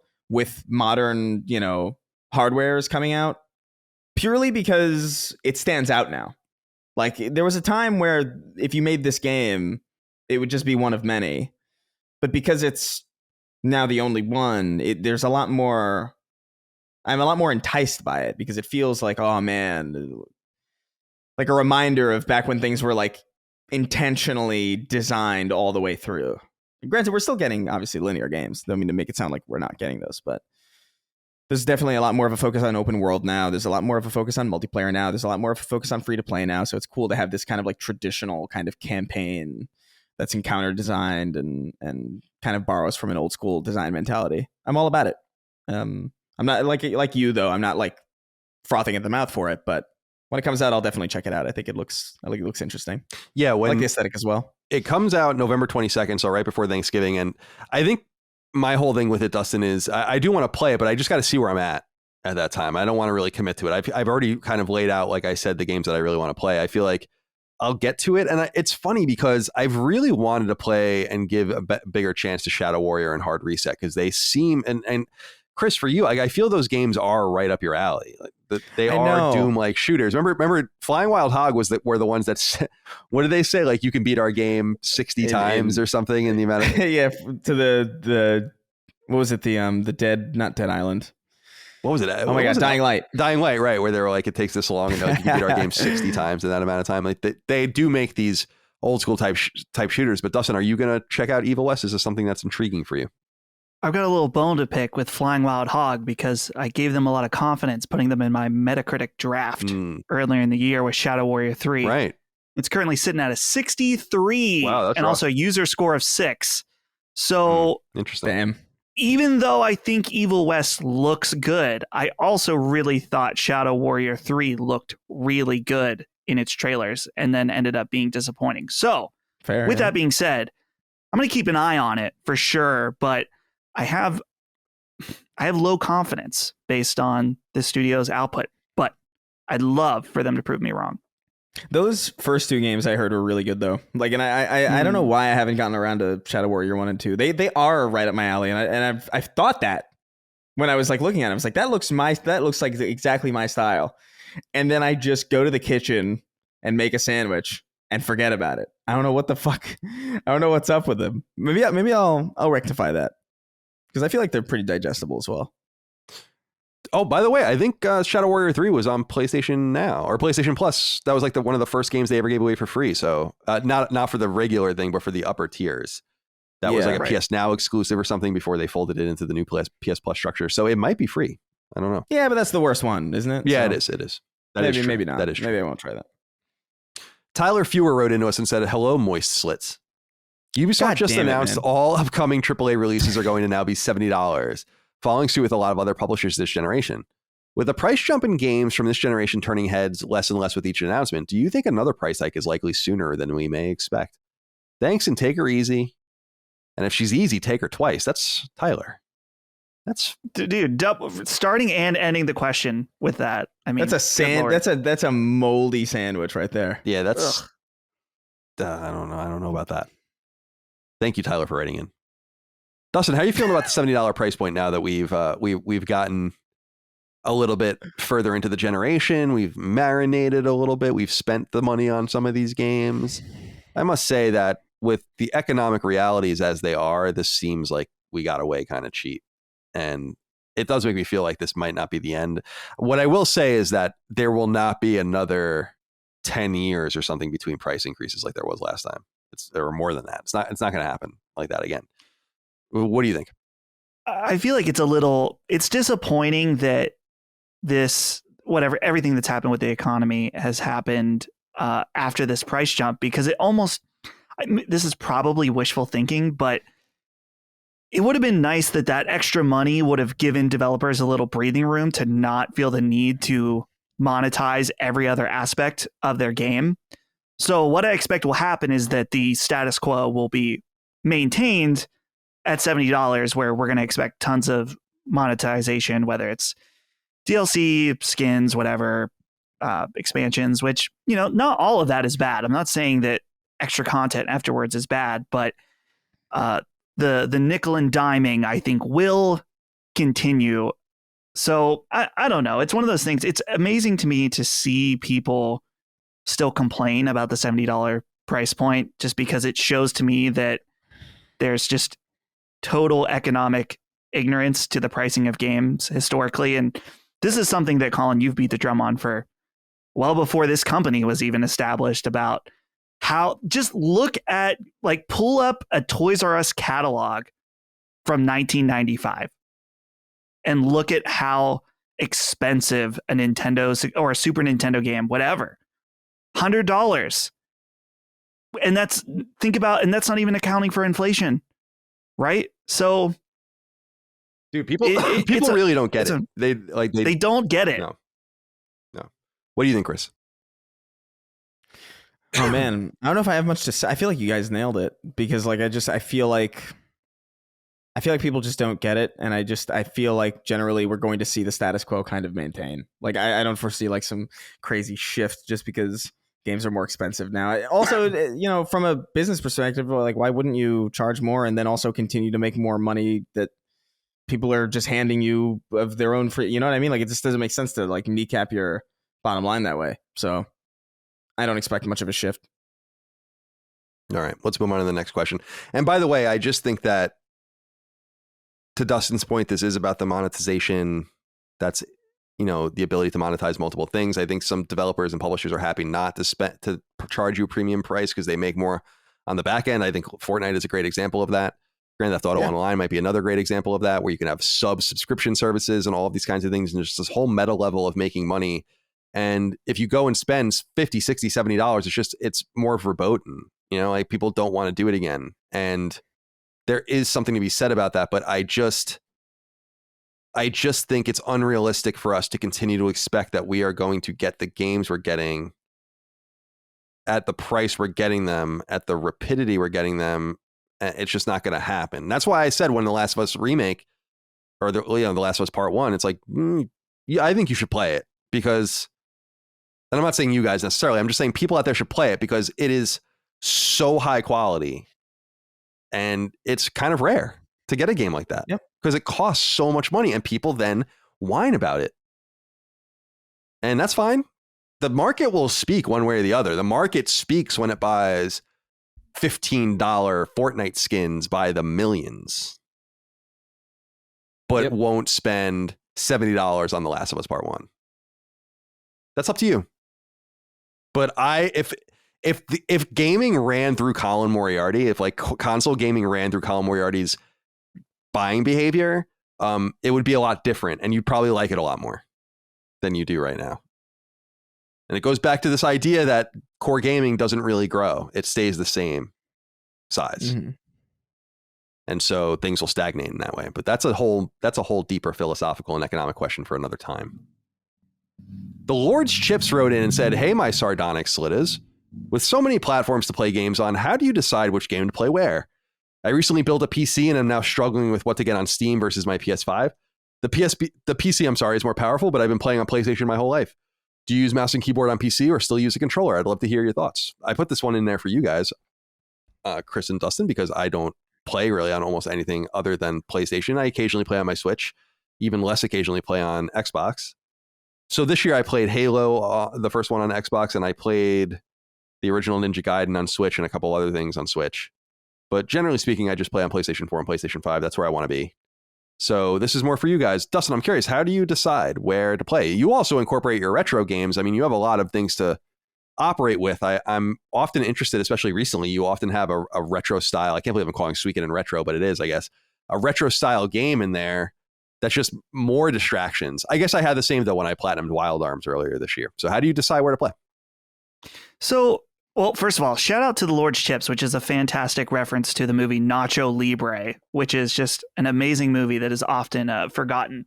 But as far as where I decide to play, sometimes it can be difficult because I really try to narrow it down to where am I going to get the most enjoyment. It's not necessarily where's the best experience or the most convenient, is where am I going to enjoy that the most? So for me, when it comes to shooters, I want to play on mouse and keyboard. I'm going to get the most enjoyment with that play style.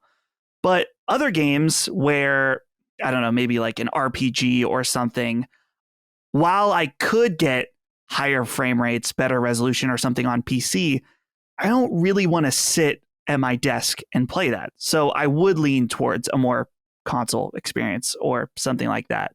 I try to not limit myself based on things that ultimately don't matter as much to me. There was a time where I was going to buy stuff on PlayStation exclusively because I wanted trophies. And I'm not trying to diss trophies or that mindset at all, but eventually something clicked in my brain where I felt like I was doing my gaming a disservice by not playing the optimal way that I truly wanted to based on trophies. So yeah, I do end up jumping around a lot. And with retro stuff, it's even more nuanced in that when I played Silent Hill, I played it emulated on Steam Deck specifically because I knew that I was probably going to find it a little frustrating, and I wanted to be able to use save states, and I wanted to be able to play it when I was on the road. Suikoden right now, I'm playing on the CRT with component cables, and it is amazing. I absolutely love it. I feel like pixel art games like that, they were designed to look the way they are on CRTs, and so I'm getting the optimal enjoyment that way. But other cases, yeah, maybe something emulated or mobile would work. So I'm really kind of got my fingers in everything. I'm all over the place. Whoa. I saw on Discord that you got one of the memory card adapters that we were talking about, right? Yeah. Or someone offered one. I tried to offer them more money than you so that you would never get it, but they ignored me. I sent you the middle finger emoji. Yeah, on that. I said to the person on there, they were like, "Oh, do you want?" And I'm like, "Whatever Dustin offers, I will give you $10 more than that." Oh, yeah. And but they ignored me, and I guess so. Good, that's great. You're able to send your. That's actually a great point, because now that opens up the option that I can play a game on my CRT, and if I don't want to be cooped up in my office, I could take it downstairs and play it in a PS3 and use my memory card transfer. So pretty cool. Even more options. Pretty cool. Chris, how are you deciding where to play these days? Man, yeah, because I'm everywhere. I think a lot of it depends on what type of game I feel like it is, and specifically whether or not I feel like it's going to be a good game to stream. So typically narrative games, I don't typically like if it's multiplayer oriented, I'm on my PC. I'm on my PC because it's just the easiest way to stream. PlayStation still has that really frustrating audio splitting issue that it makes it so frustrating to stream from, and it's a lot easier to stream from Xbox, but at the same time there's still capture card delays. Just a lot simpler just to go straight from the PC through OBS and just have like very seamless transition, have everything in one place, know what you're doing, be able to monitor the health of all those things at once as well.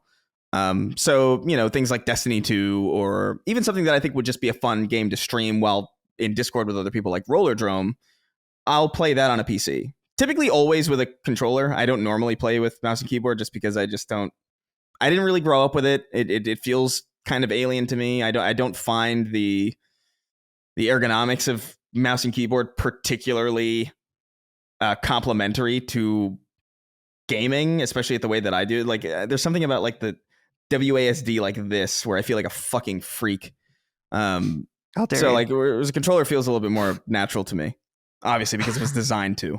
But if it's like something more narrative, if it's something single player, a little bit, even if it's something relaxing, not necessarily narrative focused, something like Tunic. Okay, well, that's a console game. I don't want to play that on my PC. I don't want to be hunched over my desk playing Tunic. But then I think about the feature sets of each console, and I think about like, well, Tunic's a game that I'm probably going to be playing with along with other games, like maybe along with Yakuza Like a Dragon.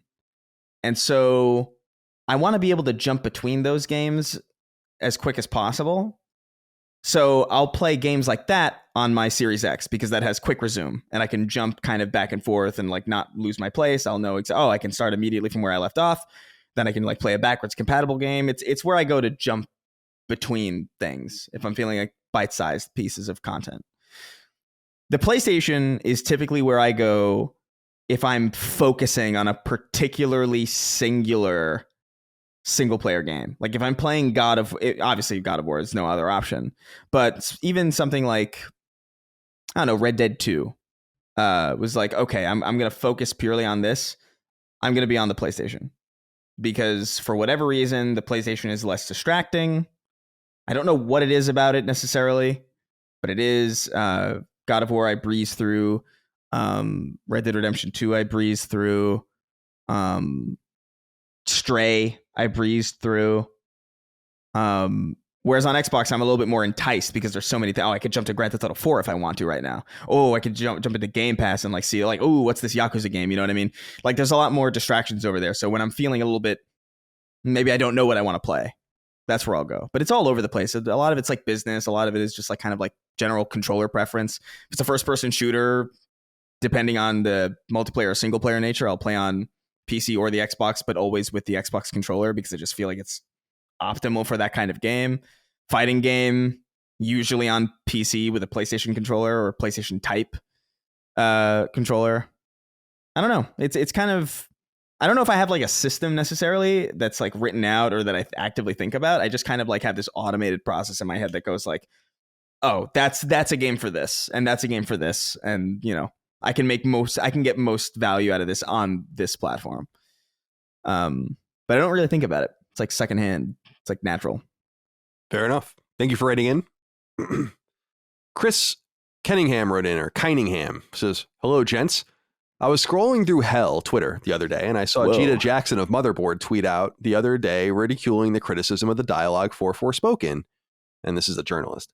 She puts out a tweet that says, quote, I've always been a bit, the eye emojis, at the Forspoken's dialogue is incredibly cringe take because it is truly no worse than most video games, and it is one of the few games with a black female protagonist, and most of that cringy dialogue has come out of her mouth. I would link to the rest, but it's very long. In summary, she goes on to state that she knows the writing team is white and that the style of writing isn't her favorite, but she says she will wait to see what black video game reviewers say about the game and suggests that non-black reviewers have an unconscious bias against black protagonists.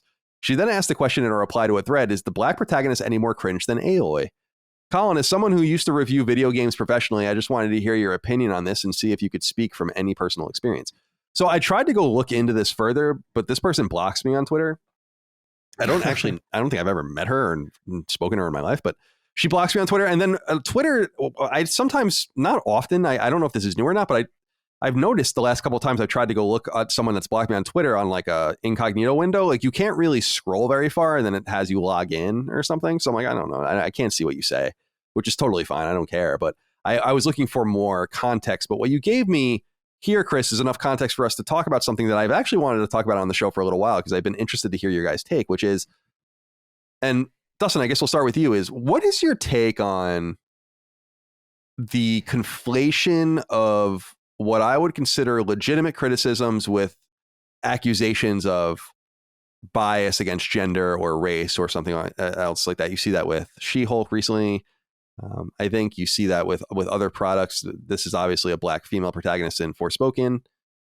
We're seeing that with Lord of the Rings, I think, with the multiracial cast and all the rest. I don't really know where the argument is with that because I'm not familiar enough with the subject matter. But I'm wondering if you feel like this is an overwrought issue or if there's something here, because I just feel like the only way that there is this bias exists is if you make a series of exceptions to the rule to make it true, right? Like you can't. I've always been confused by the whole Star Wars is white men kind of thing where I'm like, that's not true. Like Princess Leia was one of the protagonists of the original A New Hope in 1977, Lando Calrissian, one of the most beloved original characters from the trilogy. I don't think it's quite that simple, right? I mean, objectively, it's not that simple. And I look at modern Star Wars and I'm like, what wasn't the major complaint about the new movie that they underutilized the black guy? I mean, what didn't people want more of that Finn character? I think that was pretty much my takeaway from it. Like, what happened to this dude? This is the interesting character. And so I just feel like if you make a bunch of exceptions, then yes, there is some sort of bias existent, but I just think so much is dismissed through this lens of fake racism, fake sexism, fake bigotry, whatever the case might be. And I think Forspoken's dialogue is bad because it's bad. There are black men and black women in video games. I mean, like I just said, I played The Last of Us. There are 2 notable black characters in that game with awesome dialogue. What does that have to do with anything? It just seems like a distraction. And I'm wondering if you agree. Right. Yeah. Well, that's always the thing is that it seems like if you don't like something and there's some sort of minority aspect, then it's like, oh, well, you have some kind of bias. And you're absolutely right. There's tons of examples where it is either a woman or someone who's black or something like that people absolutely love. For example, Deathloop, like everyone is really into that and into those characters. And so it's one of those things. I just find it weird that people are upset with critics being critical. That's the point, right? Like our job is to look at things presented before us, analyze them, and then present what we think about it. You know what I mean? And it's sure, maybe there is inherent biases, whether they're biases in preference or whatever, but I don't know. The continually trying to give excuses for trying to defend these, products at the end of the day just feels weird. Like, let people have opinions about things. It's just, I won't give away the joke from the write-in. It's similar, but it just seems so stupid. And at this point, Chris, you had some tweets the other day, which is a very similar situation involving this new Little Mermaid that I thought was really interesting perspective that applies to this also. Yeah, that Little Mermaid thing was a whole ordeal because there was, and to be clear, that video, that the trailer for the Little Mermaid has like 1 million dislikes. And I do think a lot of, and I think, let me back up. I feel like a lot of this is an inability to separate the internet from real life. In the sense that there are 1 million dislikes on the Little Mermaid trailer. The Little Mermaid trailer is not great, but it's not 1 million dislikes bad. And I have no doubt in my mind that a large percentage of those dislikes, those like terminally online and negative interactions, are from people who sincerely probably just have a problem with the fact that it's a black Little Mermaid. I believe that wholeheartedly. I've seen enough tweets about it to know that there are really weird people out there who give a shit about that kind of thing for some fucking reason. But I also feel like the overwhelming majority of people who just see that trailer and they're just like, I don't know why they're doing this. I don't know why I don't know why they keep doing these live action remakes. They're all terrible. Yeah, it's more that they're live action remakes than that she's black. I think that's what people are more upset about. Well, I think that's what I mean. It's like the lens is different because I do think the majority of people, the majority of normal people are upset, or like not upset, but like they're just like looking at it, it's like, oh my God, another one of these. And it's like, this sucks. But I do think a lot of people on the internet are so terminally involved with it, or just like so just deeply ingrained to it, that a lot of people on the internet really do. Like the comment section under that video is insane. And it is genuinely a lot of racist shit, because it's just like the craziest people who, for some reason, like when you and I dislike something, we don't go to it and then harass it. You know what I mean? We just like we don't interact with it. Yeah, it's that's what most people do. Yeah, it's anathema to me to sit there and post something on or dislike something that's just not there for me. Like Little Mermaid, white or black, is probably not for me. Right, exactly. So like to me, it's like, I think there's this conflation between the internet and real life where people look at interactions online and perceive it as the overall interaction. Like everybody who is disinterested in the Little Mermaid is disinterested in it because it's racist, because they're racist, because every interaction that they see online is that. And that bothers me, because it's just not true. And again, it's not to say that there aren't freaks out there. Probably like a lot who have like this weird problem about like a mermaid's not even a real mermaid would have a fish head, first off. Yeah, so like it's all fake. It's all bullshit anyway.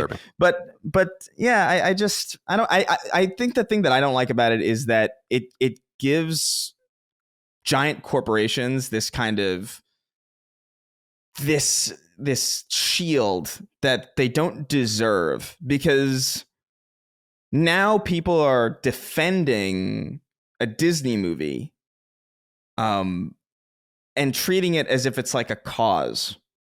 You know what I mean? Like, and that's the thing that I don't like, is because like you have a bunch of people defending Disney as if it's like, as if they're doing something for you by casting a black Little Mermaid. I mean, I'm sure that was like maybe like some decision where it's like, hey, wouldn't this be cool? Or like even just like I heard some of the leaked footage of her singing the song, and guess what? She does a great version of the song. She fits the role perfectly fine. Like it works. But this doesn't need to exist. They're doing a fucking Mufasa prequel. What the fuck? Yeah, what is that? Yeah, because it's what I keep saying. First of all, again, the same company is at the center of all of this shit getting run into the ground. And it's I agree with what you're saying there. I think that generally speaking, this is my major question, is that are we not just becoming too racially conscious, too conscious of gender, too conscious of equity and all it's like, can't we just roll? It doesn't. It is very weird. I am telling you, it wasn't like this 20 years ago. It wasn't like this 10 years ago. We all know it. It's just strange that we are so fixated on this. I look back sometimes and I think, I'm watching shows from the 80s. You watch The Cosby Show, or you watch Fresh Prince from the 90s or whatever. And in my experience, it never came up that they were black. Everyone just liked it. Everyone just liked the show. No one's like, oh, I like it because they're black, or I don't like it because they're black.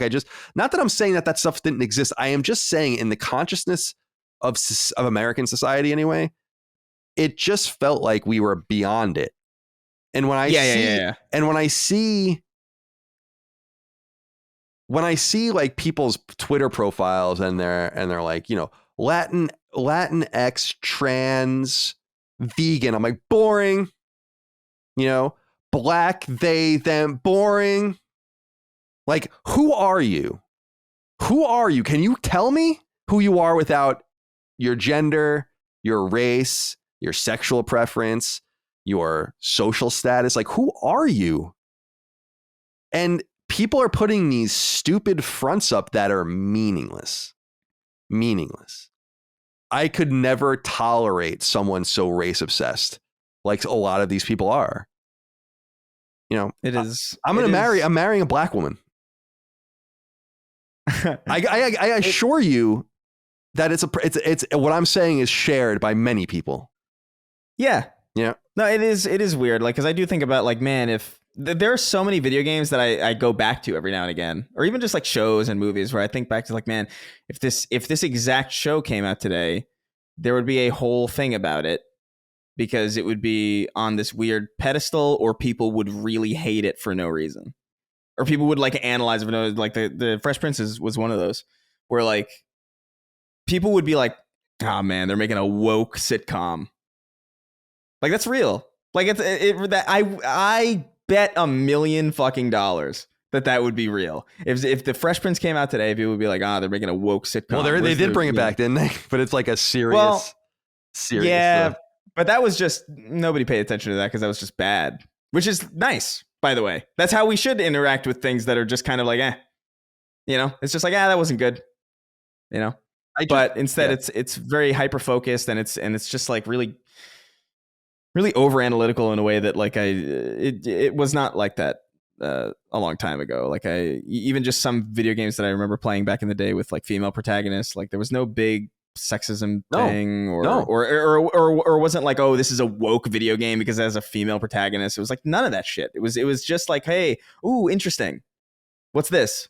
I remember when Mega Man 9 came out and there was Splash Woman in it as a boss, and there was like this presumed, oh, people are going to be upset about this. And everyone's like, oh, this is awesome. This is so cool. Like, why wasn't there ever a female robot master to begin with? Like, I just feel like people make assumptions that are simply not true for the vast majority of audiences. And a vast majority of audiences didn't hate the new Star Wars movies because the lead character was female and another lead character was black. They hated the Star Wars movies because the lead female character was bad and the black male character was underused. I don't understand where the racism and sexism comes in from simply observing something. I feel like this is even a more recent thing than we even think it is, because like even when Mafia 3 was out, like I don't remember even then where like a lot of this is perceived to have like started really. And I'm sure there was a lot of it back then, but in retrospect, it really wasn't. It really wasn't a lot of it. It was a little bit of it in certain corners of the internet, because I don't remember there being like some crazy thing about Mafia 3. Maybe I'm wrong, but like I don't think Mafia 3 was looked at as a woke game for having a black protagonist. You know what I mean? Like I don't think that was a thing that was happening. And so it's so weird that in like the last 4 years, it feels like it's like just really ramped up to this point where it's just like you can't really talk about anything without some weird angle being thrust upon it. And also weird angles thrust upon it used to defend billion-dollar corporations that don't give a shit about you. When they say, oh, we're going to stand up for gay rights, we're going to put that scene into Buzz Lightyear that we cut out back in. What the fuck is that?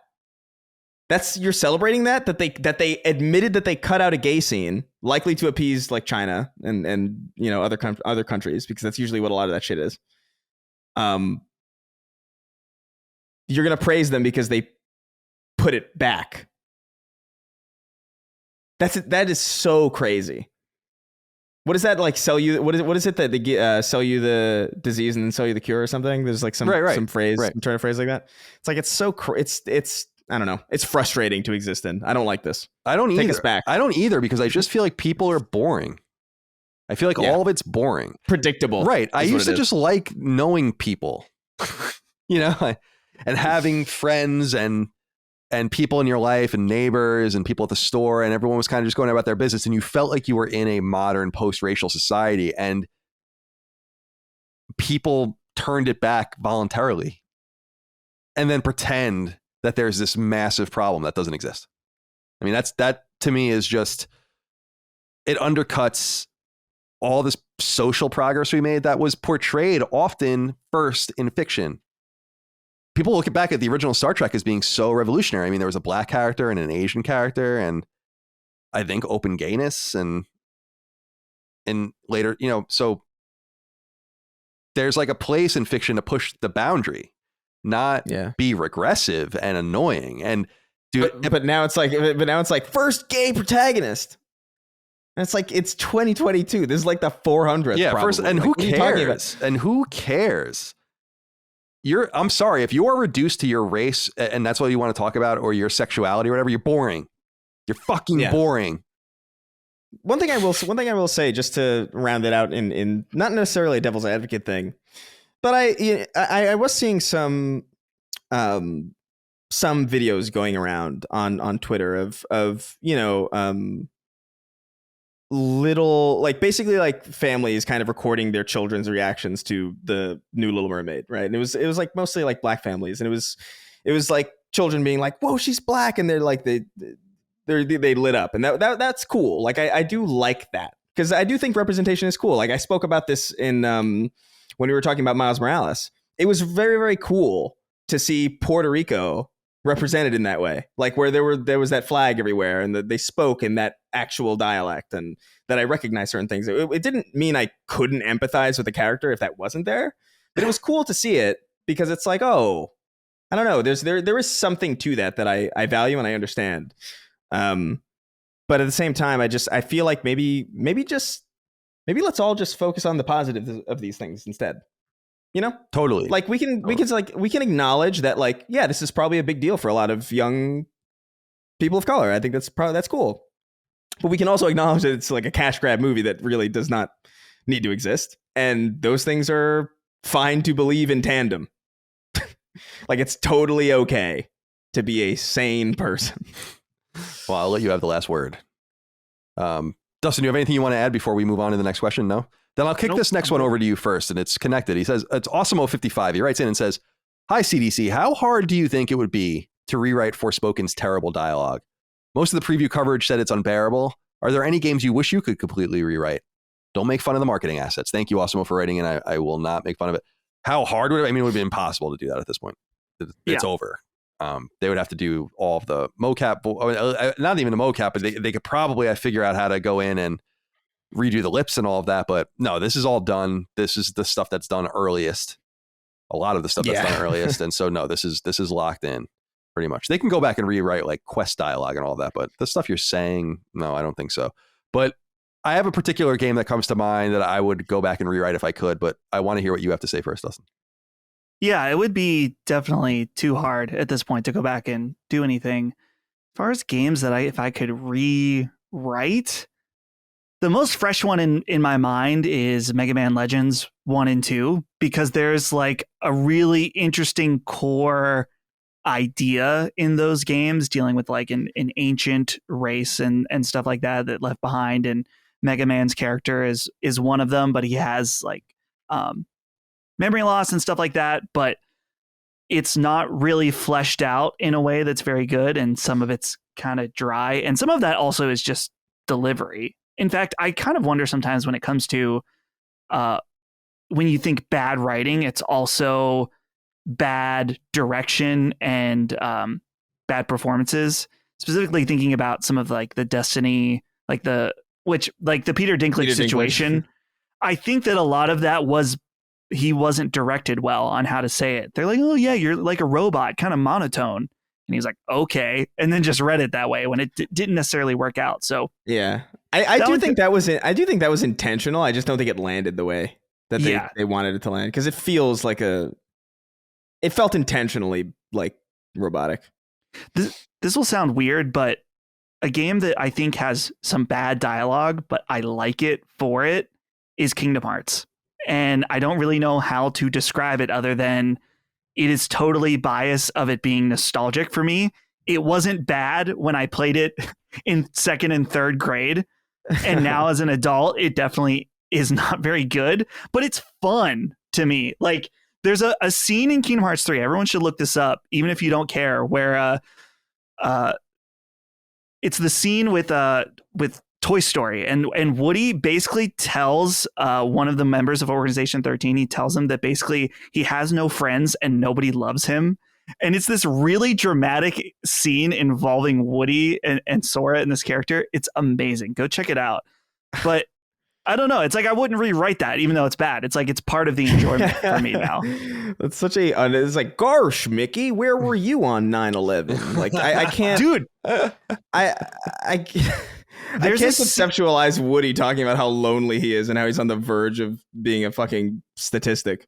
Dude, there's a scene in Kingdom Hearts 2 where, spoilers for Kingdom Hearts 2, very old game, where they think that Goofy fucking dies. They straight up, he gets hit in the head and they think he's fucking dead. And Sora and Donald are they're upset about it. They think he's dead. It's absolutely hilarious. I've always wanted to see that happen in the context of like, but if it was like real, like if Goofy was like, it's like gosh, huh? And then he gets hit in some, and then everybody drops the funny voices and they take it very seriously. Mm-hmm. Like Mickey's not talking high. He's like, Donald, call an ambulance for real. Like this is not. Yeah. I'm not even kidding. Like this is like real. This is the worst I've ever seen him. We have to move quickly. I want to see that so bad, but I don't know. Rewriting a video game. I feel like there's probably a million, but the obvious one is the Halo 5 because it's the worst story that's ever been told in video games. Probably Halo 5 is worse than Kingdom Hearts, I think. Wow. Sincerely, because at least Kingdom Hearts has Goofy getting bludgeoned. You know, yeah, where he could have died if things went a different way. Would have been nice. For me, it's funny you bring up Mega Man Legends, Dustin, because Mega Man 8 was the game that came to mind for me. Just a game with notoriously bad voice acting and writing, and famous. I mean, I'm sure a lot of people know that what is clearly done in Japan, English VO done in Japan in one take. I mean, that's the only way you can possibly describe it. And if you haven't seen Mega Man 8's VO or heard it, you should definitely go check it out. It is legendary. And so that's what comes to mind for me. And more recently, I thought that the voice acting was pretty good in Tiny Tina's Wonderland, but the writing was, I don't know who people are writing for. That's what Forspoken felt to me, and why I feel again why the black female protagonist is turning people off. I'm like, no way, man. Like when I heard about the nails mechanic that you upgrade your nails and stuff, like that's fucking awesome. I love that. I've never heard of that in my life. That's super neat. It's just, who are you talking to like this? I don't understand. No one's ever talked to me like this in my life. It's bad writing. It's objective. When she says it's no worse than most video games, like I don't know about that. Like most video games aren't particularly like amazingly written, but like they're not that badly written, man. They're not nearly as bad. Like when she said like, is it any worse than Aloy? I'm like, yes, it's way worse than Aloy. Yes, it's significantly worse than Aloy. I have a lot of problems with Aloy's writing, but like, come on, like this is on a very different echelon. I think I concur. It's a fun question though. I generally speaking, I roll with the writing in games. I think there's the whole spectrum of it, and a lot of it's really good. So I think gaming writing is just getting better and better and more immersive. I think a lot of the voice acting is getting better and better. And more immersive, the characterization. And again, with The Last of Us, I know I'm talking about it a lot, but Jesus Christ, there's some characters in that game, man. There's just some characters in that game. There's just some real characters. You'll remember every one of them. And so we need more games like that. Okay. It's about 4 hours. Let's get the hell out of here. It's time to go. Chris, do you have any closing comments? No, I'm about to scarf down probably like a protein shake and a bunch of food. Nice. So excellent. Good for you. Yeah. Dustin, closing comments. 2 PSAs. Number one, we talked about clap hands a few weeks ago, filing something. Apparently, I happened to see this while we were recording. They released a new game, Switch only, called Easy Come, Easy Golf. Yeah, well, we talked about that IP, but yeah, that Switch. I saw that too. I was going to bring it up, but I didn't think we would want to talk about it. So I'm glad you did. Yeah, I mean, it's not really related. I wonder if it will end up on PlayStation anyway. It's just very strange because it's basically everybody's golf on Switch. So kind of curious about that. Second, I saw and I've seen some people tag me in tweets that there is a demo for Valkyrie Elysium that transfers to the full game, which I'm definitely going to check out to see if it's a game that I want to. I did a pre-order just in case because there's like a steelbook that looks kind of cool, but I'm going to play the demo. And if it's not good, canceling it. So just for anyone out there interested. Cut. Fair enough. All right, my friends. Well, I'm going to go work out, watch football tonight, and play my backbone. And I have a psych appointment at 8:30 in the morning tomorrow. I'm going to be out of my mind. They're going to think I'm crazier than usual. So that's fun. I got to get ready for that. And otherwise, that's basically it. We appreciate you guys out there. Thank you for your love, kindness, and support. And it goes without saying in this era of layoffs and in this era of fading relevancy in a lot of portions of Games Media. We really do appreciate your love, kindness, and support of our product, and hope you continue to enjoy it. So that's it. We'll see you next time for more Sacred Symbols. Until then, goodbye. See ya. Take care, guys. Sacred Symbols, a PlayStation podcast, is a product and trademark of Last Stand Media and Collins Last Stand LLC, and is proudly recorded in the USA. The show is conceived by, is written by, and is directed by me, Colin Moriarty. My co-hosts are Chris Raygun Maldonado and Dustin Furman. The show is produced by executive producer Dustin Furman. It's edited by associate producer Ben Smith. All of Last Stand's theme music is by my best friend, Ramon Narvaez. As you know, all of Last Stand's shows, including Sacred Symbols, are fan-funded on Patreon at patreon.com/laststandmedia. The following names are at the producer level on Patreon, our highest tier, and we're grateful for your thoughtful and kind contributions to our independent endeavor. Thank you.